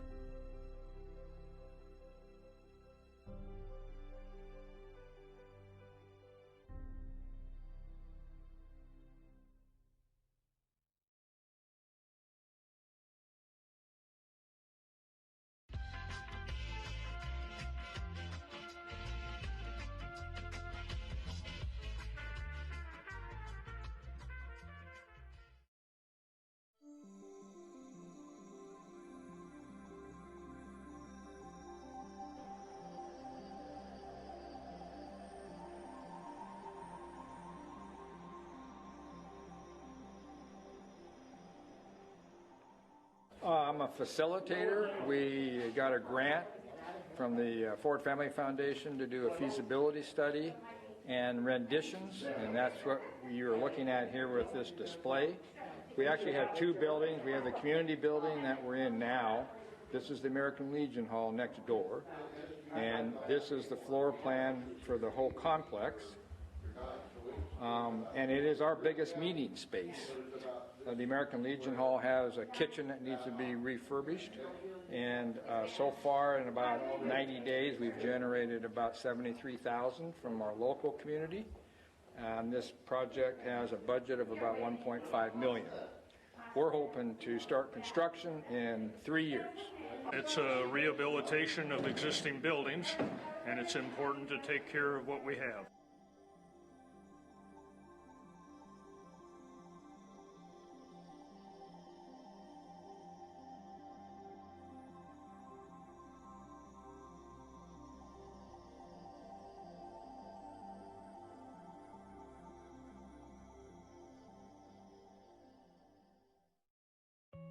Julie was always a voracious reader. She'd carry 2 novels on an airplane because she'd read one on a 3-4 hour ride. And at some point, I began to notice that she would read a page and couldn't remember what she had just read, and she'd have to go back and read it again. I don't remember much these days after I read, but less does for me, and I love it.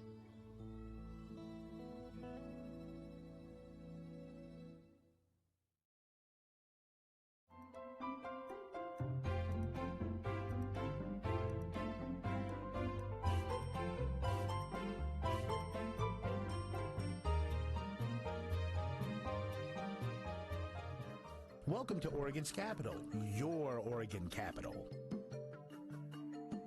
The Capitol is home to the Oregon State Legislature, the Governor, Secretary of State, and the State Treasurer. This is Oregon's third state capitol, the previous two having been destroyed by fires in 1855 and 1935. The current building was designed in 1938 by Francis Keeley, a New York architect. The wings were completed and dedicated in 1977. I'm very pleased to join with all of you this afternoon for the dedication of the new Capitol wings. I welcome all of our many friends and distinguished guests who are able to be with us to share in this proud day. The Senate wing is named after Jason Bowe, who was the Senate president. The House wing is named after Phil Lang, who was the Speaker of the House, both during the 1977 legislative session. Welcome to the Rotunda. The 4 large murals that grace the walls in the Rotunda represent 4 events that shaped Oregon's history. They were painted by Frank Schwartz and Barry Faulkner. The first mural, located on the southeast wall, depicts Captain Robert Gray's discovery of the Columbia River in 1792. Gray, an American explorer, named the river after his ship, the Columbia Rediviva. Because Gray was an American, his discovery laid the foundation to the United States' claim to the Pacific Northwest. This opened up important trade relations with the natives. The second mural on the southwest wall shows Meriwether Lewis and William Clark, 2 of our nation's most famous explorers. Lewis and Clark were appointed by President Thomas Jefferson to lead an expedition west across the continent. The expedition, named Corps of Discovery, left St. Louis, Missouri with a contingency of experienced frontiersmen in the spring of 1804 and arrived 19 months later at the Pacific coast in 1805. The mural depicts the expedition portaging Celilo Falls near the Dalles, Oregon. The 2 other historical people in the mural, Sacagawea, an 18-year-old Shoshone Native American with her baby, was the only woman on the journey, and York, the first African American to come to the Pacific Northwest. The presence of Sacagawea and her baby served to allay the suspicions of the native tribes that the expedition encountered during their long journey. York was much admired by the Indians. When the expedition returned to the east, York remained behind and was the first African American to own land in Oregon Territory. The third mural on the northwest wall portrays the arrival of the first non-native women to the Oregon Territory. The women were missionaries, Eliza Spalding and Narcissa Whitman, who came to convert natives to Christianity. The women are being greeted by Dr. John McLaughlin, chief factor of the Hudson Bay Company. Because of his generous support of the settlers, McLaughlin is considered to be the father of Oregon. The fourth mural on the northeast wall depicts the Great Wagon Train Migration of 1843. In the 1840s and 50s, nearly 3,500 pioneers made their way west across the Oregon Trail. They came for the abundant resources of fertile soil and free land. There were 900 people in the first wagon train migration. Nearly 600 were children. In the mural, the pioneers are shown resting at the Dalles before making the arduous journey down the Columbia River.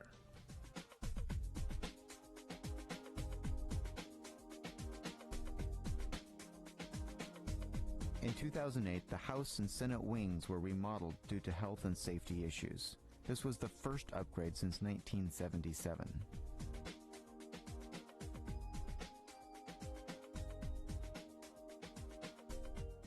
The centerpiece of the Capitol Rotunda is the bronze replica of the Oregon seal sculpted by Ulrich Ullerhusen. Ullerhusen also designed the Oregon Pioneer and the 6 cast bronze sculptures over the inside and the outside of the main entrance. The seal includes 9 symbols of Oregon: a British man-of-war ship leaving our shore, an American steamship arriving, the western sunset, mountains, stand of timber, wildlife, sheaf of wheat, plow and pickaxe, and the American eagle. The phrase "the Union" was the motto of the state until it was changed by the 1987 legislature to the state's territorial government motto, "She flies with her own wings." There are 33 stars in the seal, symbolizing that Oregon was the 33rd state to be admitted into the Union in February 14th, 1859. The rotunda rises 106 feet from the floor to the ceiling. Directly overhead, you can see elements of the seal lining the walls of the rotunda. The Capitol's exterior is faced with white marble from the Danby Quarry in Vermont.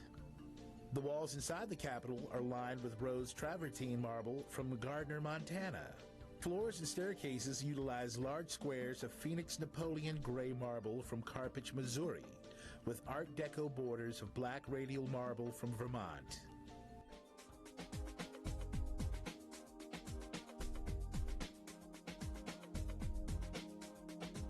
Russell Zanolinski, a Springfield city employee, designed this piece of art from 3,250 different items that he collected from the city sewer.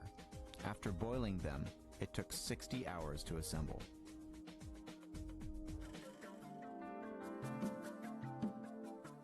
The governor's formal or ceremonial office is home to the sitting governor of Oregon. The governor's reception area table was a gift from Francis Keeley, architect of the present Capitol. The ceremonial office is where the governor holds press conferences, bill signings, and other special events. Above the fireplace is a hand-painted map of Oregon, which was painstakingly restored after the fire of 2008. This is the governor's ceremonial desk and chair. Most of the furniture in the office was designed by the architect and has been in the building since 1938. With the exception of the smaller slanted top desk, the desk was used by legislators in both the House and the Senate chambers of the previous Capitol building.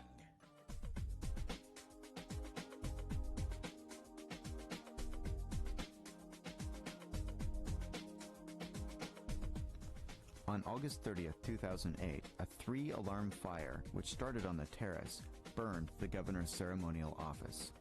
Firefighters were able to extinguish the blaze in 30 minutes. The governor set up a temporary office outside of the Capitol while restoration work was done.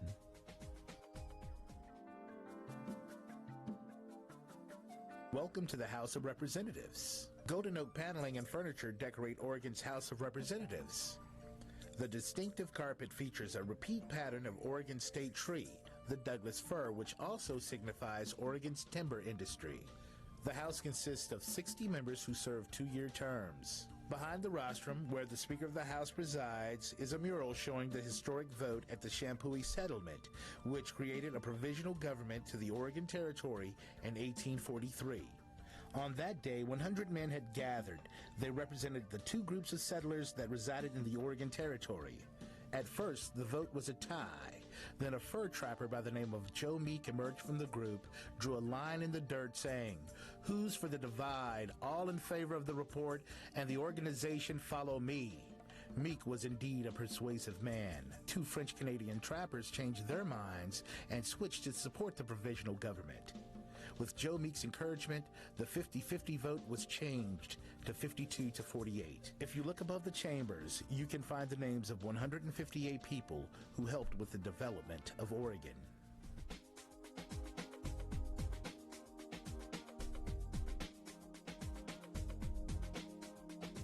The Capitol has many volunteers who give their free time to educate, inform, and assist the public in many ways. Their broad knowledge and investment of their personal time is a priceless resource for the Oregon State Capitol and its visitors.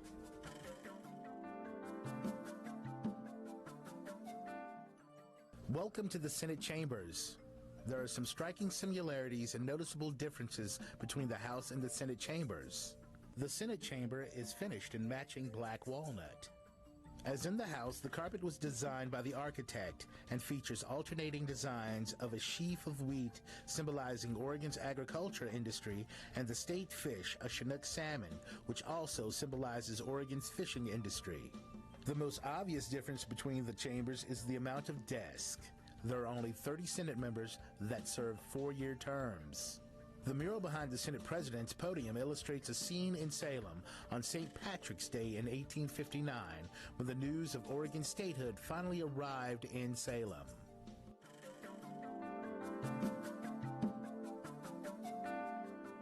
A popular attraction is the Tower Tour.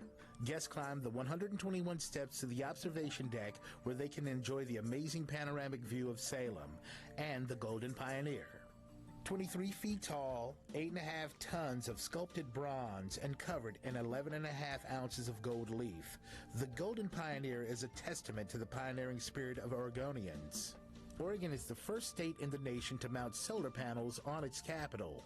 A portion of the energy generated by the solar array is used to light the Golden Pioneer on the state capitol. There are many monuments on the Capitol grounds. For more information, pick up a brochure from the Visitor Services Information Kiosk. Thank you for visiting the Oregon State Capitol. We hope your tour was both educational and informative. If you have any questions, feel free to call Visitor Services at 503-986-1388.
When I was your age, I was just like you, fascinated by stars.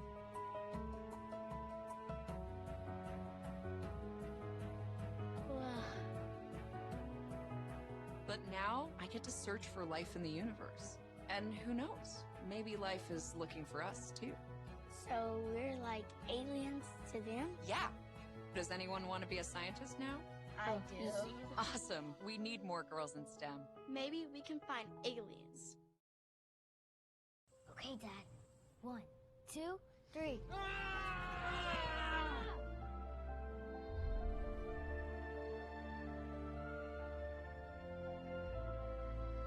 You saved me. Dad? Are you okay? I'm fine, dear. Your hero needs you now, and AARP is here to help. Find the care guides you need at aarp.org/caregiving.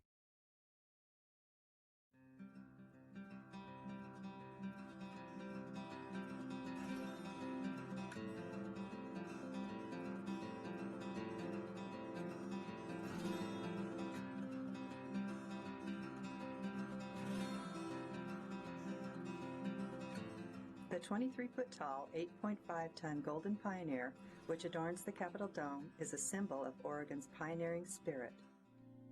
In 1938, a New York architect by the name of Francis Keeley was commissioned to design Oregon's third state capitol after the second one was lost to a fire.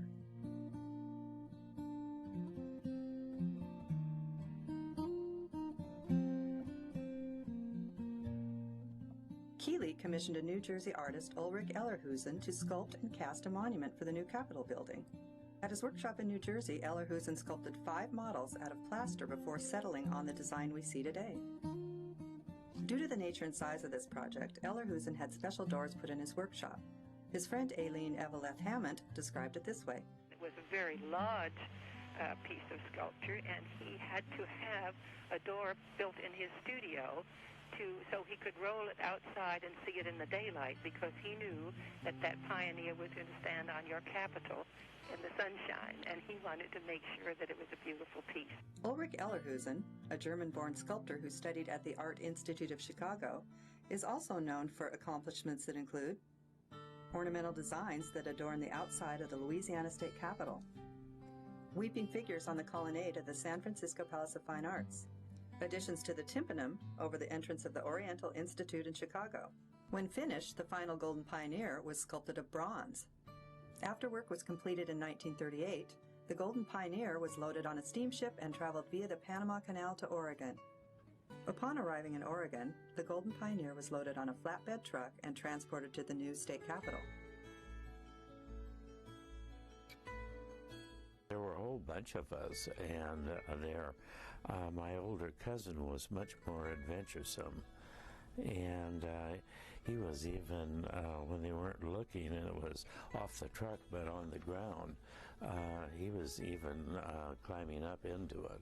Times were more relaxed back then, and people weren't so worried about lawsuits, and kids could get into a lot more trouble.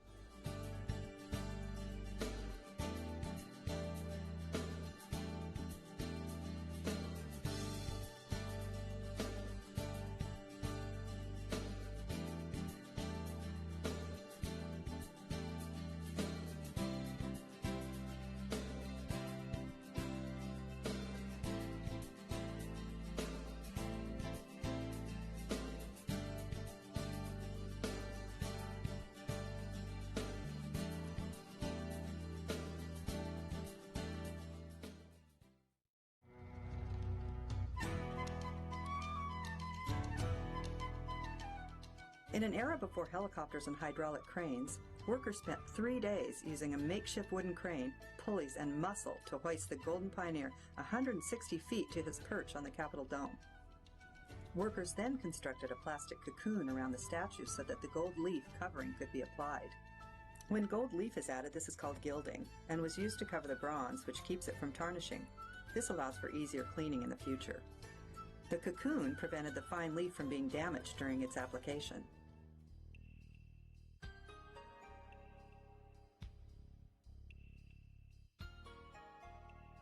Every 20 to 25 years, the Golden Pioneer has been re-gilded to repair damage brought on by years of oxidation and weather. With the cost of re-gilding escalating over the years, funds have relied mostly on private donations and community fundraising.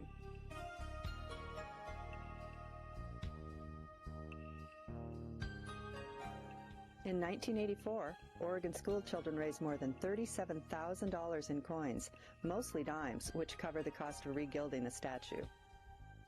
Once again, workers erected scaffolding and a cocoon around the statue, this time with the help of modern equipment.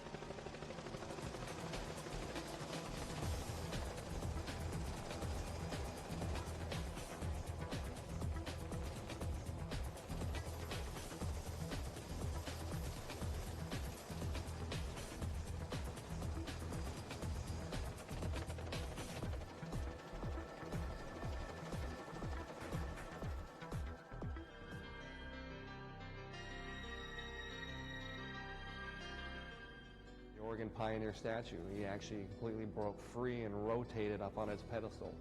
It had a complete shear crack all the way around.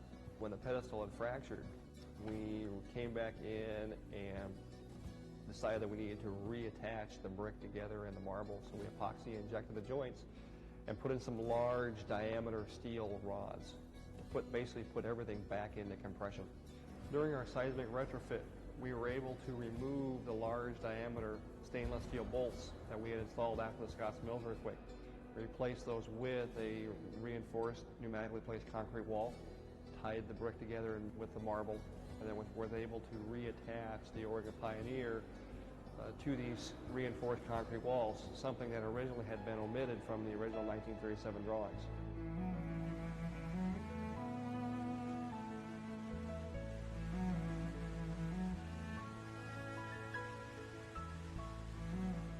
In 2000, the state capitol was in the process of being recalked due to leakage in the exterior marble.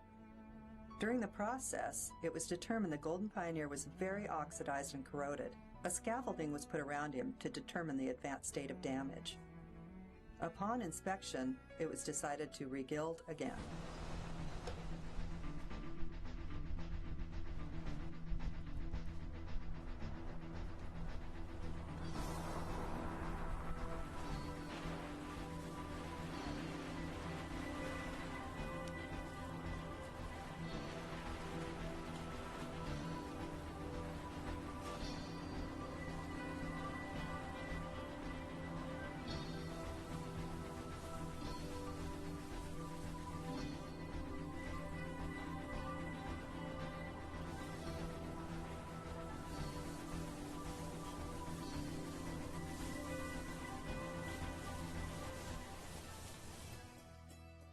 This magnificent monument that graces the top of the Oregon State Capitol building reflects the courage and pioneering spirit of Oregonians. He's symbolic of the pioneers that came to Oregon originally. When he faces north, but his head is looking west, that's what the pioneers were doing when they came out here. They were headed west. And you're coming to Salem, you can look up and you see the Gold Man on a sunny day especially, and you know that's where the Capitol is. You know that's where you're going.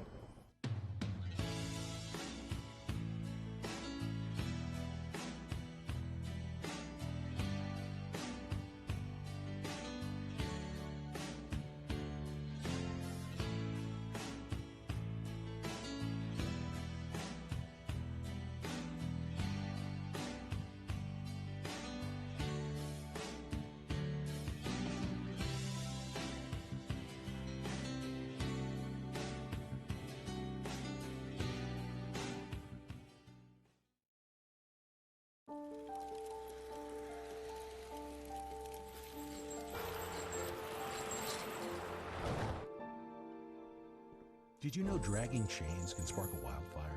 Only you can prevent wildfires. When I was in foster care, I never knew when I would have to move, so I always had my suitcase ready to go. Then one day, I was adopted. My new parents opened their hearts and home to me. My parents cook my favorite breakfast for me every morning. My parents take me on trips I never thought I would go on. They gave me a home and an even better reason to use that suitcase. My parents aren't perfect, but they're perfect for me.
My mother was always very familiar with her neighborhood, but one day she stopped at the stop sign for much longer than usual, and she didn't know whether she should go forward or turn, and she wasn't even really sure where she was at. It was very unsettling for her. I felt so much better after my son told me, Mom, I don't want you to worry or be afraid. I'll be there for you, and we'll figure it out.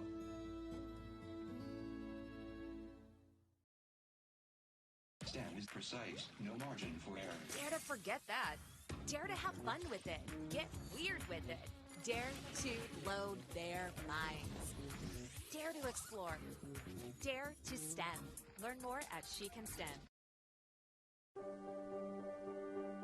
Being prepared is a part of who you are, but it's especially important in the case of a disaster.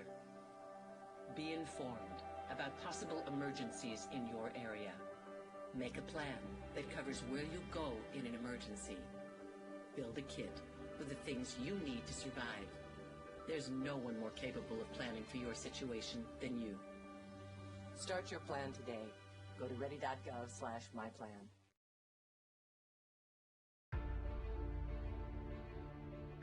If yours is the next big idea, and you need the right place to fine-tune it, build it, launch it, if you're only your best when you can play more than you work, if inspiration comes from the outside, you belong in Curry County. The westernmost point of the land you love, and the edge between familiar and uncharted. Break the pattern. Be where the airports are as close as the beaches, and industry and recreation never cease to amaze.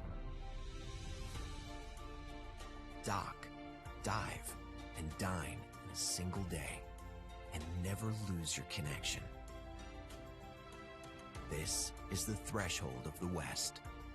Live where you can do you, and do it well, at the farthest point from ordinary. Curry County, living on the edge.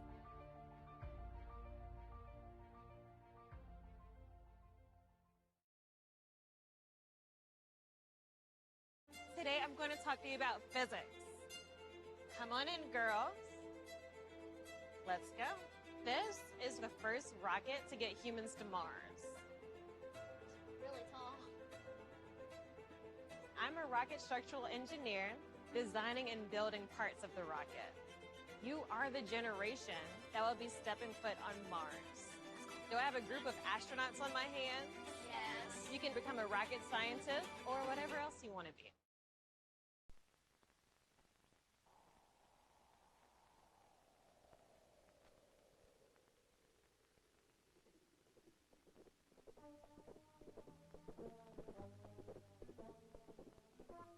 The Northwest is filled with mountains, lakes, trees, and traditions. Wood carving is an old Northwest tradition. There's so many things in nature here that inspire an artist. I do consider myself a Northwest artist and a traditional artist to boot. I'm Ed Quigley, wood carver and painter, but carving has been more or less of a hobby for me. It's fun to take a square block and start carving and make a figure develop out of it that seems to have life. I've done a lot of carving commercially, but mostly for fun. Mother said when I was a little kid in my high chair, they'd give me a cookie and I'd ride a horse out of it. Some affection there from the very beginning. I love to be around a good horse. I like to smell them. I like to go out and take care of them. I've carved so much in sugar pine, which is a nice wood to carve. It's a good uniform grain. It's fairly soft.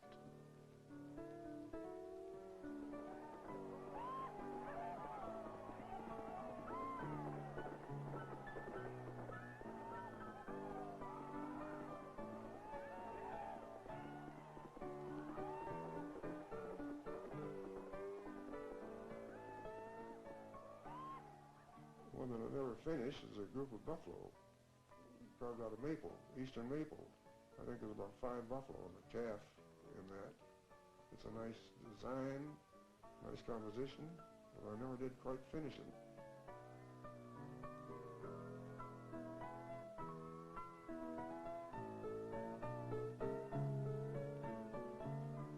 Some people tell me that I paint horses that are too well nourished and so forth, but I very seldom have painted a poor bony horse. I kind of feel sorry for him, I guess.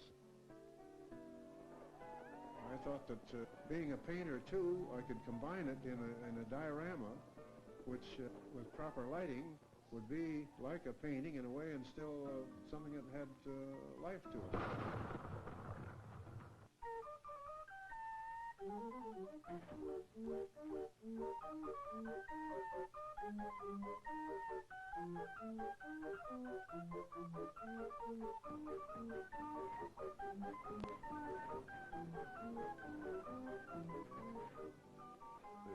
The wagons probably took about a month apiece, or a little bit better.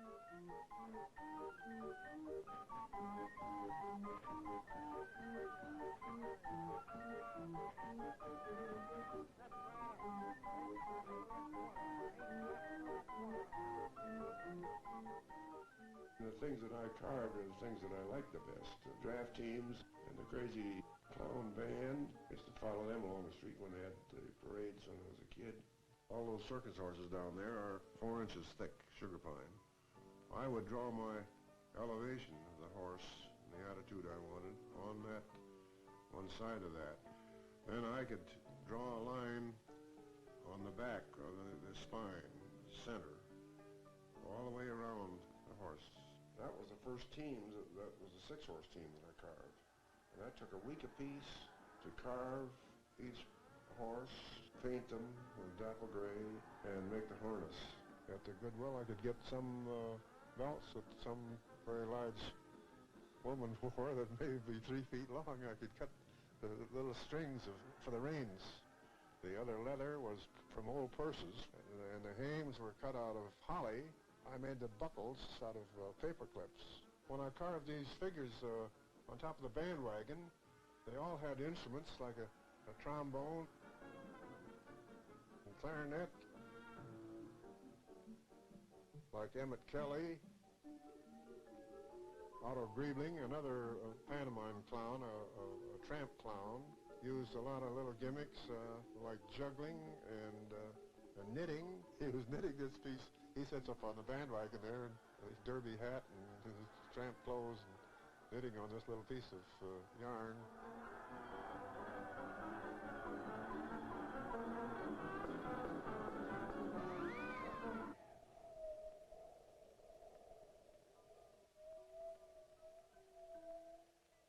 There's all the trees out there and the Columbia Gorge and the streams going by, and that at least the air is still fairly breathable. I go to San Francisco or back east somewhere, well, my God, it might be nice to go to one of the big fancy restaurants or the theater or something like that for a few days, but as far as living there, I couldn't imagine living anywhere but in Oregon. Well, I don't like having to be completely involved with the world. I'd rather have my own little world, and if I have to go out and cope with the rest of it, okay, you know, sometimes I want to, but it's nice to be able to be completely enclosed by nothing other than your own interests. I'm Douglas McGregor. I live and work in the privacy that I can find in Corbett, Oregon. I restore carousel animals and make real and mythical creatures. The first animal that I made was an Oregon leopard frog. And I went through a few other various ideas for animals and came up with frogs. No one had ever particularly made a frog, at least not one like mine. Found a picture of a frog sitting that I liked, so I took that photograph and blew the body up to the size that I wanted. From there, it's just a matter of changing your drawing into a wooden animal. Frog is hollow, and so is his head. Just make a square box and round off the corners. The legs are either just glued or glued and nailed or glued and pegged. carousel animals were generally made out of whatever was the soft carving wood that grew in that area. I use basswood. I just like the wood. And also it's compatible with the repairs that I make. A lot of my work is just matching what the original carver did, which can really be kind of hard sometimes because there were so many different carvers and so many different styles. You look at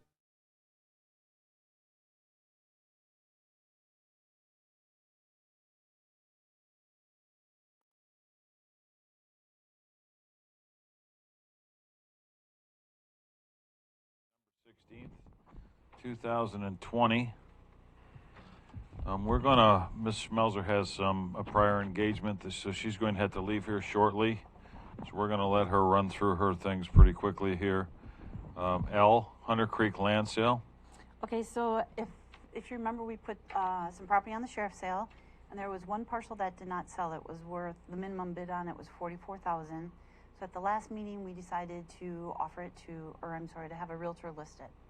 In the meantime, the man who bid on and is purchasing the adjacent lot, he came back and he said, okay, I'm willing to give you the minimum bid.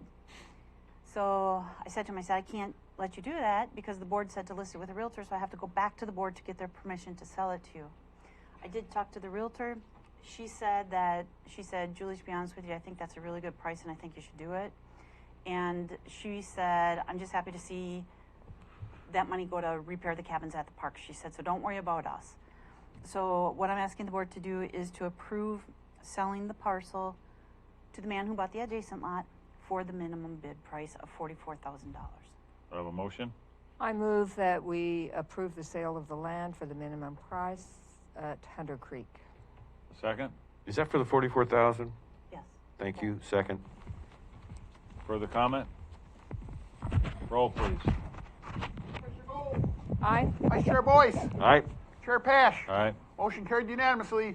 M, retain architect for CDGB project. Okay, so the board had talked about either repairing or remodeling the Railroad Street building, and we are going to be applying for a CDBG grant on that. To determine how much to ask for, we have to have an architect actually look at the building and say, it should be repaired or it should be rebuilt, and then just give us some rough estimate of how much it would cost us. The architect who's currently working on our feasibility study has said, yeah, we could do that, and we could do it probably for about $7,000 or $8,000. Their work is necessary in order to proceed for the CDBG grant, so we would need approval from the board to pursue working with them on that. And actually, to expend the money, because we didn't budget for it. I will say this, with a lot of the COVID reimbursements, I'm not worried about the price on it or funding it, but I do believe we're going to be able to recoup all of that in rents, because currently we rent to people. I think with a better building, newer building, I think we're going to be able to get more people in there renting and possibly charge more for the rent. So I think we'll recoup that money probably the first year the building's up. Do I have a motion? I move that we... I do a motion, then a second, and then discussion, Commissioner. Okay.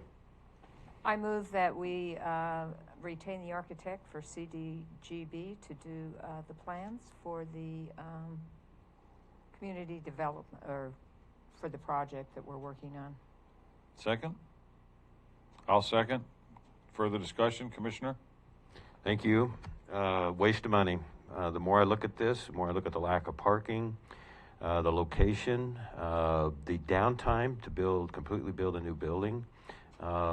I would be absolutely shocked if, the more I look at this, that if it would be eligible for a WISE repair. So even if it's COVID money, I think it's a waste. So no, I'll be opposing this, Mr. Chair. Roll, please.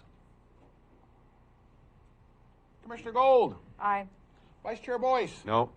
Chair Pash. Aye. Motion carried 2-1. What's your next number, please? N, COVID hazard pay for law enforcement. Mr. Melzer. So our last order for the COPE for the hazard pay said it would go to the end of the year or extended by the governor. Right now, we don't have an extension. The governor hasn't officially extended it. It just says it's through her order says it's through the winter months. We don't have a deadline on that. So I need to know from the board, are we going to extend it beyond December 31st? And then something to consider too is, should that be applying to other people that are doing code enforcement type work, such as Dave Fortman and his group? Commissioner Boyce? I'm gonna oppose this as well, at least for maybe a month or so till we see how things go. I'm always asking the board to look out into the future and see as best we can to see where we're headed and what's. I mean, there's just so many unknowns, and yeah, I mean, we may have to seriously come back to this and look at, I don't know, all of our departments at some point in time.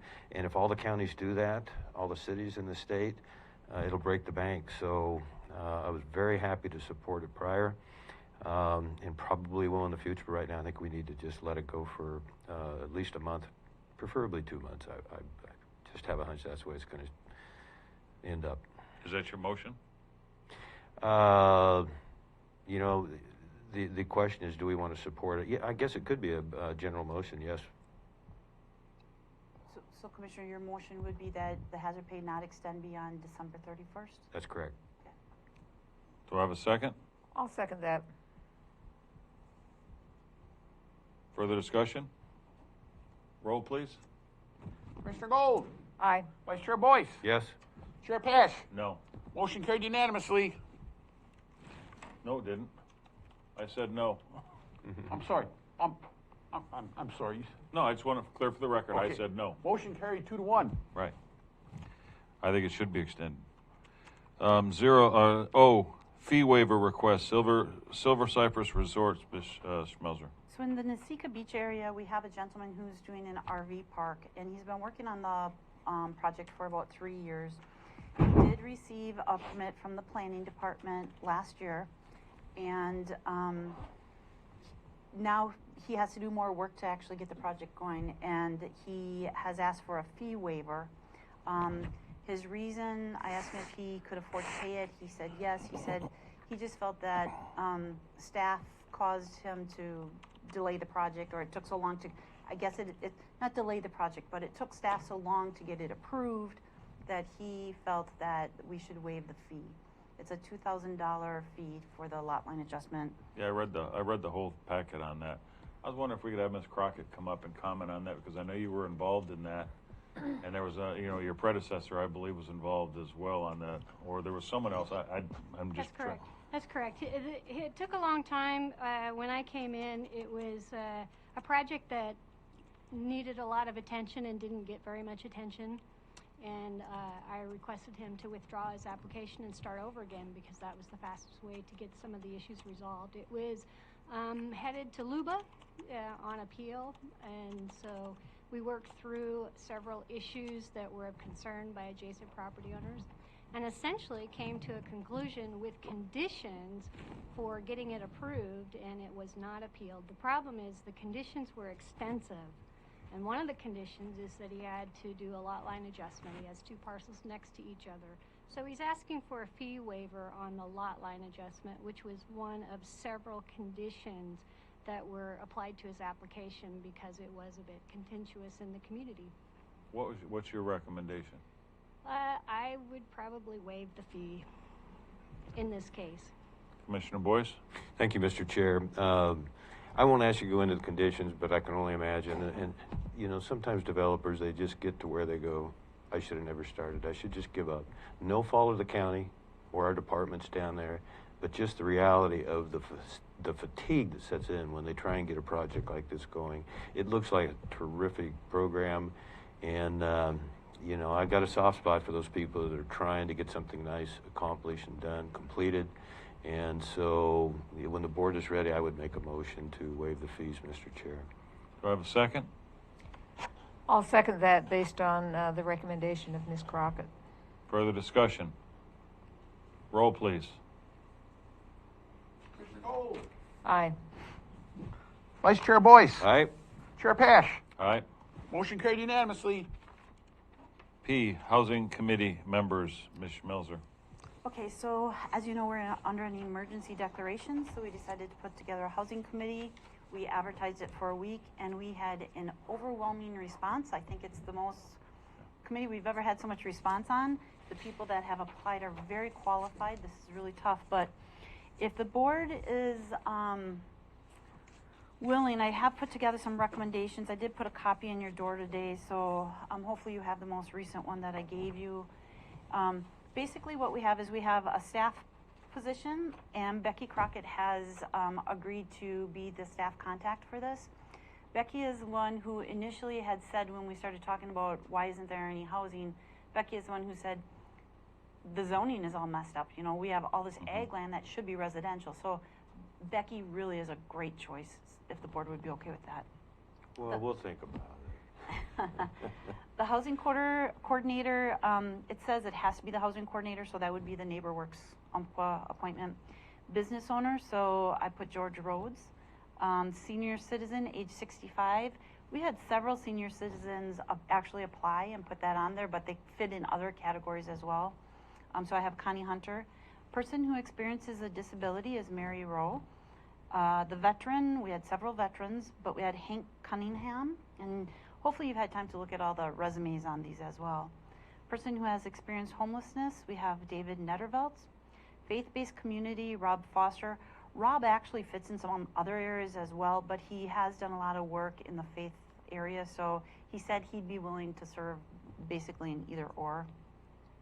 Educational sector, we have Ginny Payne from the school district, or Dave Barnes. Dave actually submitted his application late yesterday. So I was trying to see where we could fit Dave, but he was our last submission. So Dave, of course, is retired from a school, from a university. Contractor, we have Carlton Strom. Carlton's son also applied, and he's a veteran, and he's done work with homeless. I hate to turn down a young person because we don't get many young people, but we would have 2 family members on the committee. So my recommendation is that maybe his son, Samuel, maybe serve as an alternate. We didn't put an alternate position in the ordinance, but I think we could approve that today with the order if the board is willing. We have real estate agent is Adam Briggs. We have, I'm going to skip the North at-large and talk about the Central at-large. We have Carl Popoff. And then South at-large, we have Samuel Strom, which I think should be the alternate, or Cora Rose. Cora has done a lot of work with the Del Norte group on some housing. North at large, we didn't have anyone apply, and historically that's a really difficult position for us to fill. Now the interesting thing about this ordinance is it doesn't say that the North at large person has to be a resident from the North. So it just says somebody who basically can address those issues. So Dave Barnes is, like I said, the one we got last. That's the one position we didn't fill. Right. My recommendation is, since Mr. Barnes is always working on river issues and fishery issues in the north part of the county as well as the central, that perhaps he could serve that role. So if the board was willing to accept those recommendations, we would have a full committee and they could start right away. Just for the record, there were three other people that contacted us. One was Beth Hidalgo. Beth did apply, but we had made it very clear we didn't want somebody that was actually part of an agency actually on here, because they're doing their own thing. They have their own groups, right. And they'll be reporting to this group. So I did not. So I basically took her application out of the packet, not out of the packet, but out of the appointment list. Sherry Estelle said last week she said she was going to get us an application. We never did receive it. And then Lauren Paulson, he did give us an application, but he didn't really give me any information to work with. All it said was, under qualifications, it just said rehome, and that's all it said. So I didn't know exactly where he had planned on fitting in there. So I didn't put his on the list either. So I think we can have discussion on this or accept what we have before us. I was going to make a motion. Go ahead, Commissioner Boyce. Thank you. Clarifying the positions at large really help. I looked at this late last night and thought, then I got your information, and that fit nicely.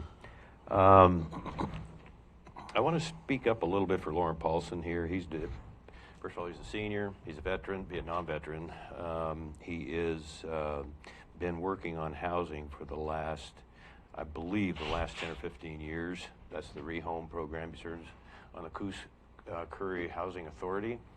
That board, very experienced. And he believes he did get his application in on time, but there was some concern that it did not come in on time. That doesn't bother me, just like David Barnes. But I would sure like to find a spot for him, maybe the North County at large as well, primarily due to his experience and background in the housing issues, and not just for veterans either, but all forms of housing. So, as you said, some tremendous applicants here, and quite an impressive group. Thank you. So Commissioner Day, several of these did come in after the deadline. So we're fine with that, though. Yes, yeah, that's we great. had enough for a quorum by the deadline. I think by the deadline or by the time we did the packet, but some more, they just kept trickling in. So I do think that with Lauren, I do think that if anybody dropped off of here, as oftentimes people do, maybe Lauren's just the next one we look at. Is he the chair of the Coos Curry Housing Authority? He's not the chair, he serves on there.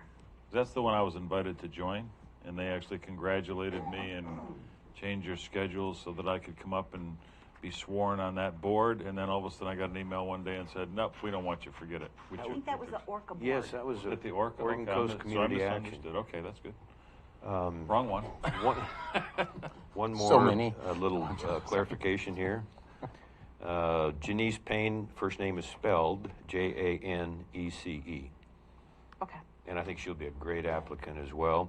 So are you ready for a motion, Mr. Chair? Well, I was going to actually make the motion on this to make sure that we so that we clarify that Jane, as you just said, Janine Payne would be the educational and Mr. Barnes would be the North at Large, and Samuel Strom would be the alternate. If you'd like to make the motion, I just wanted to make sure we were clear on just discussion, Mr. One more point. I just would hate, is there any way we could find a spot for Paulson? I think we're overlooking probably the most experienced person we have there. Put him as a second alternate in case people drop off. Or even a first alternate, and then the Strom guy, the second alternate. That happens a lot of Okay, times. so why don't we do that? Then make him the first alternate and Strom as the second alternate. I'm fine with that. So I have a motion? So I move that we accept the appointments as previously discussed, with Samuel Strom being the second alternate and Lauren Paulson, is it? First alternate. And David Barnes is the North at Large. And David Barnes as the North at Large. Okay. Cora is South at Large, and then Janine is educational. Right. Have a second? Second. Further discussion? Roll, please. Commissioner Gold. Aye. Vice Chair Boyce. Aye. Chair Pash. Aye. Motion carried unanimously. So that's all you have. So we're going to go back to our normal agenda. Let me see. We are at C. Mr. DeRock, update on parks improvements. Good afternoon. Sorry for the delay, sir. I forgot the governor's executive order. I forgot the governor's executive order, which is K. So maybe we can do that after his presentation. Tony, do you mind if we just 1 second. finish Go one more ahead. thing real quick while you're getting that ready? That's fine. Go ahead. Go ahead. Okay. The other one was K, the Governor Brown's executive order. Jeremy Dumeyer is going to just briefly explain what it means so the businesses and the restaurants know what's coming, because we are moving into that extreme category, so we have to be prepared. But what I want the board to do is to decide what we do as far as county government. So he'll talk about what it means to everywhere else, but we still have to have that discussion. Do we keep departments open? What do we do? So Jeremy, do you want to just briefly just go through that? Yeah, if you could briefly, because we got, go ahead. Well, I prepared a presentation too. Do you want to do the presentation, or? We're going to have to wait then. It's going to have to wait. And I do intend to touch on that conversation. Okay, then, Brad, you'll just have to kind of carry that one then, and, just real quick, my comments on that are, I do think all managers should be here. And then as far as, like we were talking about before, perhaps let them decide what happens with their employees. Okay. All right, so go ahead, Mr. Durock. Good afternoon, Commissioners. Anthony Durock, Curry County Parks. This is just it'll be real brief presentation just on Curry County Parks' upcoming improvements. So due to the recent land sales, we're going to have the ability to replace some of the cabins up at Lobster Creek, and then some improvements at Boyce Cove Park as well. These are the cabins that we are looking at currently.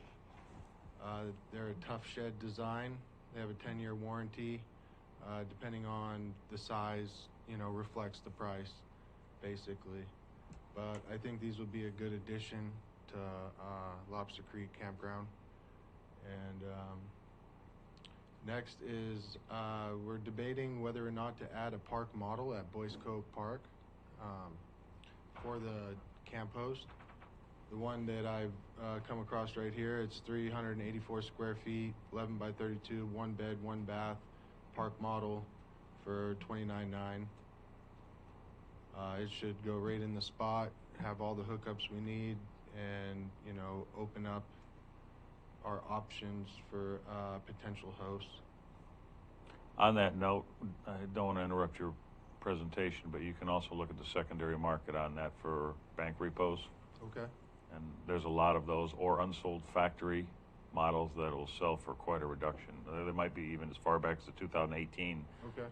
that they have never sold and it's still brand new, and they'll give you a heck of a deal on them. I'll definitely look into that. That was one of the cheapest I could find. The next one above it, I believe, was about $3,000 more, and it was actually 105 less square foot. Okay. So this one was actually more square foot and a little bit less in price. When we're talking about that, I think we need to keep in mind that a lot of times the park hosts coming have their own RVs, so that might be an impediment to getting a park host. Yeah, it very well could be. I was just also kind of thinking of, potential people coming up in the parks industry, that might be working for state or, have further goals, and they might want to try out host for a while to have that experience. I just feel like it might be able to open the doors a little bit more on who's available to be a host as well. But Yeah, also, that's true. if I could go back, wrong way, sorry. I was also intending to potentially have somewhat of a storefront out of here as well. So if we go this way, you can see the new Boyce Cove design logo. I'm having stickers created in that design to be sold at the park, and I'm also in the process of having hooded sweatshirts made with that design on them as well to be sold at the park. So I was also thinking, with the park model, it could, open the opportunity to ease the access to the guests to that merchandise. Okay, thanks. So moving on, some of the safety upgrades in the park. I'm going to be adding speed bumps to the park, make it safer for the kids, the guests, pedestrians. These have a 15-year warranty. They have built-in reflectors. They can be installed and removed as needed, and they're made from recycled rubber. Security cameras for Boyce Cove. Basically safety, to be able to have eyes on the park when I'm potentially not at the park. I'd be able to log into the system or the app, from my office and see what's going on at the park. They have cameras now where you can actually interact and talk with people through the app and through the cameras, where you can hold a conversation with them while I'm here in the office. And then the coin machine. This is just convenience for the guests because our showers and laundry is all coin op, and it'll eliminate having to get change from the host, and it's, you know, better traceability of the coins and the revenue. This machine that I'm looking at specifically has a $250 capacity of holding in quarters, accepts 1s and 5s, dual locks for security, LED screen for information for the guests while they're, you know, whether the machine's out of coins or what have you. So that's pretty much it. Like I said, it's just a brief rundown of what's going to be happening, upcoming Thank you. improvements. Thank you, sir.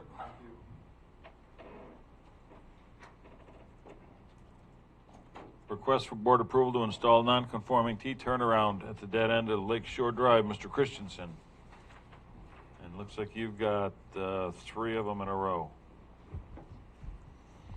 Good afternoon. Good afternoon, Commissioners. Richard Christensen, Curry County Road Department. Yes, I placed this on the agenda today as follow-up to our October 7th meeting, and I made this design based on public input at that meeting. Since that meeting, there's been additional input with some have consulted with their attorney, and I've forwarded that to County Council. And as today, when we had public input on it as well. And so I'm would like to kind of back out of this thing right now for a little bit to work a little bit more on it. My thought is that there is nowhere to develop public parking out there, that there never was a boat ramp out there, and even if people historically went down there and launched their boats, that ability is really no longer there. There's natural vegetation that's grown back in, and the ripper area in front is all reestablished, and I can't imagine the ability to get permits to rip all that out and install paving down there, just with the current permitting issues I've been having with our existing projects and our emergency repair projects. So, but I'd like to work on this a little bit more with County Council and maybe look at some of these questions and see if I can satisfy them and still make a project. Okay. Go ahead. Thank you. I've been down there a couple times, and that's not wide enough as far as a boat ramp goes. It's not wide enough for a narrow canoe. No. I just want to encourage you with the work you've done so far. It'd be really unlikely for me to not support what you've done so far, because there's just, the room is so tight for turnarounds, all that you're dealing with, and certainly the neighbors, and really poor access to the lake, as you know. Thank you. Thank you. So we'll go ahead and withdraw it then. With that, we'll move on to E, board approval for Curry County Road Department to join Moore, managing Oregon resources more efficiently. Thank you. This is an agreement that Marion County started years ago, and 34 of our 36 sister agencies are a part of this agreement, plus I believe it's 46 cities. And I'm currently working with Coos County Road Department to rent a piece of their equipment, and I was working on doing IGA with them, and they were already part of this Moore agreement, and it just makes sense for us to join this, and it would help us with the other 34 counties as well. Okay. So is there an annual fee for it, or is there just an agreement between counties? It's just an agreement that goes on forever. We could opt out at any time. And you are the one that makes the decision on if they use your equipment or if you use theirs, those kind of things? Yes. Someone on your yard could say, oh yeah, take that. Yeah, and we don't have to loan them our equipment, or it could be that our equipment goes out with our operators and we work out some type of a payment with per diem involved. Okay. Council? Just had a question while Jeremy Dumeyer's in the room. I know for emergency management we have mutual aid agreements. Rich, how does this fit in with the landscape of mutual aid agreements? Or never mind, just something to think about going forward, but maybe you and Jeremy can touch on that. But it seems like mutual aid agreements are equipment sharing in time of emergency. And is this just equipment sharing and not at a time of emergency, something like that? This is just equipment, yeah. I think it's for anything. Okay. Well, this one would really make it where if it was over 10,000, I'd bring it to the board, and if it was under, I would be able to just do an invoice to them, or they could just do an invoice to us, it would really expedite things. Okay, all right, thanks. Do I have a motion? I move that we accept the agreement that Mr. Christensen is putting forth to join MORE, M-O-R-E. Do I have a second? Second, Mr. Chair. Further discussion? Roll, please. Mr. Gold. Aye. Vice Chair Boyce. Aye. Chair Pash. Aye. Motion carried unanimously. Next we have board support for approval of purchase 34 acres, and this will be the Flores Lake land swap for the road department. Thank you. The road department is in need of property for our road maintenance activities and emergency activities for disposing of landslide material and clean asphalt and concrete. And also we're looking, we need an area to burn our debris. And currently, we don't have an area. We used to have an area with the state, but last year, due to the state's need, they asked us to not use it anymore. And so what I'm looking for is something in each areas of the county, and this one would be a North County area where we have a lot of gorse. And we don't want to transport our brush and stuff from North County down here. And so we would dispose of all our North County debris on the northern portion of this parcel, and then our landslide debris on the south portion. And so we're just looking for board support. This is in our master plan update that's almost completed. And this would help us in future emergencies for disposal. Council? Thanks. And if I'm not mistaken, the 34 acres you're talking about is the stuff that we're receiving from the state in the Flores Lake land swap? That's correct. Okay. That's so valuable. Well, yeah. Well, I think it was appraised pretty good. But so technically, I think once that land swap's completed, I think it's going to be complete next week. We'll do the deeds. I think that was dedicated for parks. So really, I know he used the term purchase, but I think what this is going to be is a budget transfer where the value from the roads, the money from the roads budget will go to the parks budget or whatever budget that the Flores Lake land swap property is going to go to. So I know you call it a purchase, but it's I think we don't purchase it from ourselves. We just do. It's an asset swap. Yep, it's going to be Brad's bailiwick there with transferring. It's going to be a paper transaction on funds, internal. Commissioner Boyce? Thank you. I'm not following the paper transaction here. Thank you. I'm sorry. I'm, That's as okay. usual, overcomplicating things, but essentially, we are receiving a piece of property from the state that's got a certain earmark on it when it comes to the county. That's an asset. It has value. What Rich is talking about is saying, hey, that's not a roads asset. We want to put roads asset, road money into wherever this county has. Yeah, and then this asset then goes to the roads. Once we get this asset, and it'll be a paper transaction amongst ourselves. That's why I call it a paper transaction. Very good. You mentioned parks a minute ago. I didn't know what the reference was on that. Well, I'm nearly positive, but I'd have to go back and look. Does anybody else here remember? I think the idea was when we received those lands from the state, they were going to be designated as park properties. But that's something, again, I'm going off memory. Does anyone? I recall that same thing. Okay, I don't recall, but wherever it would land at the county, wherever that landed, whether it's parks or somewhere else, roads is, let's say it's general fund. Roads would just say, we'll give money and we'll take that value in land. That's all. Okay. So I'm following but when he calls it a purchase here, again, it's just a budget thing for us. That was kind of confusing. Motion? Commissioner You clear now, though, Commissioner Gold? This is good. This is not an action item today. This is just a discussion. I don't correct? think it is because we don't own this. We don't have the deed yet. So it's a little. But I want to pursue on this discussion so I have some understanding. We have about a 3-acre piece of property there at the North County shop, up the county road there. Is that about 3 acres? I believe so. Okay, and that storage unit's pretty bad shape, right? It's fine for what we're using it for. But there's nothing in it now, is there? No, we don't occupy it full time. It was our north division when we used to occupy the north full time. We don't no longer do that. Okay. Your predecessor, who I got along with really well, I tried to get one of the Sixes River fire trucks in there, and he said, Court, we just can't do it, liability, et cetera. And so that, I guess you could call it a shed, that you have there. It sits pretty vacant. So I've always scratched my head on that when I gave Mr. Robinson a bad time on that. But they could have really used a place to get their fire truck in during the wintertime. You drive by there on occasion, I have, and I saw where they just logged that right down to the edge of 101 on the east side. You know me, I'm anything but anti-timber harvest. However, that's one of the ugliest things I've ever seen. No buffer whatsoever.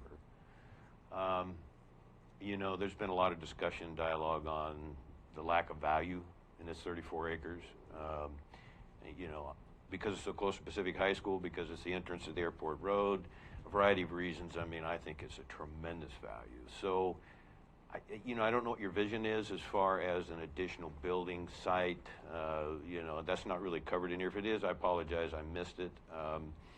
But in the interest of tourism promotion and 101, I'm thinking, you go by the high school, it's certainly not a bad eyesore.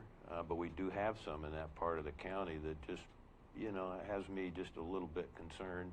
And I don't know what you would put together there, and maybe you haven't got that far, and I don't mean to... Explain it a little bit. Okay, I'll be quiet. Thank you very much. Thank you.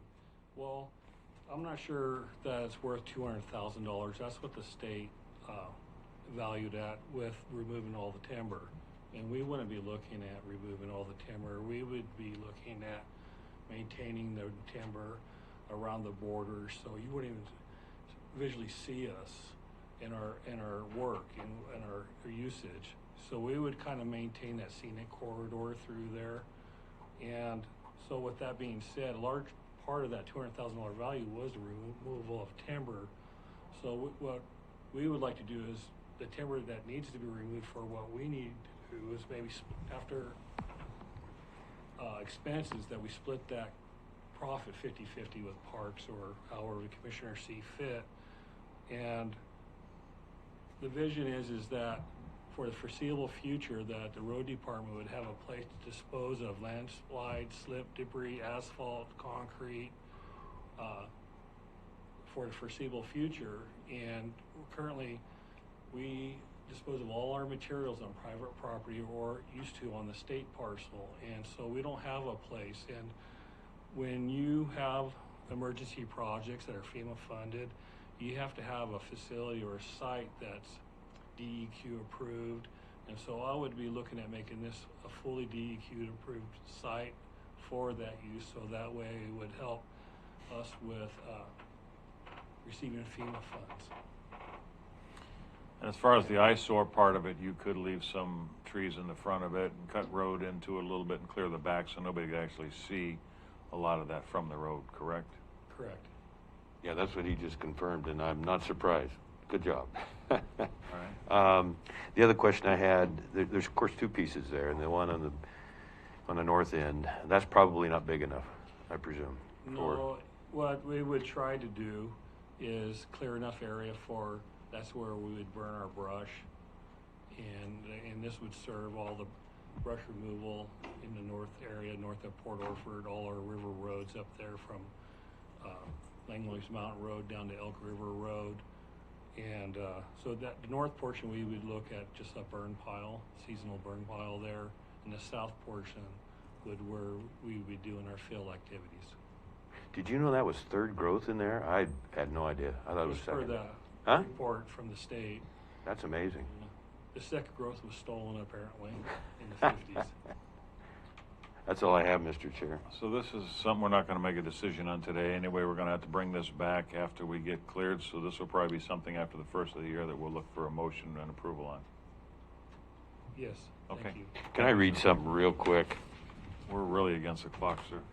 30 seconds. I get these letters once in a while, but I bet I don't get as near as many as you get. But this just come in today. Richard Christensen. This is a much overdue thank you. My husband and I ride our bicycles around Gold Beach, Port Orford, and Pistol River several times per year or week. We just finished a beautiful loop on north side of the Gold Beach Bridge and realized we had never expressed our appreciation to all of you at Curry County Road Department for the wonderful job you did on resurfacing the south end of Cedar Valley Road this past summer, and a great job on the Sika Road and Wedderburn Loop Road last year. When driving a car, the smoothest is not as noticeable as when we are cycling. We appreciate your care and attention to detail in maintaining our county roads. Good job. Thank you. Thank you. Thank you, Mr. Chair. Good job. All right, we're going to go to replacement roof, search and rescue building. I think Chet's outside. So move for approval, Mr. Chair, if you're ready for a motion. Do I have a second? Excuse me. I'll second that. Sorry, Chet, I didn't Further see discussion? Roll, please. Commissioner Gold. Aye. Vice Chair Boyce. Yes. Chair Pash. Aye. Motion carried unanimously. You got a roof. Oh, all right. Don't need to come back. Your report was quite detailed and appreciated. Good, I'm glad. I just wanted to point out that there is two different options on the first page, the 2-ply torch down versus the 3-ply torch down. At this point, unless you guys tell me different, which would be about 1,000, 1,500 difference. I'm probably going to go with that 30 or 3-ply, just simply because it gives us closer to a 25, 30-year warranty. Okay. Sheriff said it's leaking real bad. There's holes up there the size of my fist. We've ruined the inside of the building as well. So. Uh-oh. Thanks. Thank you. I liked your report, Chet. Let's go ahead and get on with the emergency services. Go ahead.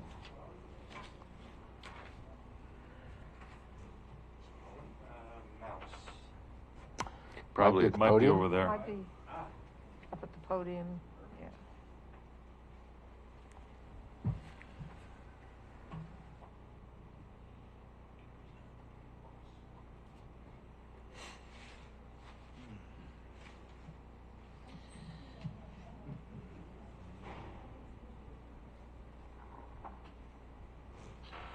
Okay, good afternoon.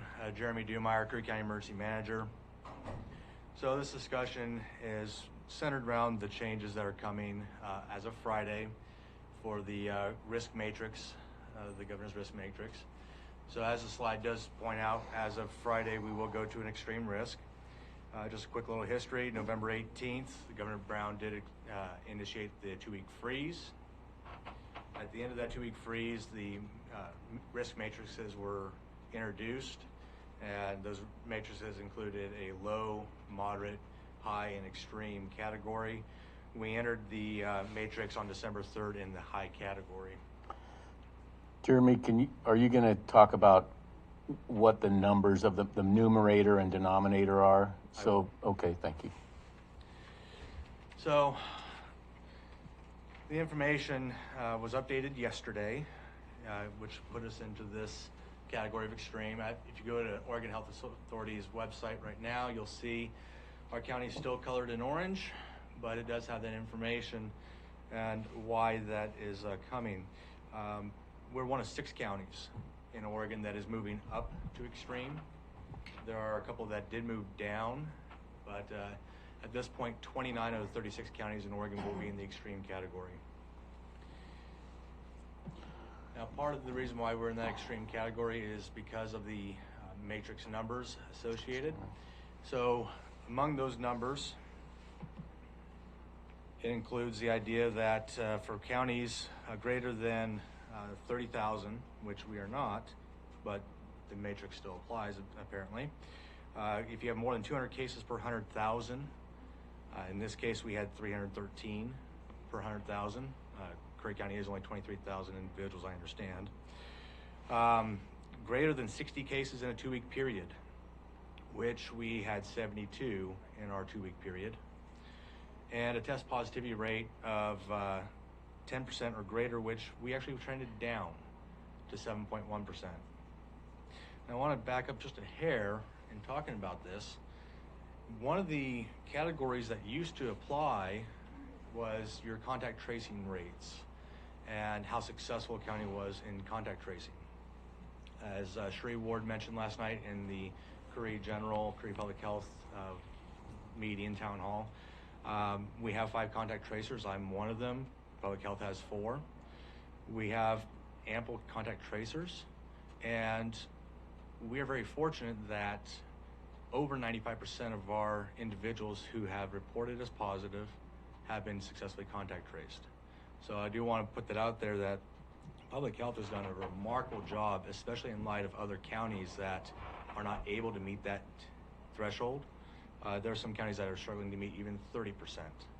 So if that were still a matrix item, I would be thrilled. But this slide exists simply to kind of overlay everything. It's small. It's there to kind of to just show the low, moderate, extreme, and high risk. What changes from where we are now in the high to where we're going in extreme on Friday are these bullet points. So your social and at-home gathering sizes reduces to 6 people with a limit of 2 households. Your eating and drinking establishments, as you've heard earlier today, indoor dining is prohibited. Outdoor dining is allowed up to 50 people maximum. Your indoor recreation, fitness, entertainment establishments, gyms, museums, theaters, so on, all closed. And I'm going to pause for a second there. This is the state. This is not Curry County. This is not what we as a county are choosing to do per se. It's what the state's plan is. So I want to make that very clear that Public Health, Emergency Management, we are not enacting these. This is a state. Yes? Just a quick question. Could the state impose penalties on us if we decided not to abide by these? That would be a council question. Let me real quick just on that. There is, of course, state departments that are going throughout the areas, OLCC, OSHA, that are mandating, doing education and enforcement. The question I had goes back to, we talked about the ratios, but you said the standards they're applying to us are for counties over? One of the metrics was, which is the rate per 100,000. In that instance, it was more than 200 cases per 100,000 in a 14-day period. But the metrics change depending on the population of the county, and they're applying a population. They're putting us in a category of population that's not factually supported. No. So okay. I'm going to reiterate that it's the visual test, if you will, that it seems to be applied, because what the language is your metrics are greater than 200 cases per 100,000 for large counties, again, larger than 30,000, or greater than 60 cases in a 2-week period, and a test positivity rate over 10%. So we meet the or, not the first. We have the 60. Okay, thank you. I thought initially you were saying it was the ratio part that only applied in the. No. Okay. Thank you. Yeah. So the other things that are changing here. Then you asked if they could do something to us. What I've seen happen is when they impose rules and you don't obey them, sometimes they can withhold things from you versus penalize you, making you pay. They could withhold things sometimes. They have a lot of different little tools they use, so it could happen. They withhold from us anyway, so.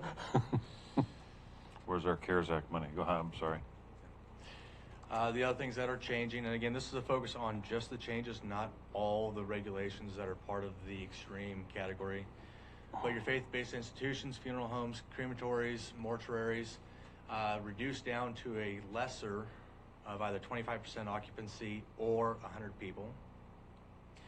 And I do want to put a shout out there for those institutions, those faith-based organizations that have been finding a way to, reach their masses through the online systems, finding some sort of way to make it work. But again, it's less than ideal. A congregation works best, in my opinion, when they have a chance to congregate.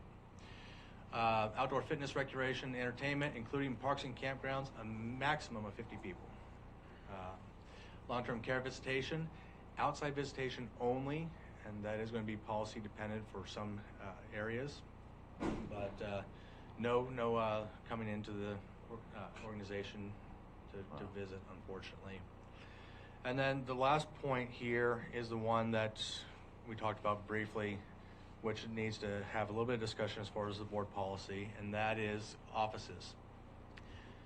The language is very poor, the way it's written, and that is that remote work is required if able, and close offices to the public if possible.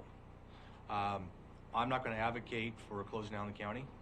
That's my personal opinion. I come to work, I tried to do the telework for 4 hours one time, I couldn't do it. I have to come to my office and be a part of what I'm doing. But that is something that the board does need to discuss, is what the plan for the county offices should be after Friday. And with that, I'll leave it for questions. I really don't have any questions. I don't either. Then here. Thank you, sir. All right, it is 2 o'clock. I know we still have some things on our agenda. We have promised that we would break for our workshop. I need to go to my office and get the workshop agenda before we start. So why don't we take just a brief 5 minutes, set up for the workshop, and we will reconvene this meeting after workshop. We're in recess.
There's something about having land and sea.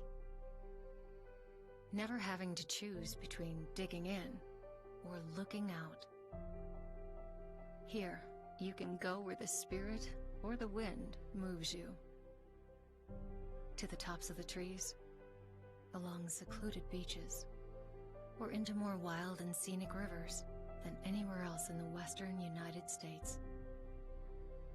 We're the closest place to the sunset, while still keeping your feet dry, and a destination where anyone can begin. We share more than we keep, so you can see more than you imagined. This is a place you have to touch, hold, and feel to believe. The entire shoreline of the West Coast's best coast is open to you, and playgrounds made of forests are waiting for you. Escape to Curry County and don't leave anything out.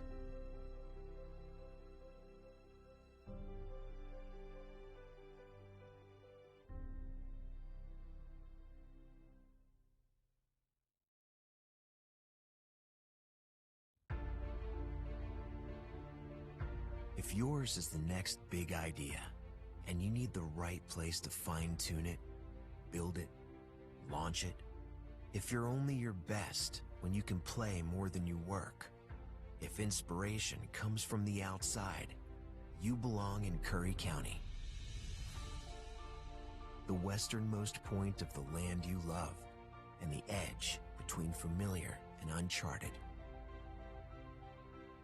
Break the pattern. Be where the airports are as close as the beaches, and industry and recreation never cease to amaze. Dock, dive, and dine in a single day, and never lose your connection. This is the threshold of the West. Live where you can do you, and do it well, at the farthest point from ordinary. Curry County, living on the edge.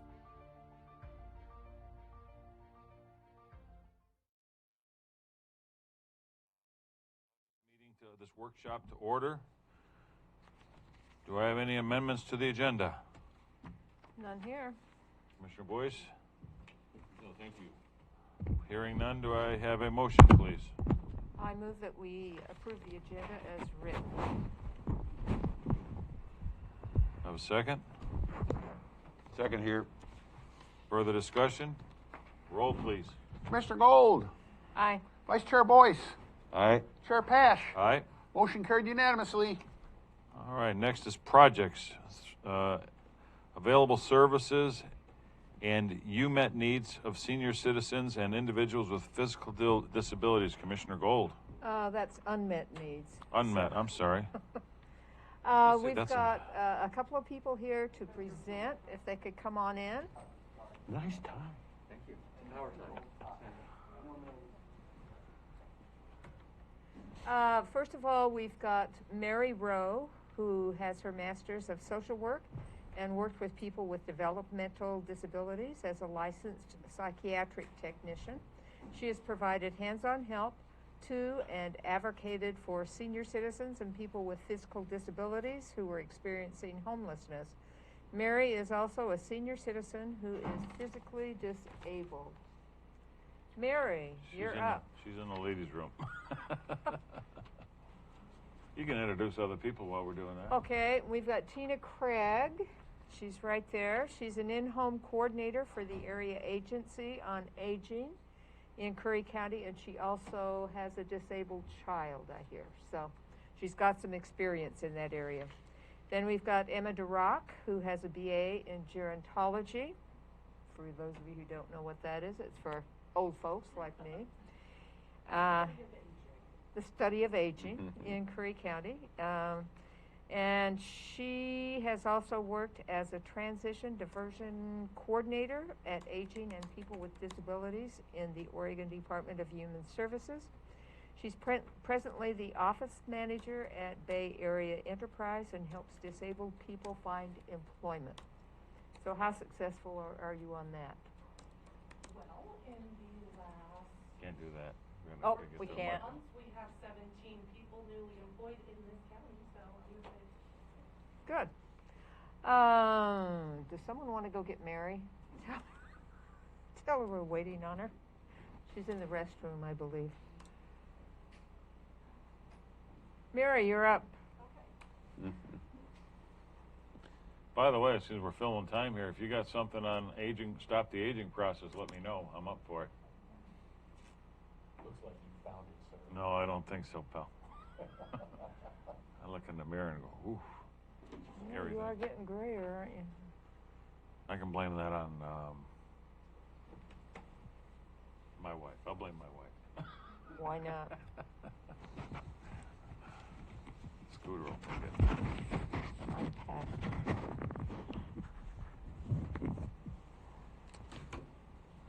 I was going to bring you some more stuff, but the Department of Human Services, Aging and People with Disabilities, is locked down right now with, they have people who have the COVID virus.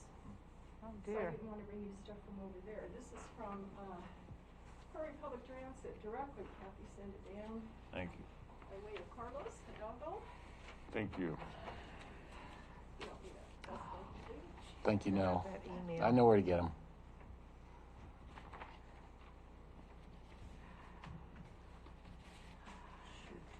Oh, I almost forgot.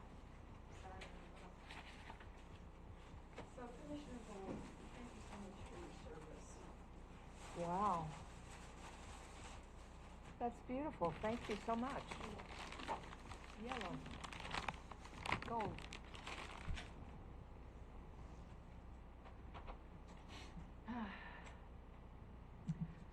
I am Mary Rowe. I requested that this topic of services for and unmet needs of senior citizens and people experiencing disabilities be presented at this workshop because I have noticed a lack of awareness about these two groups' needs.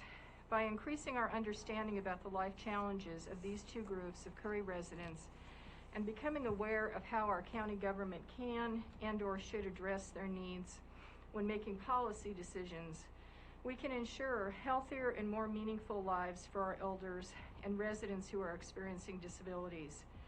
And speaking of this topic, I am drawing upon my experiences as a former licensed psychiatric technician, utilizing my expertise as an MSW, sharing experiences from when I provided hands-on helping to senior citizens and people experiencing disabilities who were also experiencing homelessness, as well as drawing upon my own experiences as a senior citizen and a person experiencing a disability. Wish I'd brought one of those things to make pages easier. Can't look at when you got the COVID.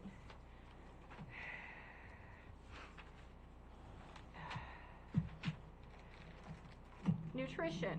South Coast Business, or SCBEC, oversees Meals on Wheels in Curry County, and they do so through Tina Craig of Area on Aging, who will speak later about this service.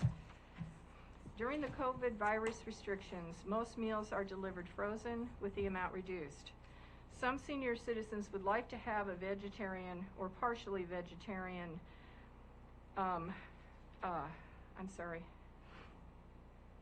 or partially vegetarian alternative, and I will try to advocate for that.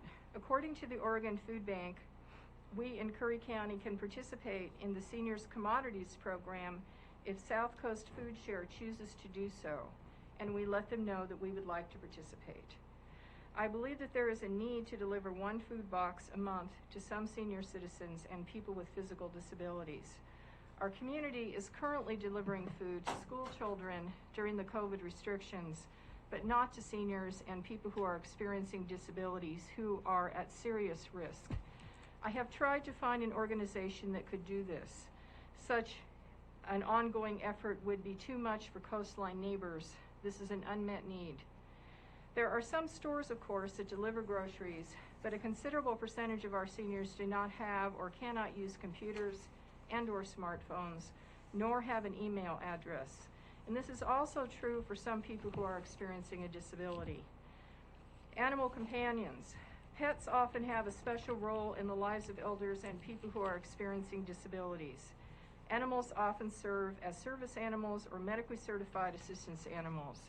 When a companion or assistance animal dies, it can be especially hard on an elder because the elder may realize that they are then too old to have another pet.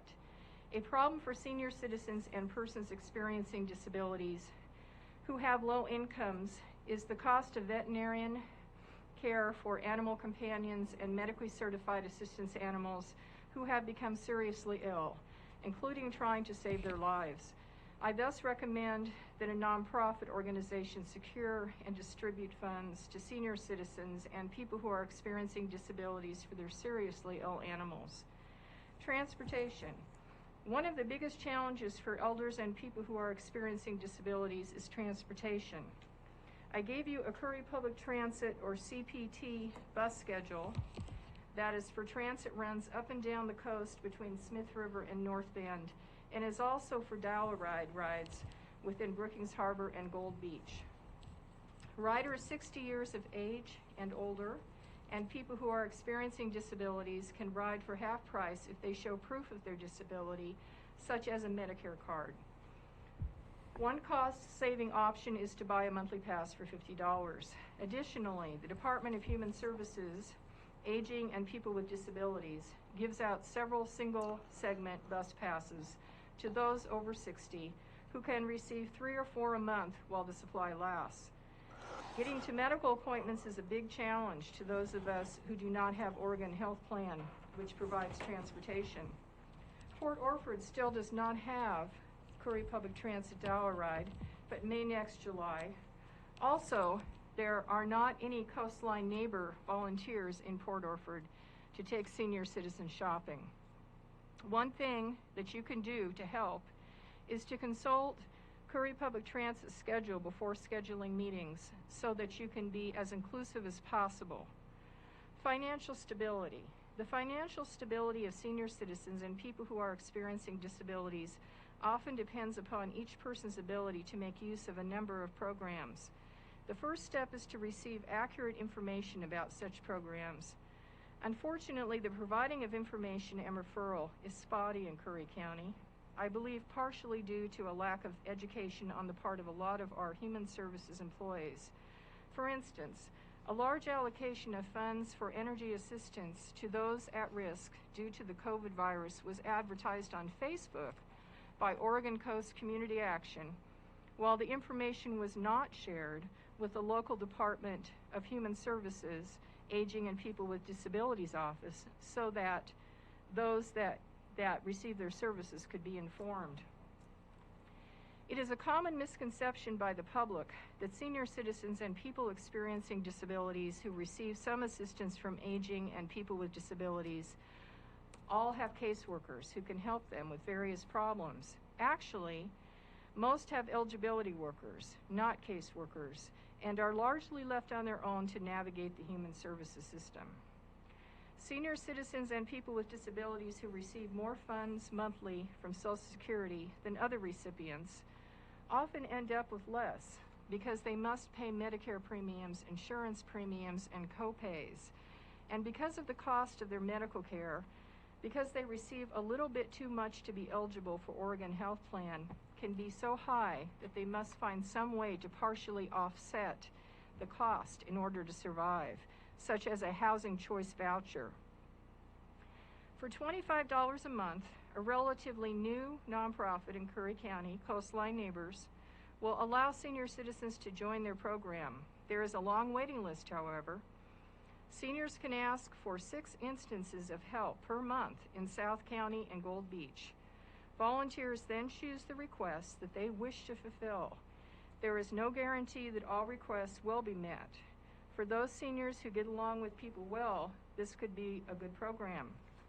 A background check of each participating senior citizen is required and is done by volunteers.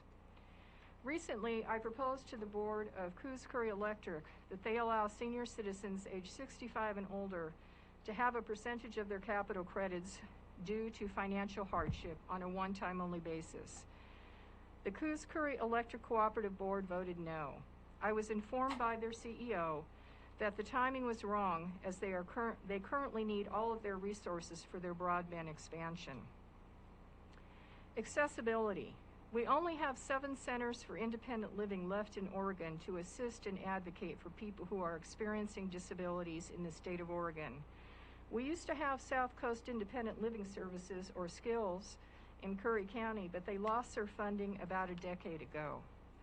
Federal funding for independent living centers started drying up about 25 years ago. Now they must attain grants for specific purposes, and that limits what services are available. Lane Independent Living Alliance in Eugene has the only ADA center in the state of Oregon. Disabled Rights Oregon, or DRO, used to provide legal assistance for ADA violations that can no longer attain funding for that purpose. The Fair Housing Council of Oregon does not provide personalized responses anymore. We do not have a Disabled Services Advisory Board at our Curry County Department of Human Services, Aging and People with Disabilities office, as other offices throughout the state do, to work on issues of equality. And the Governor's Advocacy Office has a reputation of not caring sufficiently about incidences of discrimination to those who use state services or interact with state departments. I asked South Coast Business Employment Corporation if they would be open to helping with the funding of a new nonprofit that would advocate for those experiencing disabilities in Curry County. They seem to be open to the idea, but it would take a very committed group of people to form another nonprofit like SKILLS. Without a group that advocates for those experiencing physical disabilities in Curry County during the last decade, we have lost ground and discrimination has increased. Housing. The waiting lists for low-income housing for senior citizens range from about 3.5 to 5.5 years. These are much longer than other waiting lists for low-income housing. So we need to prioritize more low-income housing for senior citizens and people experiencing disabilities. A decent credit rating is required to get into low-income housing, except housing that is administered by the Coos-Curry Housing Authority. Co-signers are being phased out. After a lifetime to make mistakes and partially due to medical bills, this can make getting into such housing impossible for seniors. One solution would be to follow a model used in Eugene.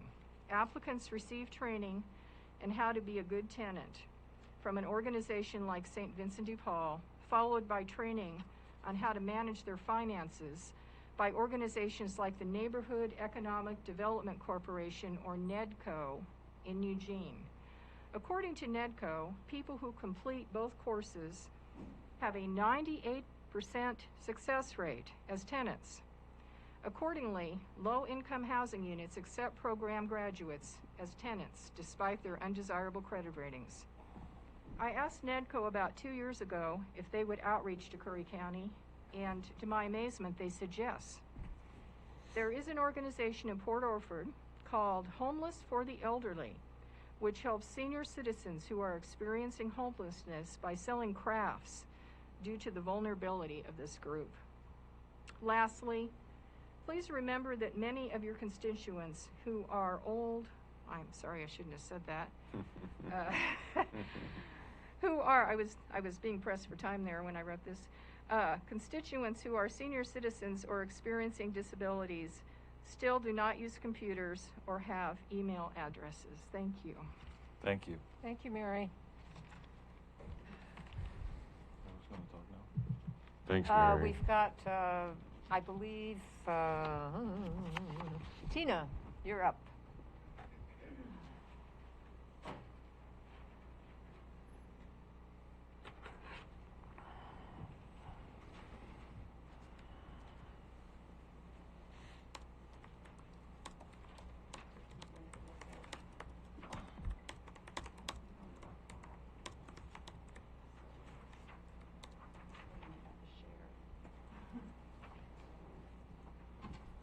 Thank you.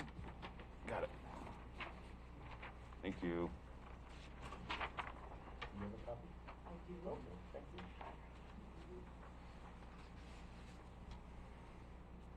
Hello, my name's Tina Craig, and I'm with Area Agency on Aging, which is actually a South Coast business, which Mary spoke about quite a bit. I'm in charge of the in-home services for seniors that are over 60. My home office is in Coos Bay, and I'm the only person that works in the the Brookings office. But the programs that we have, they're all on this list right here. So, and I do handle the Meals on Wheels program. We have a contract with the Gold Beach Senior Center, and also the Senior Center in Chetco Activity Center in Brookings. We have about 90 people that get home delivered meals altogether. Right now, the Gold Beach Senior Center is delivering twice a week. So the first delivery is on Tuesday, and they get a hot meal and 2 frozen, and then Friday they get a hot meal and 3 frozen. So Brookings is doing it once a week, and they're doing all frozen right now and breakfast items. We have Oregon Project Independence Program, which is in-home services 20 hours with a home care worker each month. Right now I have a waiting list for that program. We also have the Family Caregiver program. Sorry, I'm having a hard time breathing in this mask. You know what? Why don't you just take it off, because nobody's around you, and that way we'll be able to hear you better. You're a little soft. And also pull the one microphone down a little bit. There you go. Thanks. Okay. Where was I? I didn't write anything down for this. You're doing fine. But let's see. Family Caregiver program is a program which is a respite program. When I started working for South Coast Business, there wasn't anybody on the program, and I partnered with Coastal Home Health. So now we have about 23 3 people on the program. And that's just for Brookings and in the Brookings area. I'm not sure how many they have in Coos Bay, but so we're finally using that program and starting to use the money for that program. So it's a stipend of $1,500 a year for the person to help them take care of their loved one. So it pays for respite or supplemental services, whatever they need to make it easier for them to take care of their loved one in their home.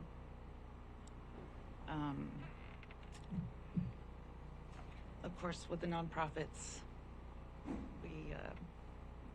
we need volunteers for a lot of our programs, and the transportation program right now is on hold because of the virus.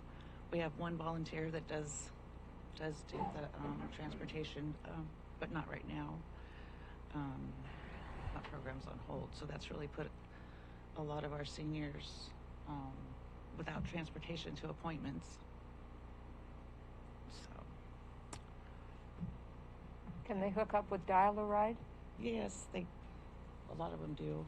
Okay. But for out-of-town appointments, it's pretty. I have a question.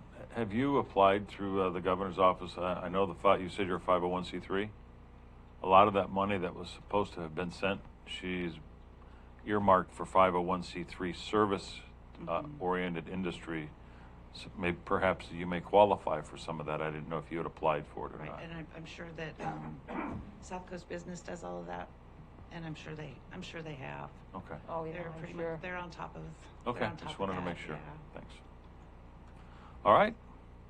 Thank you. Thanks so much, Tina. It's Thank hard you. getting up in front of people until she's nervous. Well, Mary and I are of the same ilk. Oh, well, thank you.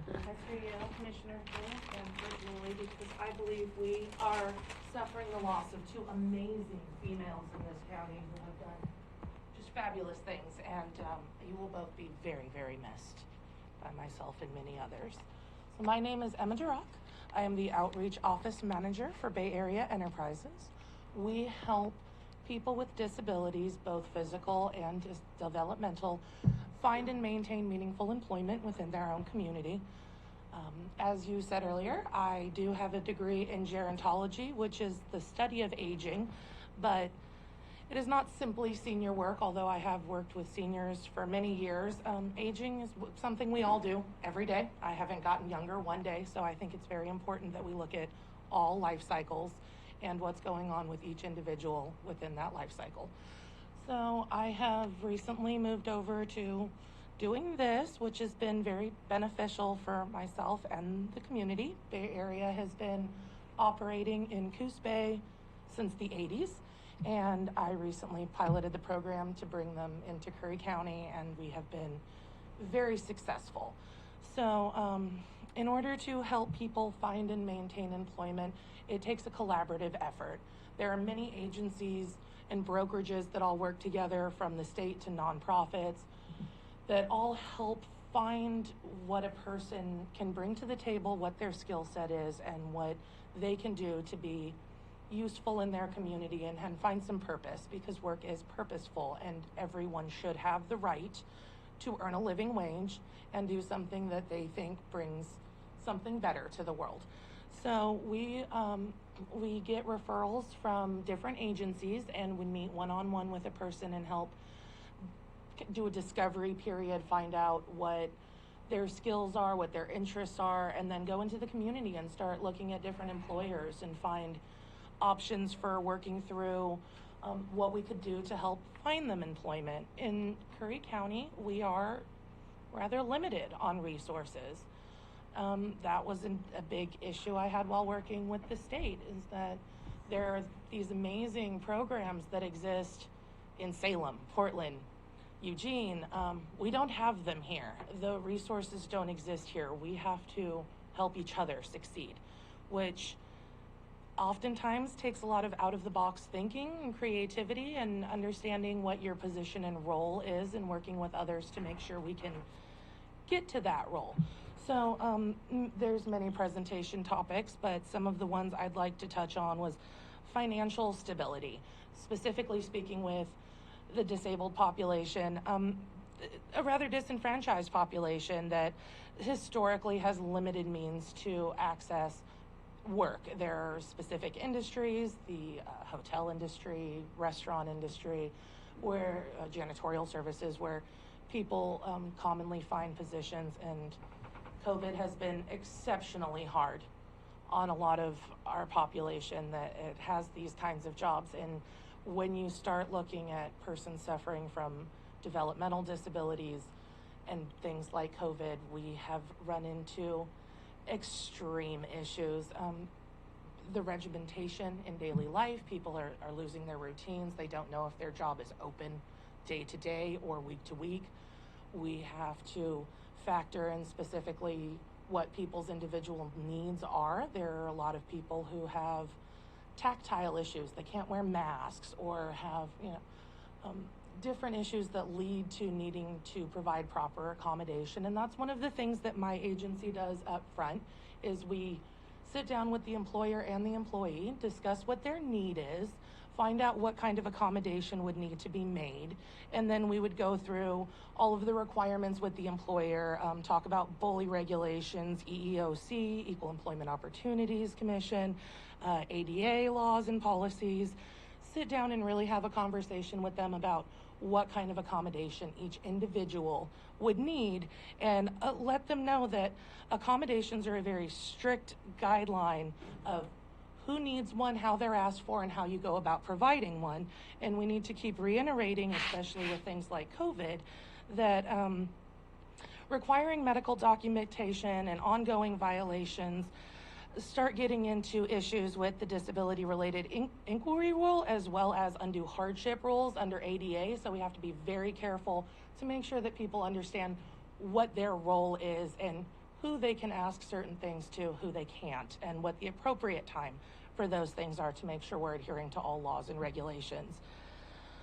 So that's some of the things that we help figure out up front.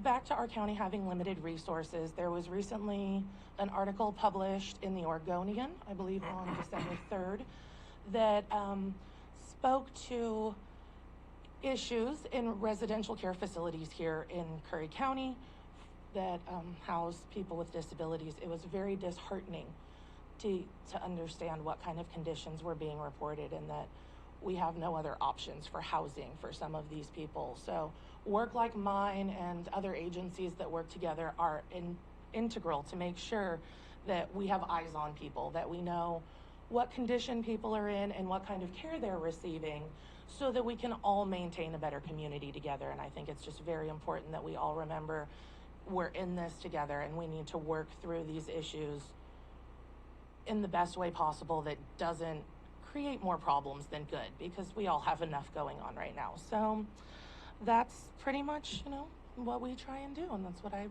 tried to bring to the community. So thank you for your time today. Thank you. Thank you. All right. Appreciate you ladies coming in and presenting. It's Thank not you very always much. easy. Thank you. All right, we're going to move on to 3B, world famous Langlois, Oregon. Commissioner Boyce. Welcome, Alan, family. I'm probably, Mr. Chair, going to ask Council Huddle to help on this. I think we've been working really hard on trying to get this done for you. I mean, how many times have we been on the agenda? And understandably, it's just been some things to do with ODOT, and the work you're getting done up there is just tremendous. It's the biggest thing to happen to Langlois probably in 20 years. And I know you put out a tremendous investment. Much appreciated. Welcome, David Allen, Yeah. Cypress Hill. Campground and RV. Yeah. I brought my bride. It'll be 23 years this February, Angelique. So, Welcome, Angelique. really quick, if I can back up for a second, I wasn't part of the presentation, but I was on the board for years for the Checo Activity Center. It was amazing what they did. The kitchen would not only feed the people that came in at a discount, but they would overdo the meals since we were burning the fuel and had the refrigeration. And so whatever they didn't use, they would then pack up for those Meals on Wheels program. So nobody ever showed up and they ran out of food or anything else. So it was really pretty interesting how they coordinated that, plus the excitement with all the drivers. So that's a good program we have in our county. I know I'm not part of the presentation, but yeah, definitely. A good Food thing. never went to waste. No, they did a great job. So, yeah, I've kind of taken on a project up there trying to clean it up. We've had some challenges for sure. They keep letting people out of prison. We'll probably have more challenges because they keep coming back like salmon and spawning in the same place, or trying to. Because it was a rough spot. Anyway, I know that we're trying to get giraffe out there, out front. ODOT seems amenable to it. They actually thought it was probably a good idea. They said in the past that Langlois was missing road culture, I think is the word. They actually had talked about increasing the speed limit through Langlois, right there in front of the library and everything else. The community came up, small community, but community came up and fought it for a while, especially a couple realtors, and they were able to push some of those speed signs out a little bit because they had crushed it down inside the city area, or no That was offense, by the village library, is area. what the concern was of the library. The Right. speed limit 55 in front of the library. Yeah, and I'm almost directly across from it, just a hair south of it. On the Yeah, I opposite remember side. that. So Reading about it. anyway, we have the prehistoric gardens. We've got the safari north of us. Figured it would be a good theme thing. It would add a little bit of flavor to it. So we had a world-renowned ice carver that does woodwork. He actually has competed twice on the world circuit over in Europe, and he won both times. But he also does woodwork, and we just happen to have him as a professor up at the college in Coos Bay. So he teaches culinary art, in addition to doing his carving. So whatever he does extreme and really well. So we commissioned him to put a 18-foot wooden giraffe made out of red cedar together for us. Of course, it needs to be assembled the rest of the way. But again, just something to hopefully add some flavor and keep the public slower speed limit there. But I haven't been apprised really of where it is lately. I think that ODOT was getting the information over to John Tuttle. And if you can bring us up to speed or me to speed. And I apologize. We've been keeping the pictures and the the interest level up pretty well. And this time we just, being a workshop, I don't know, they might be up here somewhere. But JJ, did we ever manage to get a picture for the presentation today? It's in the pictures in the packet? Okay. Picture of the giraffe? Yeah. Can it go up on this screen here so the folks can see it? And I apologize. That's kind of my fault, JJ. Well, he's looking. Some other things we've done, we've got a African mosquito not to scale that's on the roof of the building. In addition to that, the artist thinks with those beautiful cypress trees we have out there, it would be a great place to put a lion later on, when I can afford it, and some cubs, and maybe a lioness on the big branch up above, potentially a monkey hanging from it. And of course, all those would be life-size. But just another theme to bring people to Curry County, and hopefully, again, help all the businesses by having that traffic here. I know that the reason that the state of Oregon was fairly interested in helping out, and I've got state troopers that are friends. One of the issues is that there's not enough campgrounds, and a lot of them are multi-use, which I guess is frowned upon, because if you have people that are long-term living where they're short-term, they kind of start to act like they own it if they're long-term. It's not as comfortable. So they're looking for more short-term. In addition to that, just having the more capacity. You'll see people up and down our beautiful Highway 101 that are parked on the side, and they have nowhere else to go, so they're pushing their slide out, and hopefully nobody hits as they drive down the road. And as people, sometimes when they camp, they may drink, and they're walking right there on the side of the highway. So they really seem to be enthusiastic to get other spots where people can safely camp. And so that was part of my mission to make that happen. When I say I mean we. So, the old saying, what's mine is hers and what's hers is hers. So I say we, I mean her. So there's the work. And that's not completed. That's just, we just sat the pieces together. It needs to be done. But that was just wood that he carved out. And that's Chris Foltz down below, the professor, and also, like I said, the world-renowned ice sculptor. In red cedar, no less. Yep. That's amazing.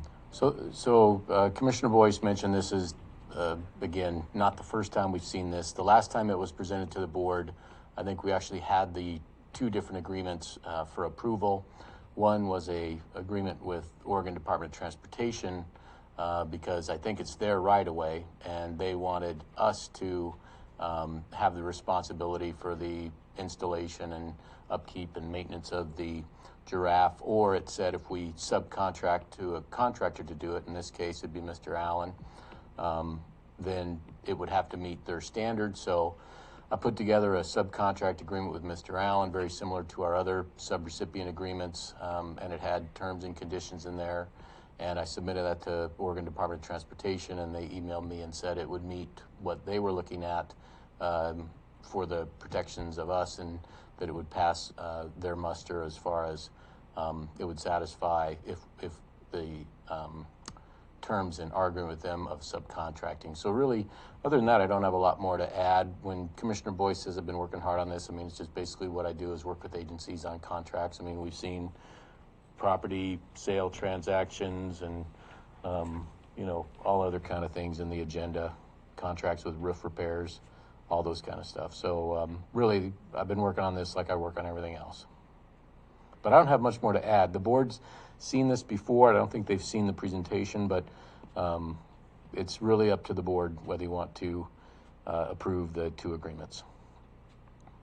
Well, one of the things I have a question on that maybe you can clarify, Council, is the Curry County contract for work not to exceed $10,000. Is this that Curry County is going to contribute $10,000?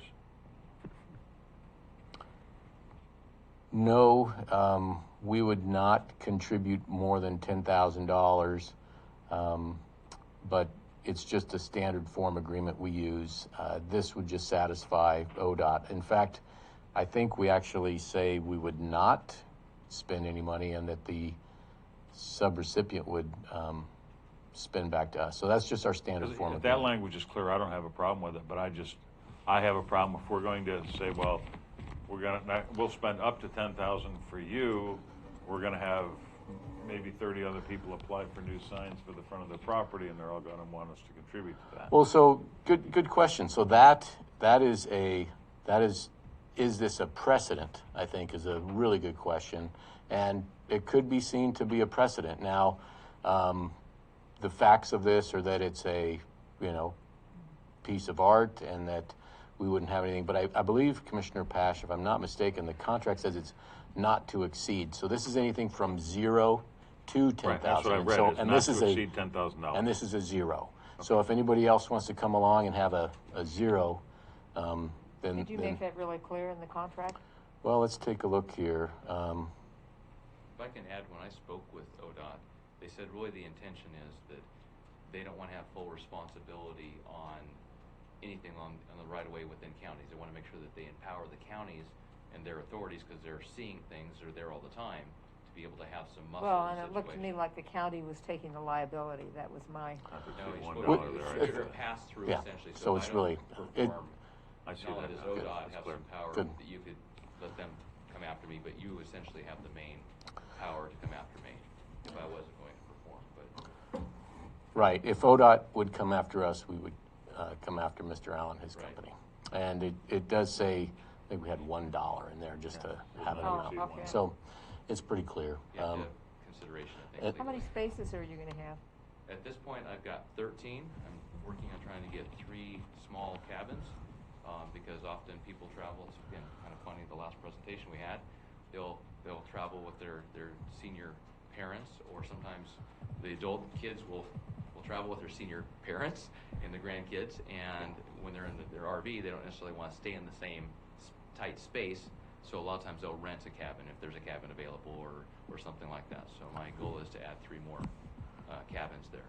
In addition, if you don't mind me going on, Go ahead. Yeah, I just wanted to make sure I got a turn later. Is the structure we did, attic trusses up top, which gives you a second story. It's about 1,100 square feet. We've had a lot of the community come in and say, hey, can't wait for you to get open. We'd like to be able to do wedding receptions there. The Humboldt Quilters Guild, I guess, they bring their big machines. Mm-hmm. They want to go there because they've always had to go to the fire hall, and they do it, I guess, twice a year. And these. So this building's built already? Yes. Yeah. Oh, okay. The drywall is being completed as we speak. Okay. So, but it's a big open space. Got an ADA ramp going all the way up. That's another thing that I did. And when I say I, in this case, I actually mean my contractor, Hal Oler, had the vision to make everything ADA. We've had somebody up there. You probably know Brian Downing. Downing. He came up, checked things out. He said, you know, you're 100% ADA. Every spot is ADA, and which leads to some other potential grants that the county can get indirectly because we've got this in place. You guys tried to do that when you did the South Coast Community College. I guess you failed the grade because you didn't quite make it enough ADA. But my point is that they have a full ramp to get upstairs, make it really easy. Most time handicapped people or people with disabilities are stuck on the bottom floor, and they don't have the option to go upstairs. They can get up, they can see the view. So we've done all kinds of things to try to really make it fit anybody specifically that wants to come. But bottom line, we're just worried about the giraffe. Is that correct? Right. Yeah. Well, right now. Yeah. And, Okay. and again, I told them that I want to take full responsibility for it, and they said, well, our process now is we have an Governmental agreement. agreement, in which case they can then push everything back on you if you're willing to do that. And I said, of course. Council? Thank you. And again, we had asked to schedule for a workshop to get input from all the other departments. I checked with roads. They didn't have any real concerns. Becky Crockett is here from planning. I'm not sure if she's here to speak on this issue or not. And then the ODOT people emailed me. They, with COVID and stuff, are not going to be coming down, but they emailed and said our subrecipient agreement essentially with Mr. Allen and his company satisfies their conditions in their agreement with us. Commissioner Boyce? Thank you. I just want to clarify, at no time did you even remotely ask for any money, dollars, No, nothing. no. So, and I'm verifying that because I would have known. Thank you. Also, I just want the public to know that you and your family and your house a Curry County contractor, which is really nice and good for our whole aspect here. He's an amazing guy. But you also cleaned up, if I can be just a little crude, a tremendous cesspool in that wonderful little community. And that was a little bit more than just rolling up your sleeves. Thank you. The Roadmaster's comments are on the screen if you scroll down. Oh, thank you. He sent an email. Very good. Thanks, JJ. And my father was born about 200 yards from your park. Don't hold that against me, okay? I won't. Actually, it's been really interesting because I had the abandoned police chief, and one of his guys roll in there. I mean, hard and fast. And so I said, "How can I help you?" And he says, and he looked around. He goes, "Wow, do you own this place?" He said, "This is where this is where we used to pick up the people who were breaking into places or the drugs and everything else. We'd have to come down here into Curry County because they're coups to nail them." And he thanked me for making such a big change. I've had the sheriff come by, or the deputies. I haven't actually had the sheriff come by. But the deputies we'll work that on come him. by, they've done the same thing, and same with some of the state troopers. And they told me once they open, since there's not a lot of coverage up there, they'll drive through every once in a while just to make sure their presence is known to help northern Curry County. So, yeah. And the road department's comments are basically they don't have the time or energy to do any maintenance on this, and they don't want any liability, and so hence the agreement with Mr. Allen.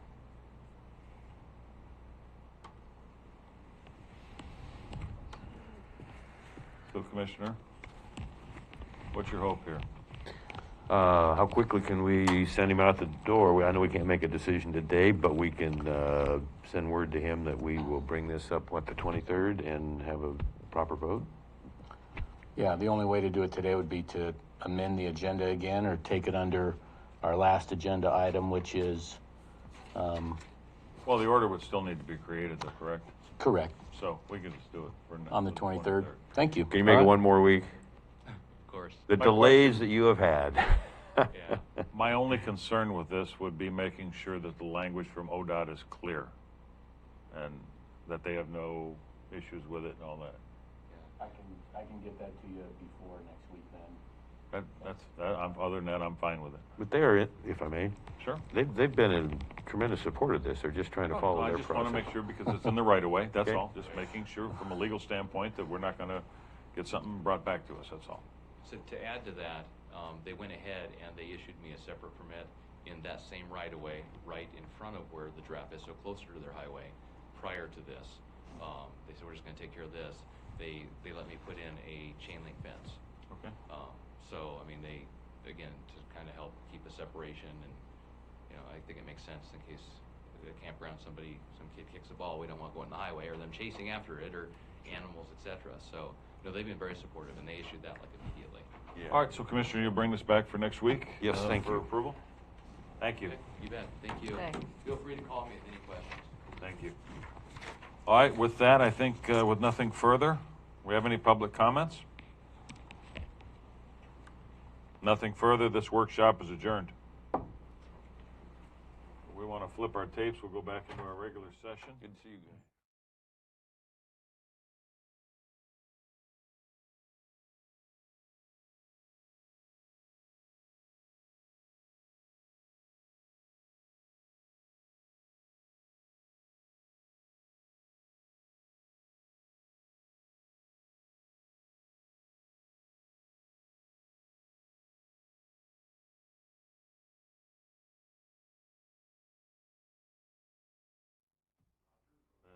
Rogers, he goes up to hit the golf ball. He says,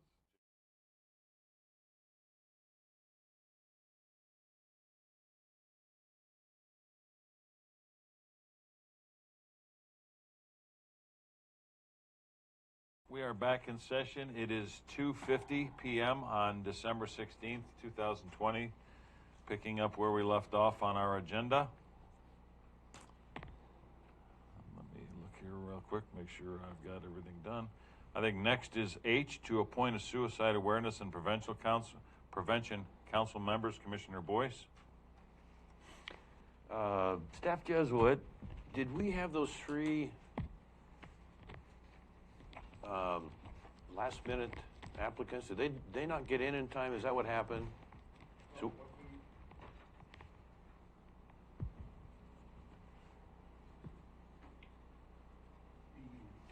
There's a two-part procedure. One is to change the number of positions and change the position descriptions. That's what's on the agenda for today.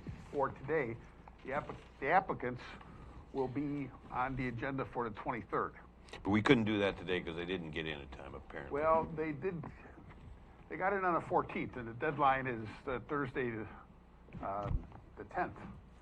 Okay. Do we also sometimes on these boards have a deadline and then or until filled? Is that, have we? Okay. It just said the deadline is Okay. the date and the time, and All right. it would probably be better, but the deadline really is 24-hour notice to the public. Oh, you mean for the meeting? Well, and then the packet information Packet, too. I mean, yeah. I could put the packet information to last night at 8 p.m. I don't think that would go over big. To add an order would be the point would be to amend the agenda. We amended the agenda for the higher order, number 11.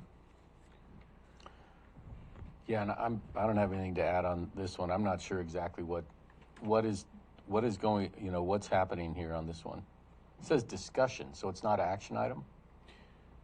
Well, Could be action. we were hoping it was. We had on the housing committee, we had two applicants, didn't we, have come in late? Barnes and possibly Paulson after the 24-hour deal. So what I have here, and I want them to feel encouraged, I realize we may not be able to vote today unless we, or until filled, as you said. Mental health medical, Tara Medugno. Public serve, Jordan White. Our sheriff's deputy, youth ambassador, Emma Nicole Gorski. I think Staff Jesuit did reference that we need to vote on the dropping the number down to 9. We definitely need to do that. And then the different position descriptions. Okay, is that Question about voting on reducing the number. If I'm not mistaken, the Suicide Awareness Committee we created it by ordinance, and the ordinance establishes the number of members and things like that. Here's what you can do. You can appoint people. If we're going to reduce members on a committee that's created by ordinance, we have to actually do an ordinance amendment. Yes. And we can do an emergency ordinance amendment. But if you appoint people today and then see how many numbers you have and then reduce it to either fit the numbers you have or the numbers you want, you can always appoint today and reduce later. Well, I did an order amending the ordinance. Oh, you did?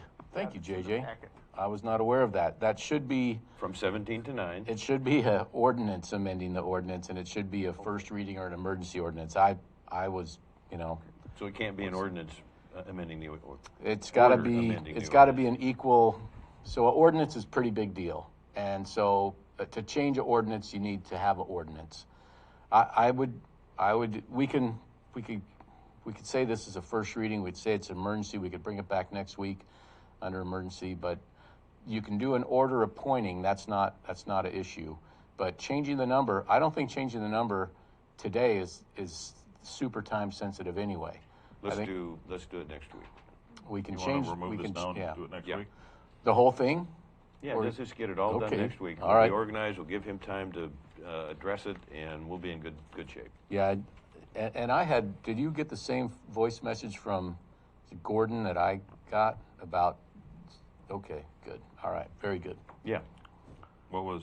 He's anticipating that. Good, he's Yeah, the for the one who 23rd. actually wanted the reduction in numbers. Okay. He says the numbers they have is just too hard to fill. So. Okay. Okay, next we have Curry Site Plan Review, Commissioner Boyce. Mr. Chair, I'm just going to read this real quick. I think it's something that's got some merit down the road. I've talked to, CEO Fortman. I've talked to Building Inspector Bangma and Director Crockett. They all think this is a good idea. It's just trying to put another committee together right now, which it's not an action item anyway, but trying to put another committee together that could possibly, hopefully meet anytime in the next few months, probably not practical. So I'll just read this, and I hope it comes through as trying to help the public, trying to give incentives to developers, trying to make it easier for our staff, etc. So proposal says, Curry County Board of Commissioners consider establishing, that doesn't sound right, consider establishing a site plan review committee. Purpose, to streamline the property development approval process, improve efficiency, and update antiquated Curry codes, which is kind of a side responsibility we're going to have to deal with at some point in time, but it could possibly be done in this committee. Curry County Property, Housing, and Land Development provide everything needed from the beginning for preliminary plat approval to final plat approval through a full outline and available in a logical and proper sequence ahead of time. Hopefully there would be less delays and less misunderstandings for all concerned moving forward. Similar plans have been very successful in other counties and cities. Goals, to help facilitate, basically to offer improved public and customer service, support, promote, and make things easier for current and potential business and industry working and employing in Curry County. Pre-development review and guidance. Emphasize pre-development review and guidance. If somebody has property, they come here and they want, what's the stages I need to do? This is where we could give them some help. Every department and overall plan to offer a specific order of development tasks to be listed and implemented. Departments, planning, building, police, engineering, architectural, roads, power, water, sanitation, erosion, that would be your watersheds, fire, environmental, schools, public works, not a conclusive list. Of course, must include everyone and everything that has a say in local property development. So nobody could say I wasn't notified if this is all said again in that sequence. Committee would likely meet 2 to 3 times per month, bring people together in a conference room, usually, again, with the developer, project managers, big tables, for example, lay out maps, development presentations, questions, work, problem solving, etc. This concept would be designed to aid the developer or project manager. They presumably then wouldn't have to go to each department separately. That's kind of a big one there. They would, but again, it gets back to that general in order. Guidelines and assistance for potential developers offer a cooperation clearinghouse of sorts.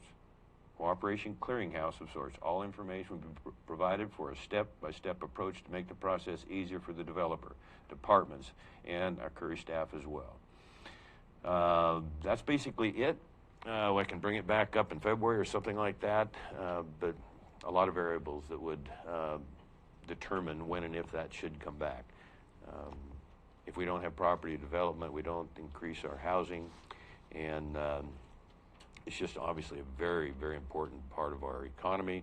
You've heard Director Crockett say that we've got people coming in from all over the country, and you know, this could be a real tool that shows that Curry County is stepping up to the plate and trying to make things. It's not to cut corners. It's just to take a developer and go side by side with them and say, hey, here's what you got to do first. How can we help? Thank you. Commissioner Gold?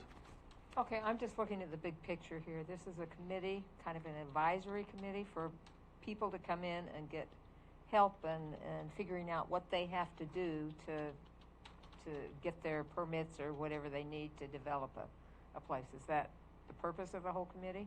Yeah, it would be people who would be interested in development, housing, land planning, land use, all the above, and you know, they could be coaches, mentors to potential developers. Okay, so bottom line, this committee is just to help these people to figure out what steps to go through, but these people would have to go to the proper places in the planning department to get their actual permits, et cetera, necessary to develop, correct? Yes, it's not to short circuit the legitimate, okay. Their legitimate responsibilities to be able to develop, and this has helped them get over the hurdles perhaps a little bit faster. Sure would have been helpful when I did my property to have someone to be able to call and help me walk through the process, because it is kind of a blank process, at least when I did it. I know there's been much improvement. I like that Ms. Crockett's involved in it and has kind of given her stamp on it, as well as building inspection. I would like to, if you wouldn't mind, maybe have you know, a further conversation on it, maybe with them in the room, so we all understand exactly what it's going to be. But I can't find a reason why I wouldn't support it. Well, thank you, and I don't want to I want to clarify. I'm not speaking for Director Crockett. I'm not saying she put a stamp of approval on this. I believe in our discussion she felt like it was worth you know, moving forward perhaps. Okay. Her issue was timing isn't very good right now, and I certainly agree with that. And yes, bringing them into the room, David Bassett, Mark Bangma, perhaps Garrett Thompson, the inspector from City of Brookings, certainly Ms. Crockett, some of her staff, can't hurt, I guess would be my approach. Thank you. If you want to try and schedule this for a workshop and get them involved, that'd be great. Okay. Things are piling up already for the end of January on my, you know, but yes, that might be the appropriate time. All right, well, let us know when you want to have that for a workshop. Thank you. All right, and I know we wanted to talk about the department heads per the governor's order, but we've also got Brad, Mr. Rucker, you've got an update on departments who work remotely anyway. So why don't you tie that all in together? Okay, so last business meeting, it was suggested that I give an update on those departments who have been working remotely. So I did that in our last managers meeting. And I found that there were a handful of departments that were working remotely. Some said that it was more productive and that it was working well, and others said it was kind of difficult to really get everything done, and so they were working on a hybrid model. As of right now, most departments are back in the office. There are still, sounds like, some individuals in a couple of departments that are working remotely, and those are the ones where it's working really well, and where the managers are convinced that it's more productive to have them do it that way. So I guess I kind of look at it and think, that the managers are being responsible about what to do. They're looking at the situation saying, hey, we can only work for a certain amount of time, and that's about it. So we're coming back in the office, or they're looking at it and realize that a hybrid model is working okay, or whatnot. So I believe they are being responsible in how they are handling their staff during these governor's executive orders to work remotely where possible. So, and hopefully that's some helpful information in what the board chooses to do next. So in conjunction with Jeremy's report, and knowing that the board has currently said it's up to the managers whether they have their departments or certain individuals in their departments work from home or not, I think it might be a good idea to get some clarification from the board on what we want to do come Friday when the new orders come out. Well, I think for me, the orders speak for themselves. I'm not in agreement with the governor on much of what she's doing. I think rural Oregon needs to be treated much more differently than Portland. And as we've seen, a lot of the cases that are in our county come from other places. People are bringing it into our county. But again, I don't think myself as a commissioner to tell department heads what to do. I think we're to set policies and we're to do those kind of things. But I think it's up to each department head to make their decision on what they feel it takes to make that department function properly as the constituents of this county would expect, and to provide that service to the constituents of the county. If a policy has to be created and we're asked to develop that, then that's something else. But I like to let department heads run their departments. I'm fine with that also. Commissioner Boyce? Thank you. To me, working from home, I have I see a yellow blinking light. That's the first stage to layoffs. I don't know how anybody could be as productive as home, except with some rare exceptions. And we're creating a competitive deal here between our departments, where if a department manager, even elected official, says, hey, we're going to show up to work until it is not safe to be here. And we haven't got to that point yet. In fact, I don't even think we've got close to that point. Our people, just like our restaurants, have tried to do, the majority, have tried to do everything that's been asked of them. But this is a place of business here. This entire courthouse, this entire annex, I do not want to see, nor do I agree, that it is best. I'm hearing it's best to send people home and work from home. And I don't think the taxpayers are going to go for that. I don't. Again, there are some exceptions. And that's not, in my opinion, telling the departments how to run their programs. What it is saying, we got to come together on this. And until we have a dangerous or unsafe, I don't want to say dangerous, forgive me, but an unsafe situation here, which we don't have yet. We have no cases, and that's because we are doing our best to be extremely careful. Look at the boxes of hand sanitizer out there. So I just want the citizens to know that, yeah, I'm here every day, and I'm watching, and I'm against, generally speaking, working at home. You've got an office here, get here 10 minutes early, 10 minutes after. There's a lot of hurting people out there that do not have a paycheck every 2 weeks, and I think we've got to lead by example. And I ask all of our employees to do that, and all of our department heads. And if I'm wrong, please come into my office and tell me how your people can be more productive at home and safer, and I'll listen. Thank you. Well, my point being to the department heads is we have our Mrs. Colin sitting here right now, and her office is run by her. And yes, if she's got an election that she's getting ready to do, or she's got some big recording thing coming up, she's going to know that and be able to schedule her people to be there accordingly. Where if it's a downtime and you've got other procedural things that could be done remotely, that's for that department head to figure out. It's just like our assessor's office, when he's got taxes coming in, he should staff his office accordingly, and vice versa. When they're doing appraisals, maybe they don't need to come to the office that week. They can work from home and go directly to appraisals and or whatever that task that the department heads have for them. I just don't think it's as a commissioner in my wheelhouse to decide what that department head should task his people to do. I think we've hired department heads and to do their jobs, and we have to let them do their jobs. So that's just what my definition of what I said was. Mr. Rupert. And I want to clarify that all departments, with the exception of, I believe, veterans, are in the office now. I think roads may have 2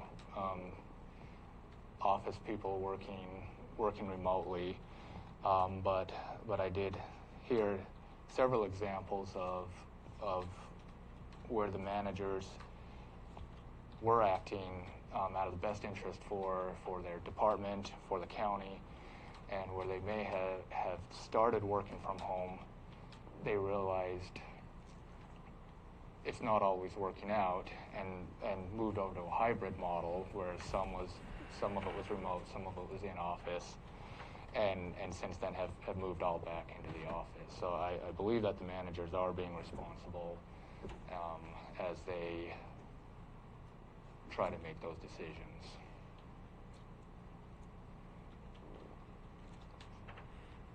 I've said my piece. Okay. Do you have anything further, Mr. Rooker? Not on that topic. Okay, then we're going to move on to our first quarter budget update.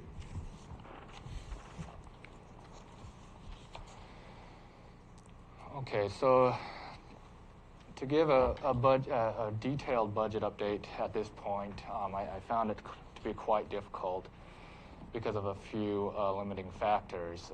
Supplemental budgets that were approved in consent agenda today are not reflected in the current data. Year-end balances haven't been brought forward yet. There's $800,000 in COVID reimbursements that aren't reflected in the departmental budgets.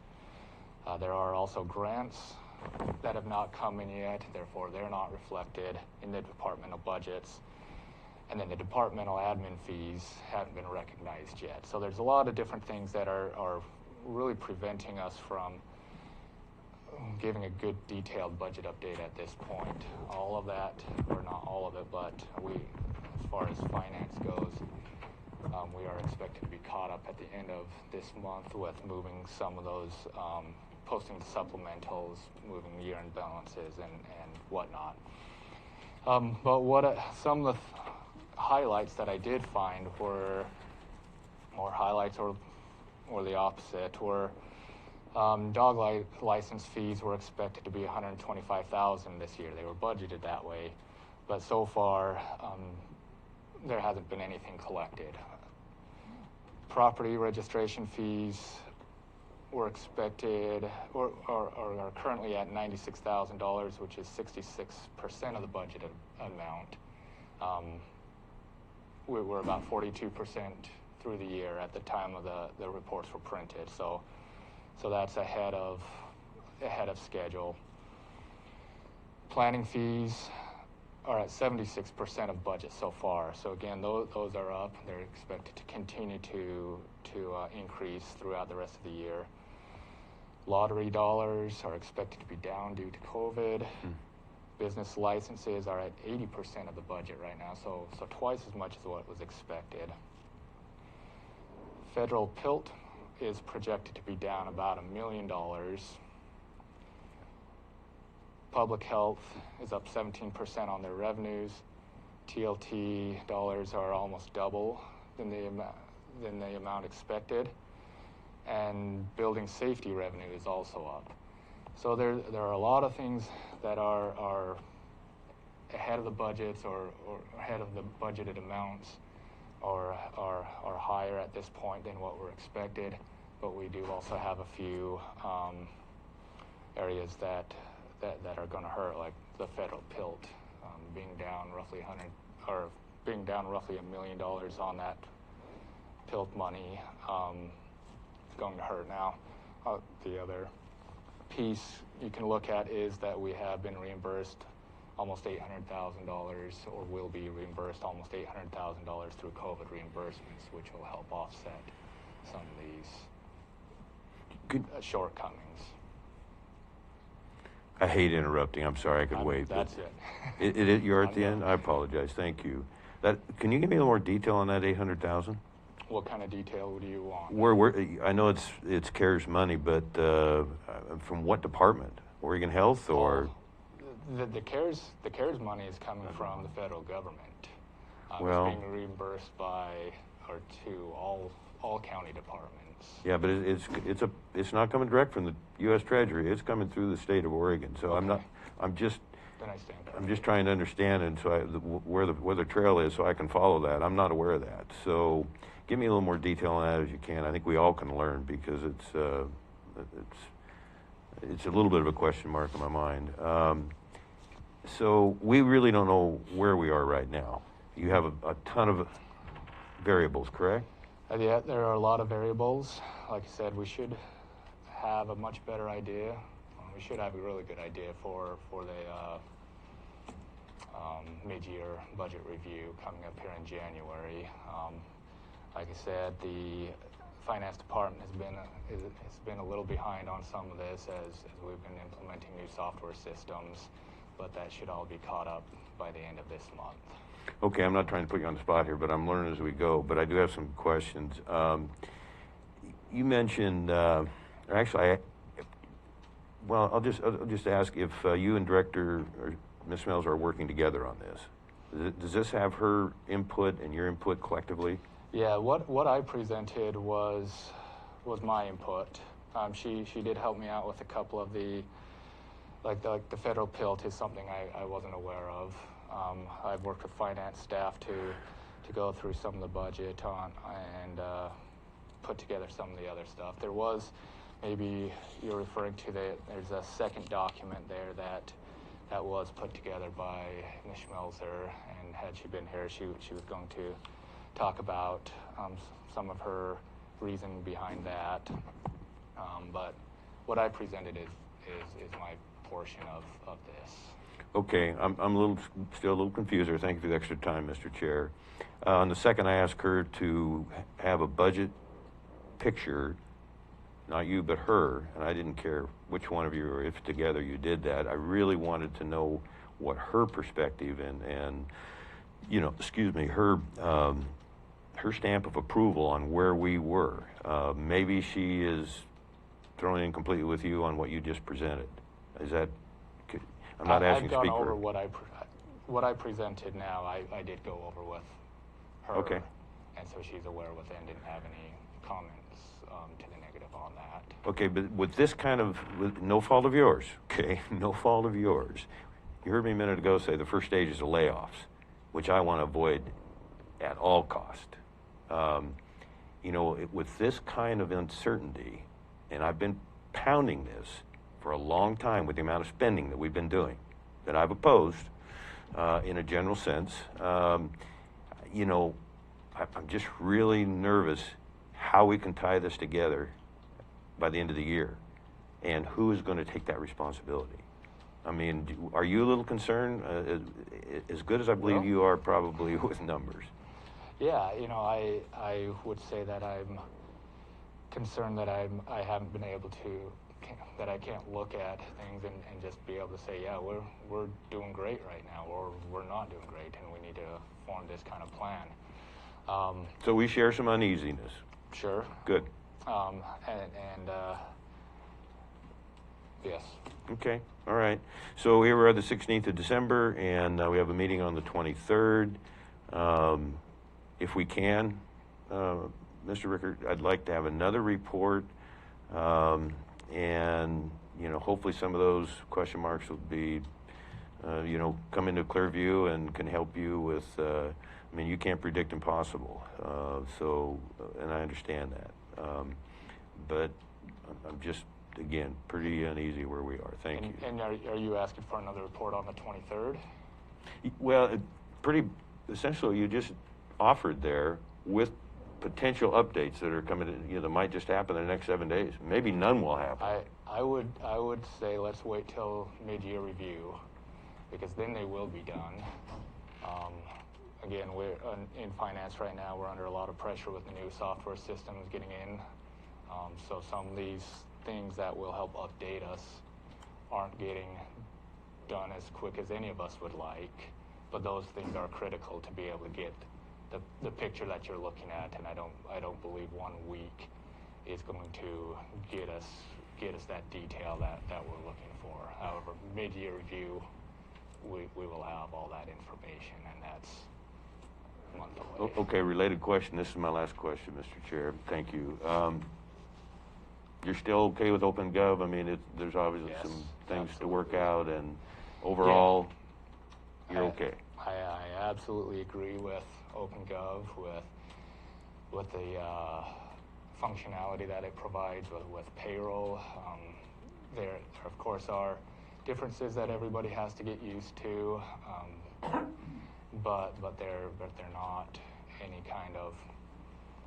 It's nothing out of the norm from any other ERP system I've put in. There's always procedural changes that have to that you modify to Sure. So, as you get used to the new system. somewhat fair to say with the timing of this, with COVID and everything, and budget, this wasn't the best time to try and also train everybody and bring this in. Maybe it was. I'm just. I don't think that it's the wrong time to do it. Anytime you put in an ERP system and you're looking at 18 months of a lot of extra work. 18 months. Okay. Thank you. Commissioner Gold? I just had one comment, and I don't know how easy this would be, but I think looking at departments to see which ones are self-funded would be very helpful for the next set of commissioners to look at, as far as, you know, what plans are they going to make. And that's exactly what the document that's attached to the agenda item had on it, and that's the piece that Ms. Schmelzer put together. Okay. Yeah, that's on the packet. Yeah, and it is very interesting to look at, and I really appreciate the time she put into putting that together, because it will help me out as you know, in the coming year.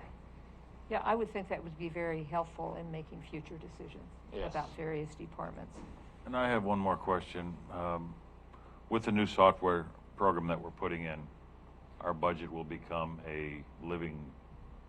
basically a living being on a daily basis.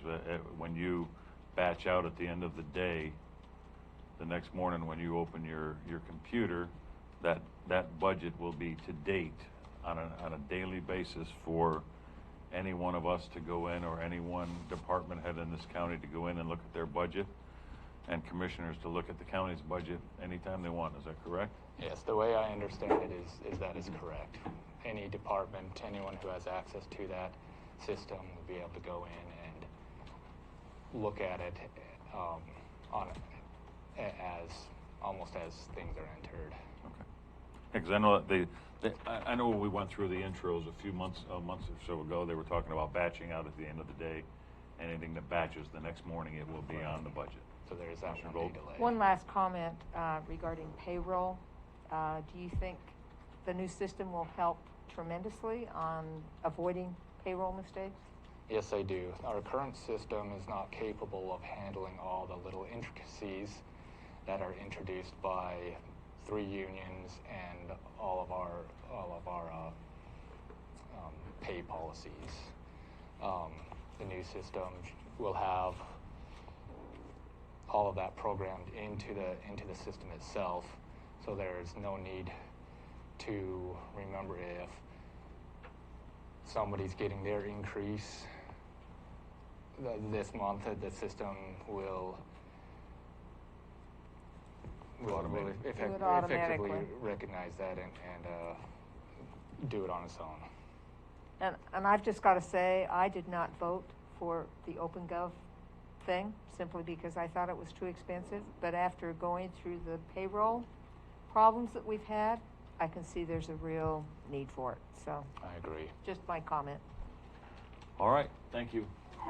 We're going to move on to our next. We put some addendums on the end. It would be P, which was 6P, intergovernmental agreement with Lane City Council of Governments and the GIS system. Do you want me to just explain that, or did you want to go right into questions, Commissioner Boyce? This was, so I'll just give some background Please. on this. So we've had a GIS system that Lane County has supported for at least the last year. Sounds like maybe longer than that. They are no longer able to support that function. I believe it's just they don't have the personnel to do it anymore. So we need to have somebody else support this GIS function. Lane County of Governments, Lane Council of Governments has picked that up and is willing and able to support the system with the same type of look to the system that county personnel and the public are already used to seeing. The fees on it are essentially, or the maintenance fees are the same as what we're currently paying Lane County. There is a fee that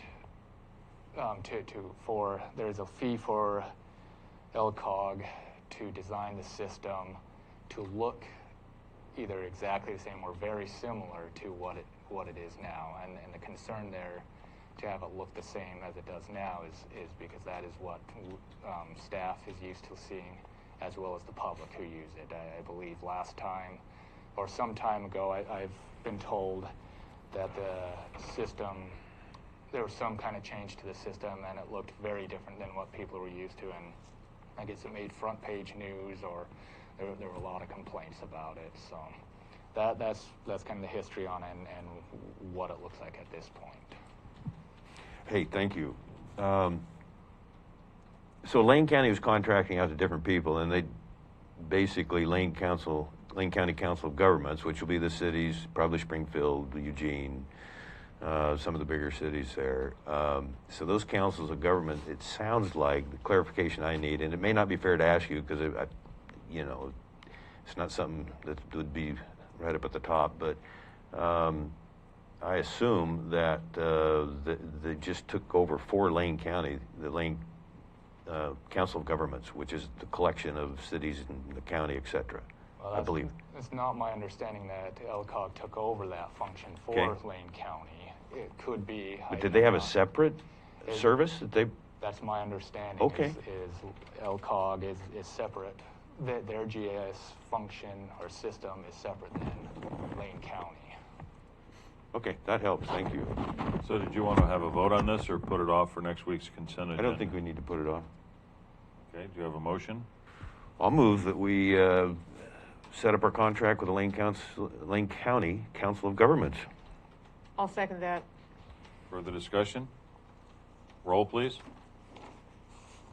Sorry, JJ. Commissioner Boyce. Yes. Vice Chair Boyce.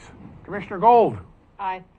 Chair Pash. Aye. Motion carried unanimously. We may have another one of those in a minute, JJ. Wake up.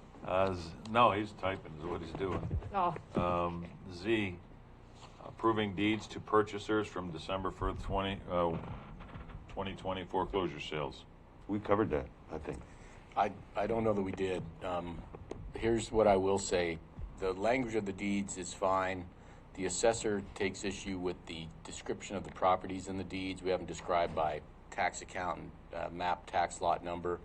And he's saying that he wants what's called a meets and bounds. And so we're going to have to go back and get the meets and bounds put into those. But if the board wanted to approve them subject to that, you could. Otherwise, I think wait until next week is good enough. I'd like to get them approved. These people have been waiting a long time on this with subject to the changes. Thank you. Okay. So, I so move. do I have a second? I don't know what we're doing here. I'm sorry. Thank I've got you, it. I've Commissioner. got it here. Just popped up. I've got it on my screen. But if I can just, on December 1st, 2020, the county sold 3 properties at a duly noticed foreclosure sale. Is that where we're at? Yeah, and you had Thank asked you. for this to be pulled from consent. Thank you. And it sounds like that fell into the right motion or movement, right? And we'll Move bring to it up next week? approve. Nope, the motion is to approve with subject to correcting the property descriptions. Excuse me, okay. But we already voted on these three, didn't we? No, we haven't got to them yet. We took them off consent, and we're handling them now as the amended agenda was approved. Okay, so moved as, So you're seconding. We've already got a motion. Commissioner Gold made the motion? Yes. Thank you, I'm sorry. I second, Mr. Chair. Further discussion? Roll, please. Commissioner Gold. Aye. Vice Chair Boyce. Yes? Chair Pash. Aye. Motion carried unanimously. All right, Mr. Director, your report. So, I've mentioned working with the animal shelter agreement before, but because the county is responsible for the animal control, we set up an agreement with Pennies for Pooches to distribute licenses and collect the fees for the licenses. This last summer, the county began to administer a dog license program. However, under the current agreement with Pennies for Pooches, Pennies for Pooches receives all the fees collected under the licensing program. So we've worked with Pennies for Pooches some to change the agreement and reduce the funds that they receive from the licensing program. But I'm still pretty uncomfortable with this arrangement and the impacts that it has on the county budget. Therefore, if the board is okay with it, I would like to bring it back on the next workshop that we have and have all parties involved and discuss how we move it forward. I'm fine with that. Okay. My next item is... Commissioner, were you all right with that? Yes, thank you. Okay. Okay, I didn't hear Sorry? an affirmative, that's all. Maybe I jumped I like ahead. to wait for all three to hear them. Okay. Sorry. We've talked a little bit about OpenGov on one of the other subjects, and we are making our final push in finance to get to make that 1/4 deadline, that 1/4 go live deadline. And so OpenGov has really bumped our training sessions up. We're training instead of 1 to 2 hours a day, twice, 2 or 3 times a week. We've moved to 3-hour, almost 3-hour sessions, 4 days a week. This is really requiring a significant time commitment for these final couple of weeks. And so the finance staff is going to be logging some overtime work as they were working through lunches, where most of these sessions have been scheduled, trying to keep up on their other duties. They may be coming in early, staying late a little bit, just for these next few weeks to meet that deadline. And I just want you to be aware of it. The next item I have is last year, the county retained the CPA services of Summer Sears for the budgeting process, and what she did was help create the chart of accounts to help move us over into OpenGov. At that time, it sounds like the board had also approved some and budgeted funds for her to help out this year. However, I don't think we need I don't think we need that role quite as much as what it was last year. So this year, her role will be reduced to just answering questions, especially as budgeting comes up and as we finish our migration to OpenGov later on this year. Good job. Good job. Then my final item is the 2019-2020 financial audit that we have started. Right now, we're just in the process of submitting documents, different controls for them to audit, and I've sent an email out to everybody who they've asked to do, including commissioners who they are requesting some interviews with, to go over I assume some of these controls. So just watch for that. I think I've received responses from most of you on that, and just know that we have started that at this point. And I've got to confess, I had an individual in my office that was very forceful at the time I was supposed to be on the interview. So I'll let her know reschedule. and to have her reschedule sometime. Okay, thank you. that's everything for me. Thank you. Question? Yes.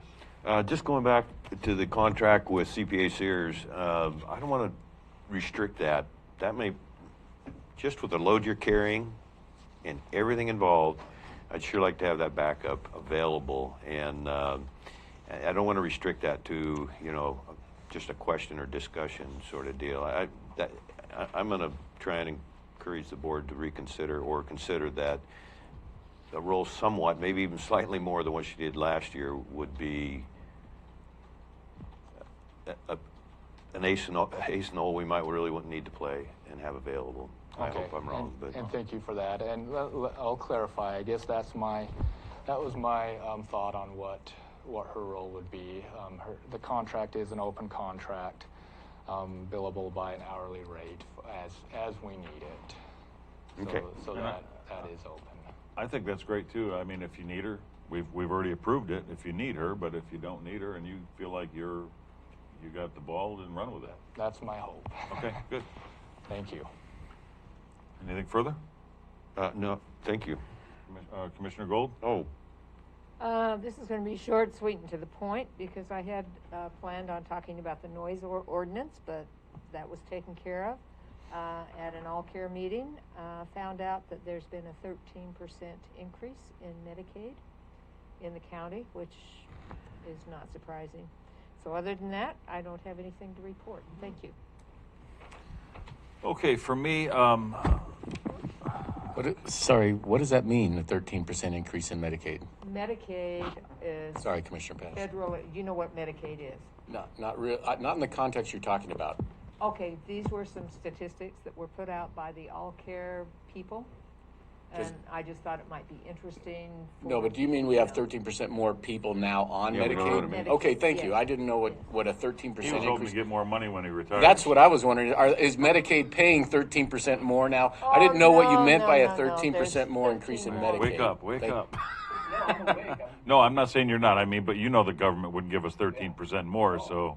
It's 1.3% for Social Security, just to let you know. All right, so I have a question of Commissioner Boyce before I start my comments. Last week last meeting you said you were going to make a statement and ask me some questions. I'm wondering if you were going to do those under your comments or if you want to do those under other, because I had responses and I didn't want to go through my updates if you were going to do that, because I can, however you wanted to do that. On the challenges of, in particular, 4 things that I asked you about on blind copy emails that you said in the November 18th meeting that I sent you. Well, you had that, but you also said you wanted to make a statement, and of course I would want to. My statement was in the newspaper as far as Curry County Parks, Boyce Cope in particular, and how the Meekins were treated in that entire thing. Related to the censor, do you still think the censor was a good idea? Again, sir, I would never have done the censor if you would have, at that meeting, said, you know what, I've kind of been out of my lane on this, and I'm going to back away and leave this to our parks coordinator and his liaison. I would never have gone forward with that censor. Well, I spoke before I read the censor.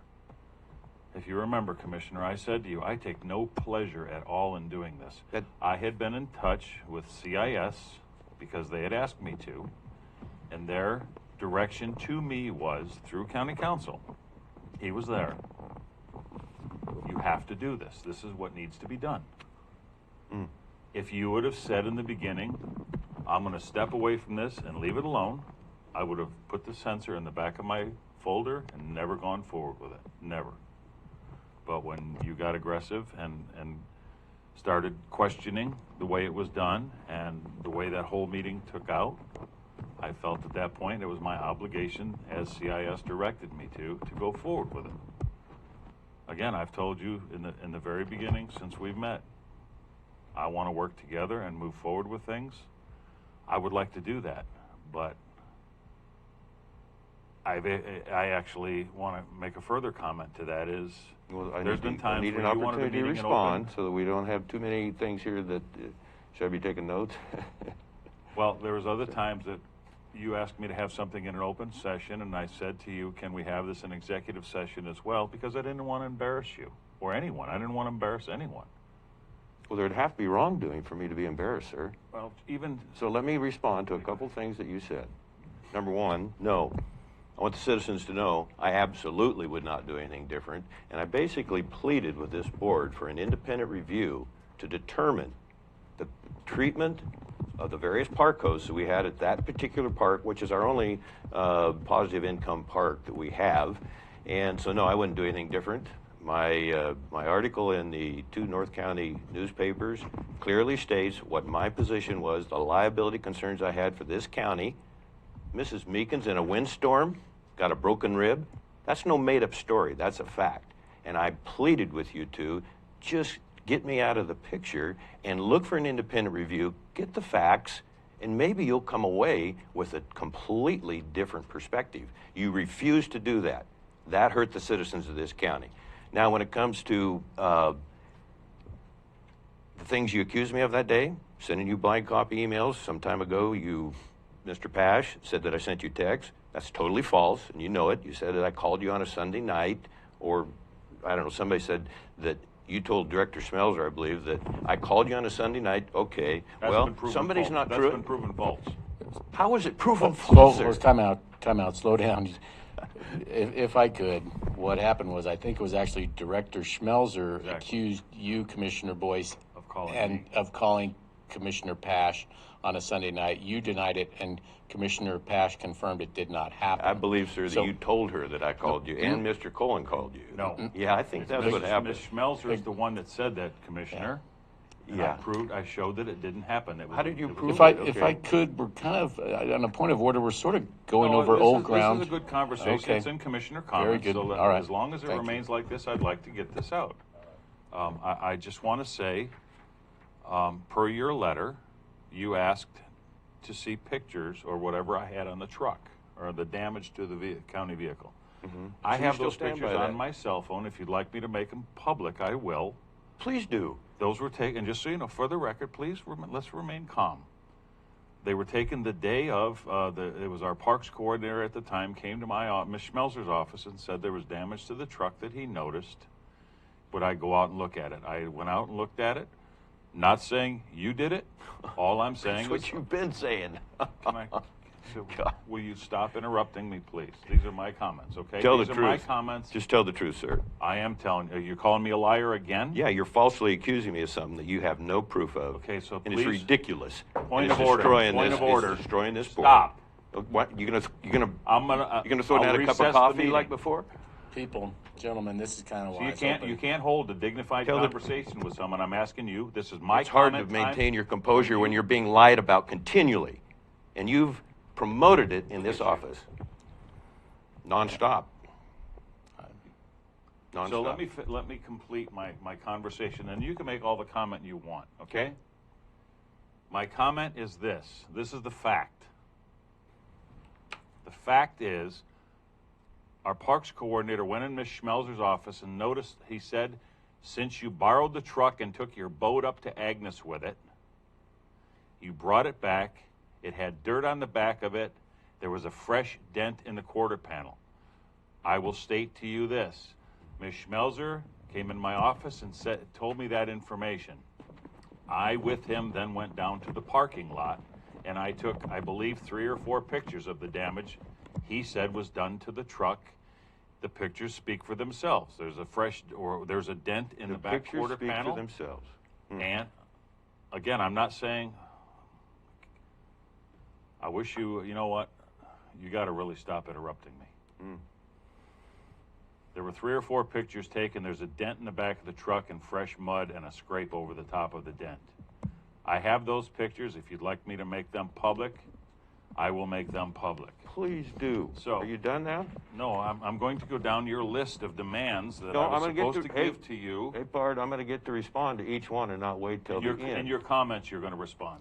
Oh, yeah. That's how it works. This is my commissioner comments, Commissioner. You- So on your next, you want to know of any This is text? the dumbest, craziest thing you ever saw.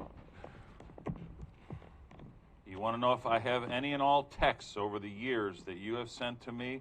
I just want to know, do you want to see the text that you've sent to my personal cell phone?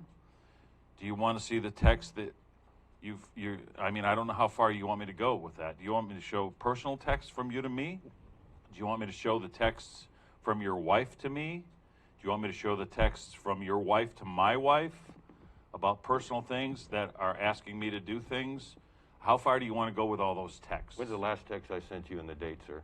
I'd have to look at my phone and find out. Okay. Could have been for you as you were leaving towards for vacation to Mexico regarding again, Bill Rao. I'm just wondering how far do you want me to go with? I want to deliver them for you, but I'm wondering, do you want the ones that I want the text are sent to you or your wife to me as well? I don't know why, in God's name, you would bring my wife into this. I'm asking you. That is so low Well, class. on one of the texts, your wife is telling me to vote on something that you're bringing in, and she's asking me to vote on it. Well, okay, she was Do out you of want line. those texts as well? I want the text that I sent you. You want is the what text you from your accused wife me to of. my wife about personal things too? I I'm guess if asking you you, have an what text do opportunity, you you'll want? probably take this to the extreme. If you want to and mess your with me, we'll advantage. mess. Oh, if I want to mess with you, why don't you just send me the text I sent you like you accused me of? Start there. So When's let's, the last let's time just I keep sent you a going here. text? Now, these are my comments, please. So if you would write in, because I got this demand letter from you, write another demand letter asking me what texts you want to see, because I don't know how far you want to go. And I certainly don't want to embarrass your wife. You just did. And I don't want to embarrass you through your About wife. as low class as you could possibly be. Do you want copies of, you say blind copies of emails. I don't know what a blind copy of an email is. I said to you, I have emails from you. I could show you those. I don't know what a blind copy email is. As far as the colon thing, I believe that's been cleared up. And as far as the, Pash confronted me at the east door of the commissioner's hearing room, and immediately after the hallway, in the hallway, Annex yelled and stated, "I'm going to ruin you in this state." I don't know where that comes from, but I will say to you, there is a tape. And the tape says exactly what I said it said, is you shouldn't be going to a hired person and telling them to hold the censure for a couple of weeks. That's not your job. That you should not be doing that as one commissioner. And if you continue to do that, as I was told by CIS, I will have to take it to the state, not ruin you, as you say. You say I lied. You're calling me a liar here. I did not say I will ruin you in this state. I have the audio from the tape, and it says if you persist in doing this as one commissioner and not the board, I will take it to the state. Well, I'd like to see that recording. So and that's what I'm asking. How deep do you want me to go in these demands? Because I'll give you whatever you want, but be careful what you ask for, because there's some things that are going to be very embarrassing. So go ahead and tell me when you confronted me at that door there, what you did say regarding ruining me in this state. You're denying that you said that. I never said I would. It's on tape. I never said I would ruin you. I said if you persist in going out of your lane and doing what you're doing, as I've been directed by CIS, I will take this to the state. And I'm sure that you give CIS, as per our 11/18 meeting, you give them very good information. Council was present. Okay. Council? Was CIS here during, or have they been privy to the information from that 11/18 meeting? I'll let council answer that question. Okay. I would have to go back and look at everything, and I think some of what you're talking about occurred in a meeting and some of it occurred outside of a meeting. I'm not clear on everything, and so I don't know if there's tapes on what, so be a lot of work. I would. No, he's talking about on the censure itself. I see. Okay. As far as the censor goes, I sent Council Huddle, I sent John Jesuit, and I sent Director, I think Rickert and Smelzer, that said, don't process that censor. It's inaccurate. It's irresponsible. Whatever email I sent out, and it should not have been processed. And I can show you why. And I just challenged you again. Why didn't you seek the facts? Why did you assume the Meekins were wrong on everything? Why did you assume the Ketchums were wrong on everything? My comments, other than I want to say two more comments, and then my comments are done. You going to answer my question on that? As far as the state of the county, it has been a long-standing thing that the state of the county address is done by the the outgoing chair board, if you wanted to, as you've made known that you want to do the state of the county and not me as the outgoing board chair, sir, go ahead and do that. I'm fine with that. I want to also comment that there is a board, Oregon Fish and Wildlife Commission agenda meeting on December 11th, and the minutes to that meeting are available on their website, and there was some good information on that meeting. And I did misspeak earlier in the meeting when I said coronavirus COVID-19, that there's 18 other COVIDs. One of the ladies that was here asked me to look into that a little bit more, and I did, and there are 7 other COVIDs. There are 7 COVIDs, but there are innumerable amount of strains from those. So there's not 19 COVIDs, there's only 7. And I guess it depends on your RNA, not DNA, your RNA. So those are my comments. So the floor is yours, sir.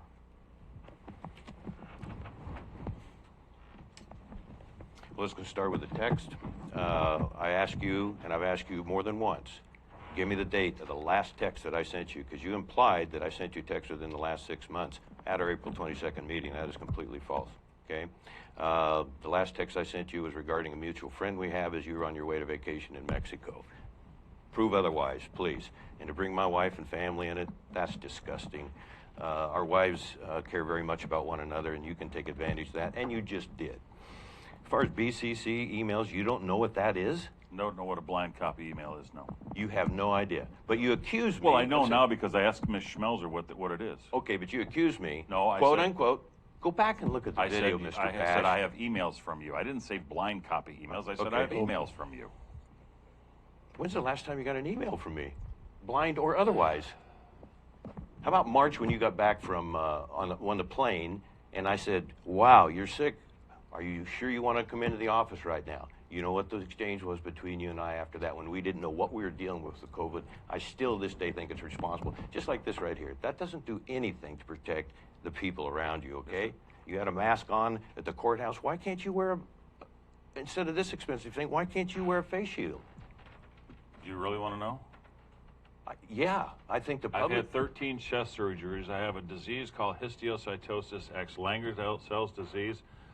I've had about half of this lung removed. I've had a quarter lower lobe of this lung removed. I have 28% diffusion in my lung cavity, and it is diminishing on an annual basis.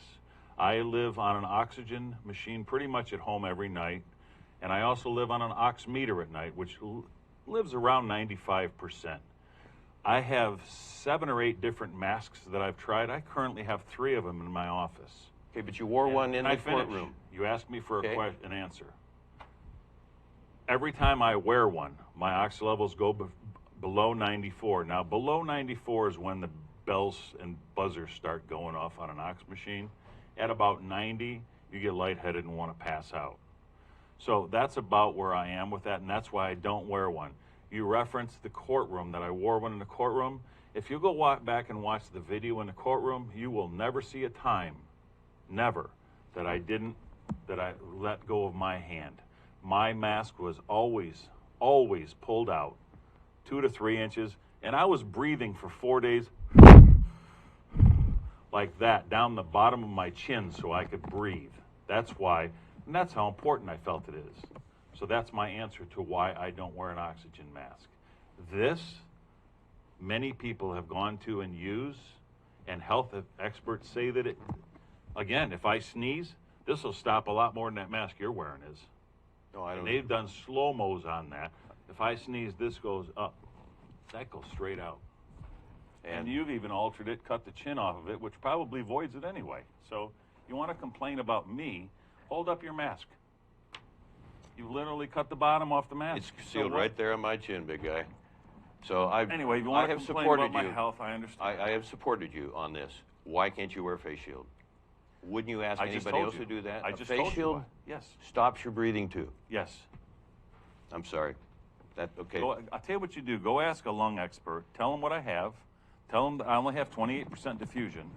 and ask them if a guy with 28% diffusion has to wear a face mask within a couple of inches of his face and breathe. I take 4 breaths for every breath you take. I take 4 to get the same amount of oxygen in my blood. Ask that lung official his recommendation for me, and then you'll get a good answer. And he would tell you can't That'll wear... be the person that you trust. Okay, so he would tell you can't wear a face shield then? Yes. Okay. Well, just get that answer for yourself, because I'm a liar. So just get that information for yourself. Never called you a liar. You call me one right here. I just... I'm shocked that you don't know... Where's the words? You accuse me of way too much. I want the public to know that I've not used county vehicle for personal use. That vehicle was parked there for several months. So to have a challenge that somehow I got to muddy or put a dent in it is just absolutely false. Just like many other things that have happened in this building, the tremendous growing bureaucracy, that you either get along or you'll be pushed in a corner, and your instep will be pay the price. I'm not done. So you're saying you never used... That's right. County truck. And I never to damaged take your boat up Yes, to I did. Agnes. You just said you never used one. I said I didn't use any county vehicle for personal use. That's the fact. And I also never It was dented your one. boat, wasn't it? Of course, it was my boat. You just use you just said you didn't use, but in essence you have Fellas, testified that really, you, guys, this is going on too long. I mean, and you we've used already been the over all county this. truck Citizens to to take know your that boat is the up truth. to Agnes. Yeah, it was on county business. It was of economic development. We have a record saying it was economic development. Anyhow, if can we please? I didn't want any of this in open session to start with. He's the one that wanted it all in open session, so here we are. So we're not clear on the BCC emails. So you want the public to think that I've sent you a lot of emails, none since March, not one, and nothing blind, nothing otherwise. I've not sent you a text, I don't know, at least a year and a half now. And I think you offered to prove that. You said you have a video. Let's get that out to the public with everything that was said between you and I in that hallway. And as we went into the commissioner's room, I think that would be very eye-opening. And you keep accusing me of damaging and using company or county vehicles. You're still doing it. So my turn.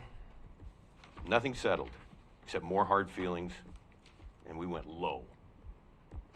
Oh, got 2 more years with me, minimum, maybe 6. Good luck. Mr. Rickard, I sent you an email on November 23rd. I feel like I owe you a little bit of an apology.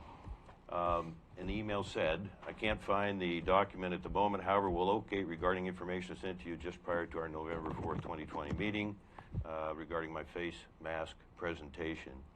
I referenced challenging you, maybe even advising to make a wise decision. Afterwards, I thought that could have been taken 2 different ways, like I was telling you what to do.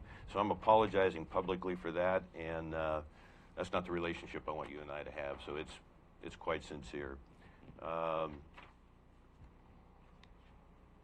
And then I said something, welcome or something like that. You had that email.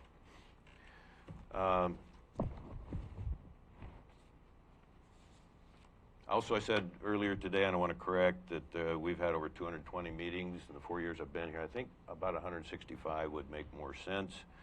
So I just want to correct that figure there.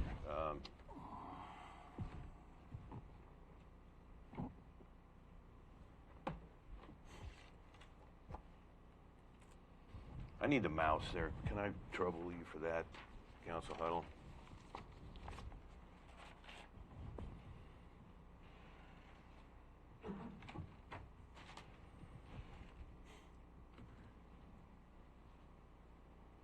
Thank you very much for getting up for me on that. Mark cannot. Oh. Somebody dropped it, and that's the battery cover. I'm not going to read any of this or talk too much about it. Thank you, Council Huddle. I just want the public to know this is the vaccine plan. You can get this on our website. This is 13 pages. The first 2 pages are pretty good. I would encourage everybody in our community, in our communities, in our county to learn all they possibly can. These are very difficult times, very stressful times. This is how we should be spending our valuable time here. But the Oregon plan, I did a press release. It'll be out in the pilot Friday that basically really talks up what the president accomplished in this medical miracle, but also pays, I think, good respect to Governor Brown with the plan her and her people have put together. This Dr. Seidlinger, I've been on many calls with him. I'm just really glad that we have him, and I give him also very high remarks. But this again will be on the county website or on my portion of the website, and encourage people to be as informed as they possibly can about. Today was the first day for the vaccines from the Pfizer side to be administered in Oregon.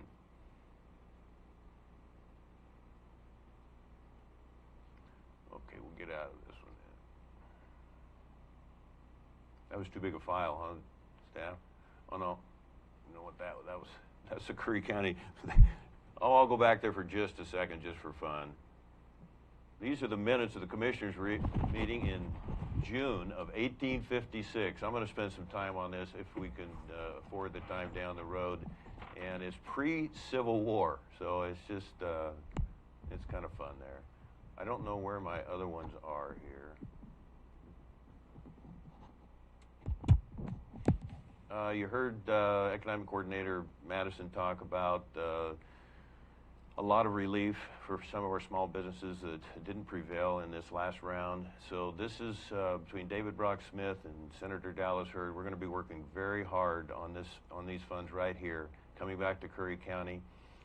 There's a wish list, and where it will be targeted, and we're trying to affect or impact the emergency committee and just the general governor's approach on where this money should be coming. And if they're going to shut our businesses down, we want to know ahead of time if they're going to support our companies and employers, and we're going to be pushing very, very hard on that.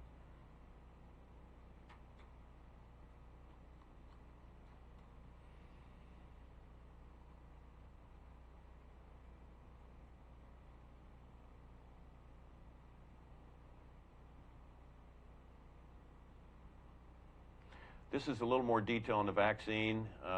This is available to the public. I really encourage people to take a look here too. And obviously they're going to the healthcare providers first, and then the assisted living folks. I'll read I already gave my press release. You heard Emergency Management Coordinator Dumeyer say that we're at 220 positive cases.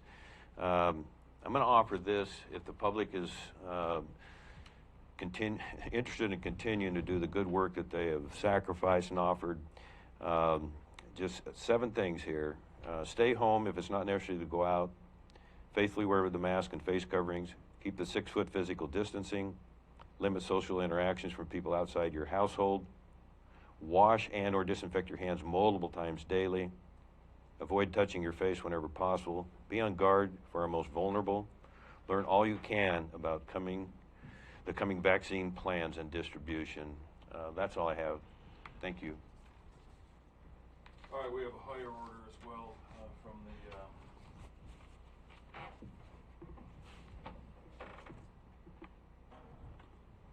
earlier today, I guess. Yeah. Do I have a motion? I move we approve the higher order. Is there a second? Second. Further discussion? Roll, please. Commissioner Gold. Aye. Vice Chair Boyce. Aye. Chair Pash. Aye. Motion carried unanimously. With nothing further, this meeting is adjourned.